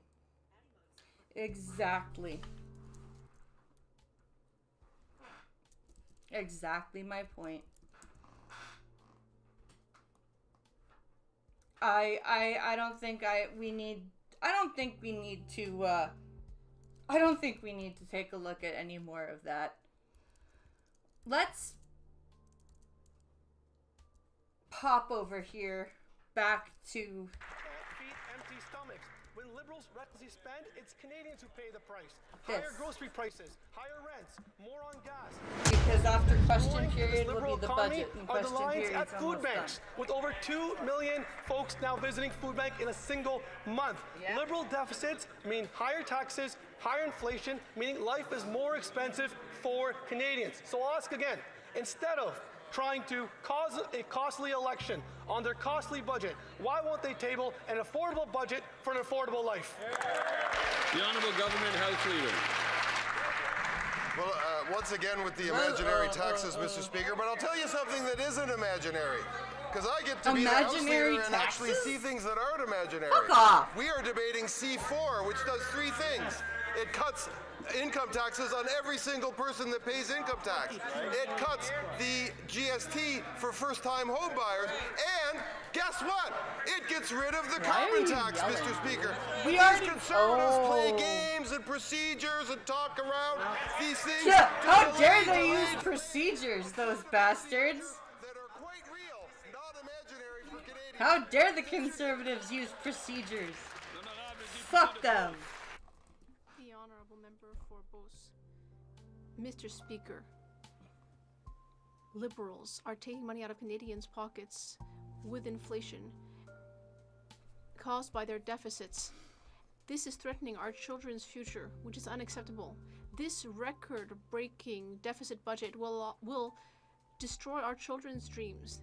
That is unacceptable. The Liberals are also going to trigger a costly election with a costly budget. Why Yeah. not present an affordable budget so that Canadians can have an Because the affordable budget's life? already been written. It's too late for that The shit. Honourable Minister of Government Transformation.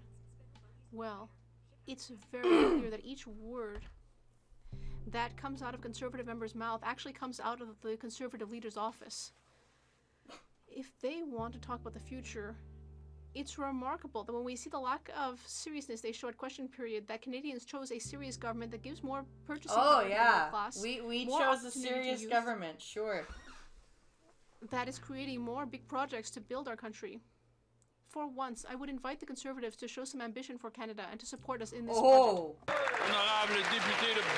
Show The- some the ambition honourable for member for Canada. Beauce. That's rich coming from Mr. your side. Speaker, well, we are very nervous about what the Liberals are coming up with here.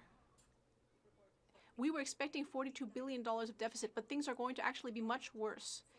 This Liberal government is completely disconnected from reality. It is just spending and spending. Each dollar that the Liberals are spending is coming directly out of the pockets of people in my riding. Mr. Speaker, why not table an affordable budget to make Canadians' lives affordable? The United States expects for the Honourable shutdown Government to House Leader. actually do better, even for California. Well, That's it funny. may not be in the notes that the leader of the Conservatives just gave my colleague, but he should speak to his colleagues who have been slowing down the adoption of Bill C4, which would lower taxes for all those who pay income tax in Canada, which That's lowers the that's a bunch GST of horse shit because on they wouldn't homes vote for against first-time that. homebuyers, and Unless which you're also hiding things eliminates in the that carbon bill. tax. The member across the way should stop slowing down that bill. That will bring more affordability to all of Canada. Kamloops Thompson Nicolau. Mr. Speaker, I spent much of my legal career prosecuting internet offenses against children. This included possession of child sexual abuse material. Let's be clear, victims often serve a psychological life sentence. Last week, the Supreme Court of Canada struck down the mandatory 1 year in jail for possession of child sexual abuse I'm and sorry, exploitation what? material. The minister said today that he won't use the notwithstanding clause on this ruling. So the question is this: why are the rights of victims second and the rights of sex offenders first? That's a really good question. The Honourable Secretary of State for Combating Crime. Mr. Speaker, through actions, we are standing up for victims of crime. Hear, hear. Plain and simple. Mr. Speaker, child abusers should face the toughest penalties under Canadian law. That's why we introduced So why are they C4. not? There's two, no. These are obviously important issues, and therefore we deserve important debate. So the Secretary of State, from the top. Thank you, Mr. Speaker. Thank the rights you, of victims Gabby. are very important to this government. That is why we have been taking action. And let me make it very plain and simple to the Conservatives, Mr. Speaker. Child abusers should face the toughest penalties under Canadian law. That is why we introduced C14. We're making reforms, sweeping reforms, Mr. Speaker, that make bails Sweeping stricter, that make reforms, sentences tougher, and that make sure that child abusers stay behind bars. Mr. Speaker, we also introduced lawful access so that we can catch child predators and we can give law enforcement the tools that are needed, Mr. Speaker, but the Conservatives are against it. The Honourable Member for Kamloops Thompson Nicolau. Mr. Speaker, Bill C-14 has nothing to do with mandatory minimums for those who possess and produce child sexual abuse and exploitation material. I have looked far too many victims in the eye to feel comfortable giving the answer that the minister just gave, Mr. Speaker. Victims don't want excuses. No, they do not. Want action. We often hear about charter rights for the accused, including pedophiles, but we don't hear about rights for the victims. If the minister has ruled out using the notwithstanding clause, what's his plan to take sex offenders off our streets? That's a very good question.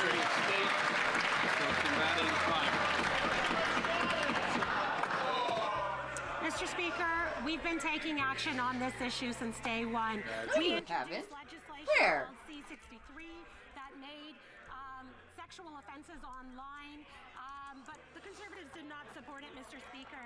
We've brought lawful access provision so that child pedophiles can be caught, Mr. Speaker, but the Conservatives did not support it. So I'm interested in hearing this answer. So the Secretary... I can't hear.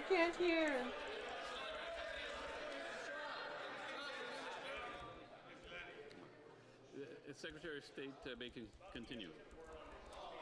Mr. Speaker, child abusers are amongst the most reprehensible in our society. That is why we've taken many measures like C-63, like C-14, and like lawful access provisions so that they can be caught in the first place, Mr. Speaker. We're also going to be bringing forward new legislation. Hey, cut off your mic. The Honourable Member for Charleville-Saint-Charles.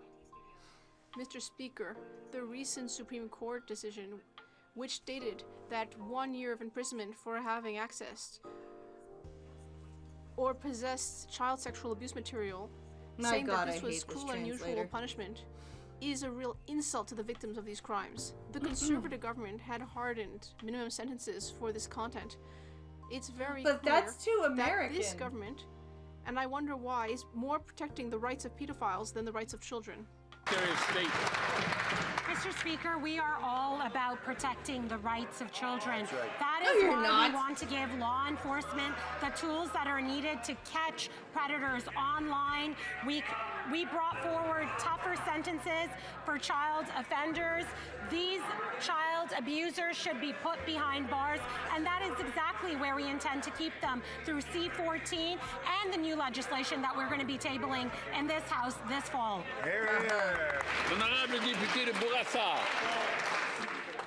The Honourable Member for Bourassa. Mr. Speaker, the global economy is at a critical moment. The international trade system is experiencing upheaval.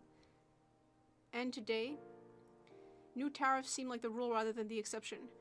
Our country is facing economic difficulties and more uncertainty. Our main trade partner is no longer as reliable as it used to be, which is making our economy go through a more precarious period. With Budget 2025 coming up, can the Minister for Canada-US Trade tell the House why this is a historic investment budget? Oh, is it? The Honourable Minister for Canada-US Trade. Mr. Speaker, I'd like to thank our colleague for Bourassa for this question. This is a period of transformation, and we are laying the groundwork for significant investments. No, you know what we're gonna do? We are going to watch something about Ms. Kiff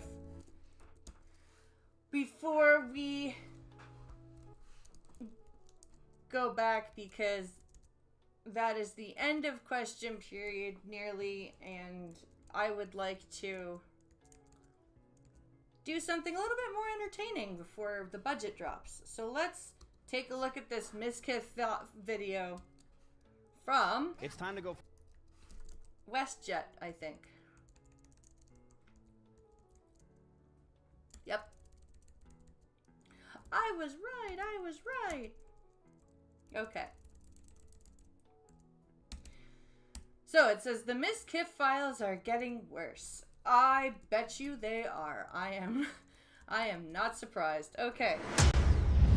Let's see what WestJet found. It's time to go full demon time. It is time to go full demon time. I will expose everything about every person that you've ever known. Bro, it's been a weekend. Nothing got exposed. Exactly. He was like, over the next few days, I am going all sorts of crazy. I am leaking everything. And he hasn't done a shit. Table it this fall. It's halfway through fall. I know. I know. But keeping them under house arrest isn't the same thing. That you can't tell inconvenient truths like that. Massive day for the unemployed. The Mizkif files just keep getting worse. From the Times of Canada, Asmongold calls out Mizkif for fake Reddit support during a live stream after leaked Discord messages raise big questions. No, I think he does. I think that he brigades Reddit. I think his community brigades like crazy. And like now, I feel like, you know, it's going to be hard to do that considering the situation. But yeah, I think for sure. And again, I mean, how else do you explain why there is such a disproportionate viewpoint of one person in one area that's relatively small, but all of the other larger areas are all hyper negative? That is a good point. That is a very interesting... Yet to see a person defending Mizkif. Like, usually when something like this comes out, everyone starts trashing the girl, but, like, nobody's been trashing Emeru. It's just Mizkif. Instead of going demon time, Mizkif was spotted chilling at a Halloween party, and I don't know what his costume's supposed to be, a sex offender. Anyway, a couple of new clips were making rounds, and it ain't looking so hot for Mizkif. Emeru here is playing Overwatch, and Mizkif shows up from the back rooms.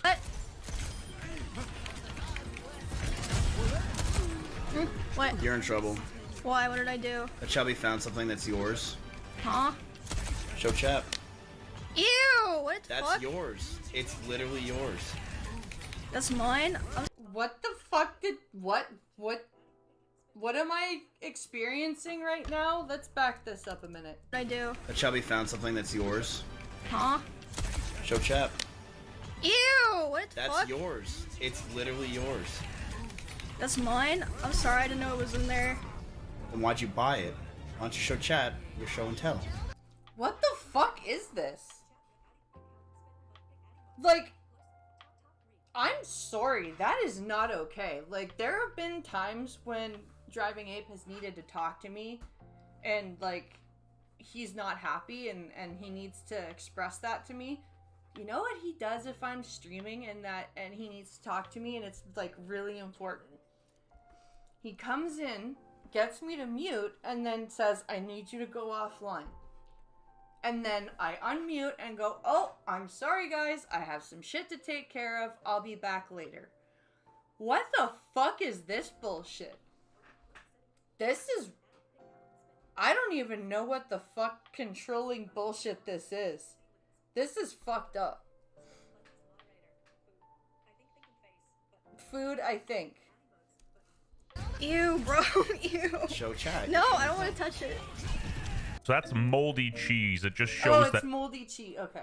Emeru is a true gamer instead of a LARPer. It's fungus. The last thing you'd want in your Burger King burger is someone's foot fungus. Fungus. Are you sure that's mine? Yeah. I don't remember buying that, which means if I did buy it, it's been This there is for a not long even time. like...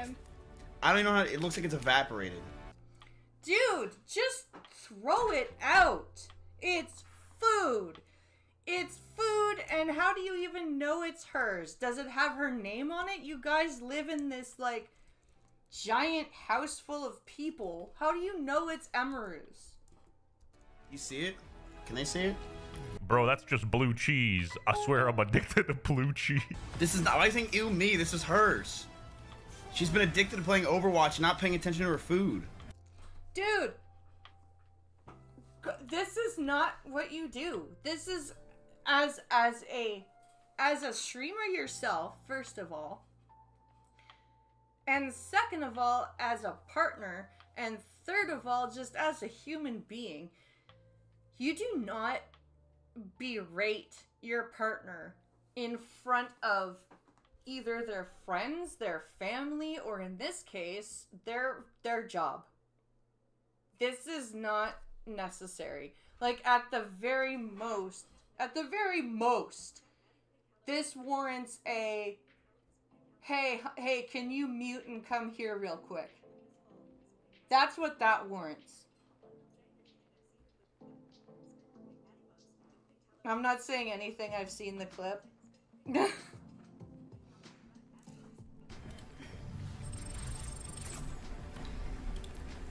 Should I keep advising? Ew, me. This is hers. She's been addicted to playing Overwatch, not paying attention to her food. Like, she is really uncomfortable here. Should I keep holding it here? No, dude. Throw it away. Hey, man, not cool. Stop embarrassing her on stream. Leave her alone. Yes? Here. Dude, just throw it away. They said they want it. Here. What the fuck, dude? Just stop. Just stop. This is not a stream. This is not a stream interrupting worthy.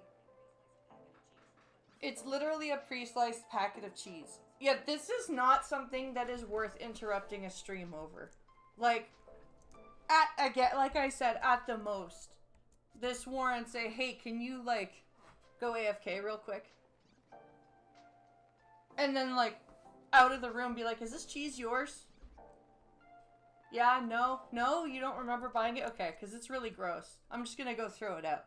Like, that is all that warrants. We do not need this whole fucking session of, like, him showing it to the camera and, like, telling chat that she won't eat and she's addicted to fucking Overwatch or whatever.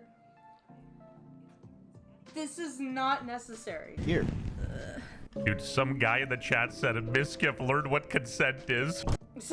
Bro was ahead of his time. Bro listened to Raw. This could have been a funny clip if he just showed it for a second and they both laughed about it, but the guy is literally trying to humiliate Emmy. It's He's literally acting like Emmy is his, like, 15-year-old daughter up in her bedroom, and he, like, she begged him for that cheese or whatever, and then didn't eat it and let it, like, grow all moldy, and then he, like, comes up as her father into the bedroom and be like, what the fuck is this moldy cheese? Like, what the, this is ridiculous. It's uncomfortable to watch. Now Miskiff got the cheese touch for real, for real. Now, this is an argument from our previous video where Miskiff was immature, but I found a TikTok with like millions of views and the comments are gold. Shut up.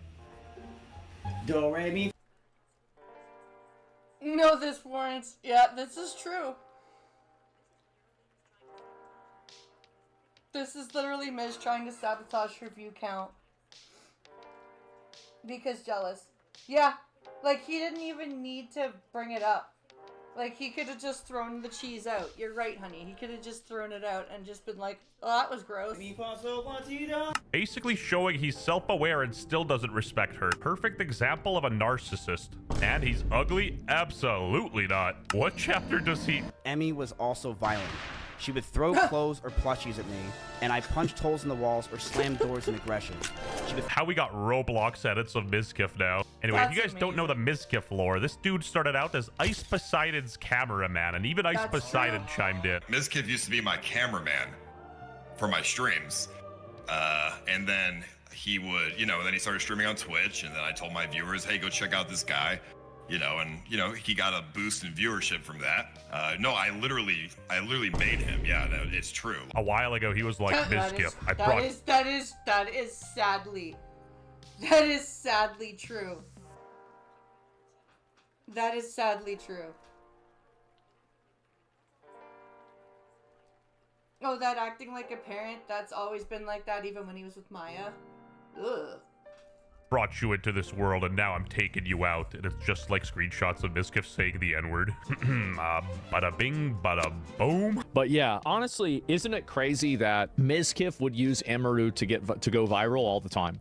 Like, all of Miskiff's most popular clips were with Emiru. Isn't it poetic that the most popular and the most viral Miz has ever been, even now, is because of Emiru? Yep. This is his legacy. And like, Asmongold nailed it. Whatever happened to Demon Time, bro? He's talked the talk, and now he's got to walk the walk. It's time to go full Demon Time. Yeah, and what exactly is that time, huh? Yeah. Who even says go full Demon Time anyway? That is the cringiest bullshit I've ever heard. And after everything and all of that, I've noticed that, I don't know what happened, but like, he just didn't even go live. Remember, like, Miz was talking about, like, it's time for me to go, demon mode. Demon Time. This guy thought he was the Joker, and it turns out he was just a joke. Ain't that sad? After all those streams and all that work and everything that he did, 10 years being a streamer and a content creator. Hey, my thumbnail work is generational. It's hitting random TikToks. That got canceled, and said that he had plushies thrown at him. Emeru with her pile of deadly pink projectiles that she used to assault Mizkif with. And I apologize for,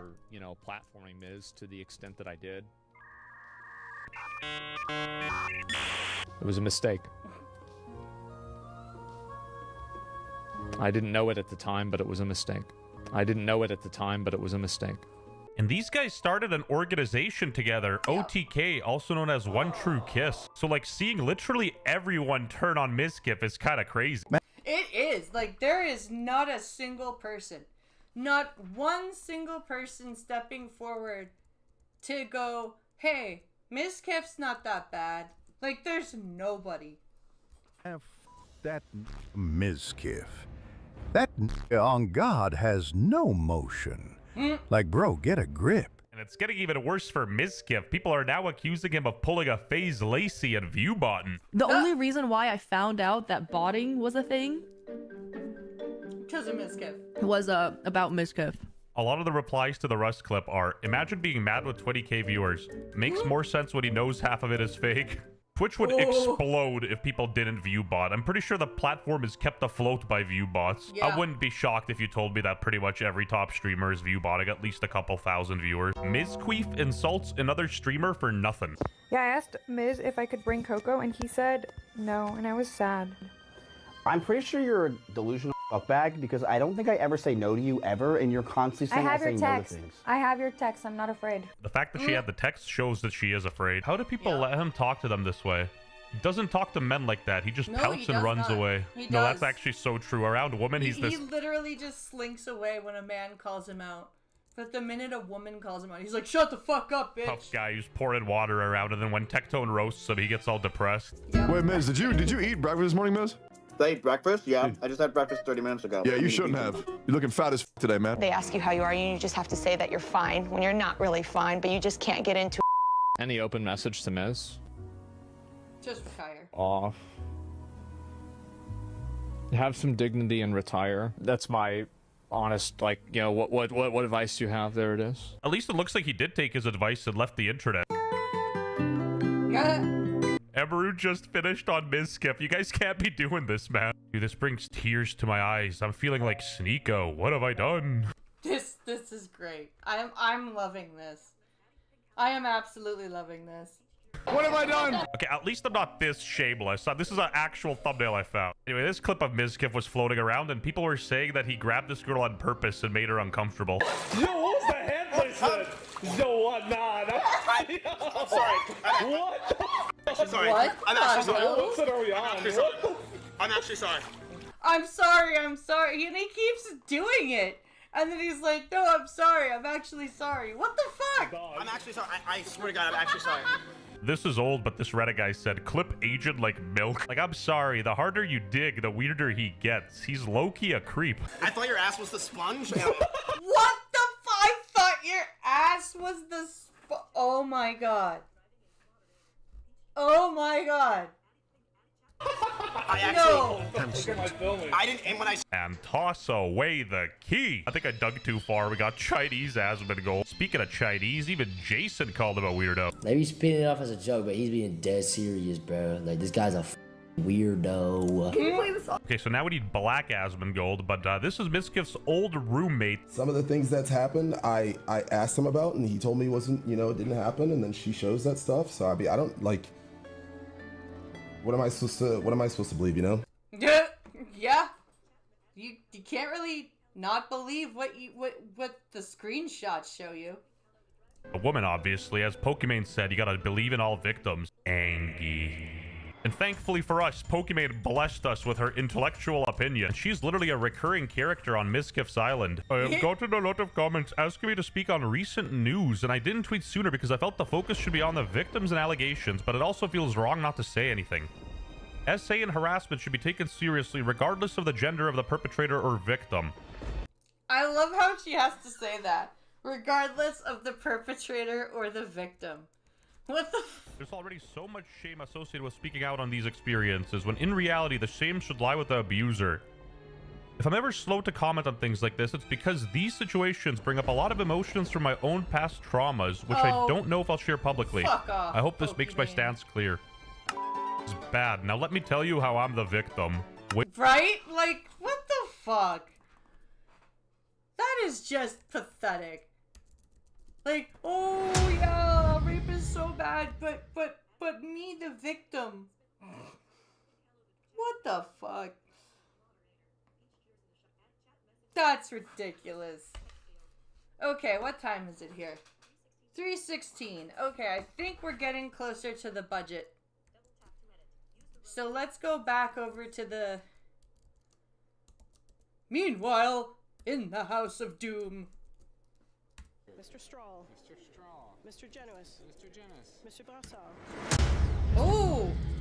Mr. Beltud. Mr. Beltud. They're voting already. Mr. Workington. I missed it. Mrs. Cramp-Nyman. Mr. Canna. Mr. Canna. Mrs. Roberts. Mrs. Roberts. Mr. Morin. Mr. Morin. Mr. Ross. Mr. Ross. Madame Vien. Madame Vien. Mr. Godin. Mr. Godin. Mr. Martel. Mr. Martel. Mr. Cooper. Mr. Cooper. Mr. Van Popta. Mr. Van Popta. Mr. Généreux. Mr. Généreux. Mr. Gould. Mr. Gould. Mr. Viss. Mr. Viss. Mr. Lobb. Mr. Lobb. Mr. Baldinelli. Mr. Baldinelli. Mr. Davidson. Mr. Davidson. Mr. Calkins. Mr. Calkins. So this is Mr. Lawrence. who's against the budget. Mr. Muse. Mr. Muse. Mr. Waugh. Mr. Waugh. Ms. Rude. Ms. Rude. Mr. Ho. Mr. Ho. Mrs. Falk Battleford, Lloydminster, Meadow Lake. Mrs. Falk Battleford, Lloydminster, Meadow Lake. Ms. Gladue. Ms. Gladue. Mr. Majumdar. Mr. Majumdar. Mr. Shipley. Mr. Shipley. Mr. Redicop. Mr. Redicop. Back Mr. it up. Tolmie. Mr. Tolmie. Miss Shipley. Can I? Oh, I can. Mr. Redicop. Mr. Redicop. Mr. Tolmie. Mr. Tolmie. Mr. Wait. Malet Reddick. Mr. Lake. Mr. Stroot. Mr. Quinta.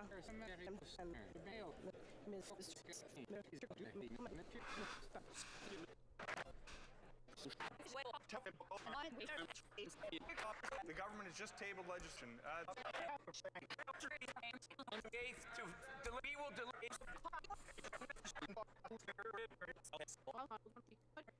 Behind bars, and that is exactly where we intend to keep them through C-14 and the new legislation that we're going to be tabling in this House.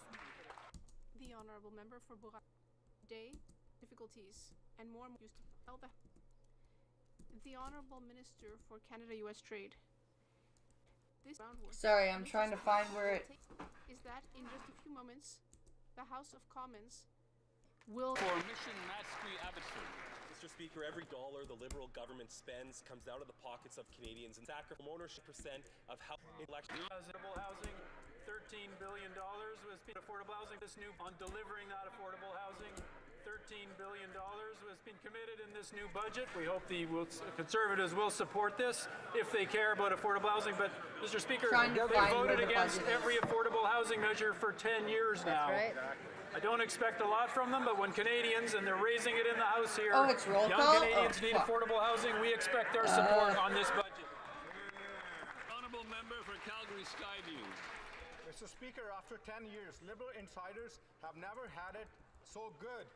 Canadians line up at food banks while this government lets $50 million IBM contract at CRA blow past $119 million. On track for $214 million. Young Canadians are told to sacrifice, so Liberal linked insiders, consultants can get rich. Canadians are stuck paying the bill. Instead of a costly election on a costly budget, why not affordable budget for an affordable life? How do I put it back? Canceling consultants. Here, here. The Honourable Secretary of State for Financial Institutions. Measure that maybe they may be interested in, Mr. Speaker. It's automatic federal benefits. Wow. Giving benefits to 5.5 million Canadians that need them the most. Canada Child Benefit. Member for Similkameen South. On outside consultants. Instead of trying to cause 2 million Canadians. You should limit operations and invest more in Canada. I rose and asked for you now. One where I think we can collaborate in a non-unders. Trying to get back to where we were here. The first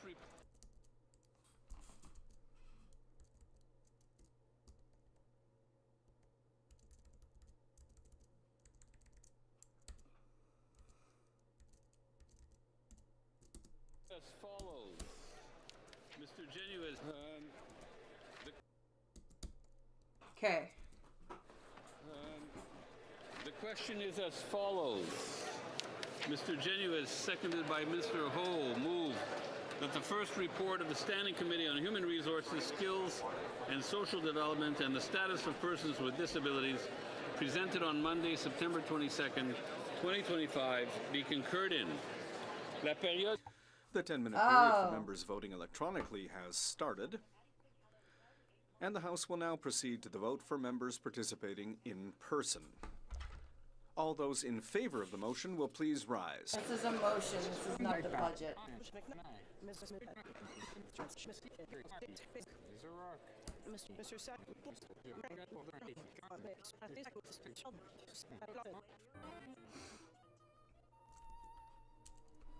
I wonder when the budget's gonna be presented. It better be soon.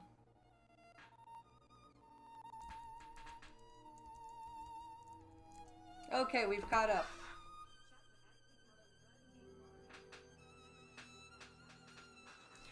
So I'm Jesus. I'm hoping that we will soon have the budget presented. It's 3:22, so we should have it soon. We should have it soon. I'm thinking it's probably going to be at around 4 o'clock because that's generally when they release them. That's when it has been done last time. So hopefully we will see what will happen soon. Let me make sure that we are back on the right button. I wish to inform the House that because of the deferred recorded division, the time provided for government orders will be extended by 12 minutes. Je désire informer la Chambre. I'd like to inform the House that the volume of earpieces will now be reset. Ordre du jour. Order of the day. Budget. Government bill resuming debate. Third reading. Bill C3. Oh, fuck off. Okay. When's the budget? Or where's the budget? Resuming debate. But only... Let me go look at the live stuff. Hold on. A little bit of decorum in the House. A bit more silence. I'd like to ask colleagues to leave. 5 live.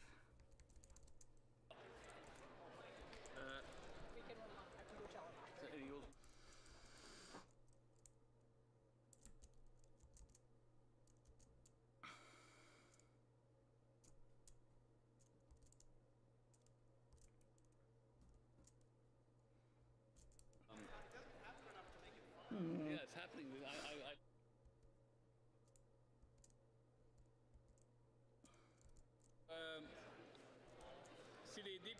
Okay. If members who do not wish to remain in the House could perhaps leave the House rather rapidly and as silently as possible. Okay, so we are in the right spot. I would now ask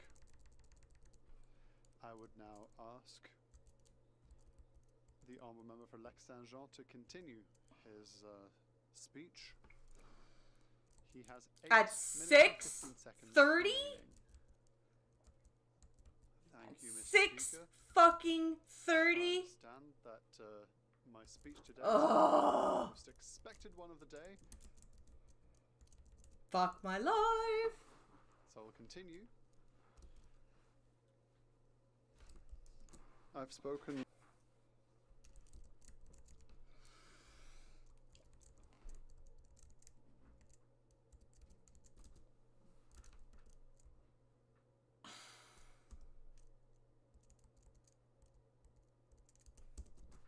That being said, when we brought experts to study this bill at committee, we had the parliamentary budget officer who came to give a bit see you later. information. Originally, when this bill was tabled, we were told it would affect about 800,000 people. Watch the clip you sent me? Okay. And Hold the on. PBO said that it would.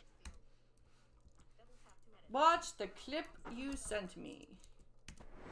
Let's see. What clip was that?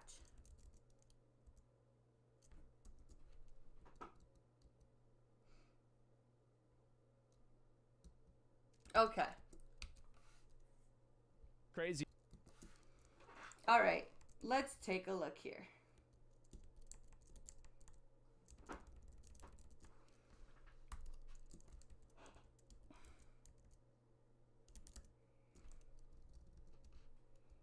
Hold on.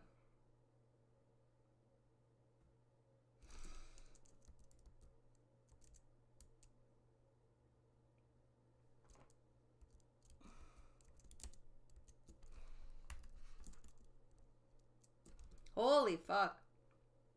Why am I all the way down here in the comments?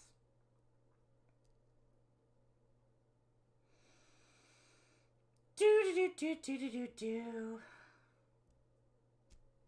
There we go. Holy crap. Okay. Now let's switch over back to screen share. And... Crazy. Matan avoids contact with...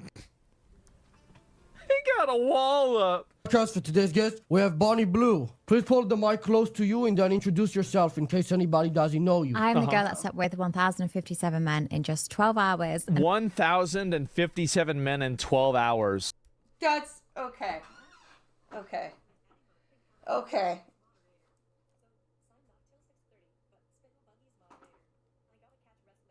So sign off till 6:30. Yeah, you know what? I think I will. And we'll actually start the new stream. I'll start the new stream at 6 and we'll start this clip with this clip.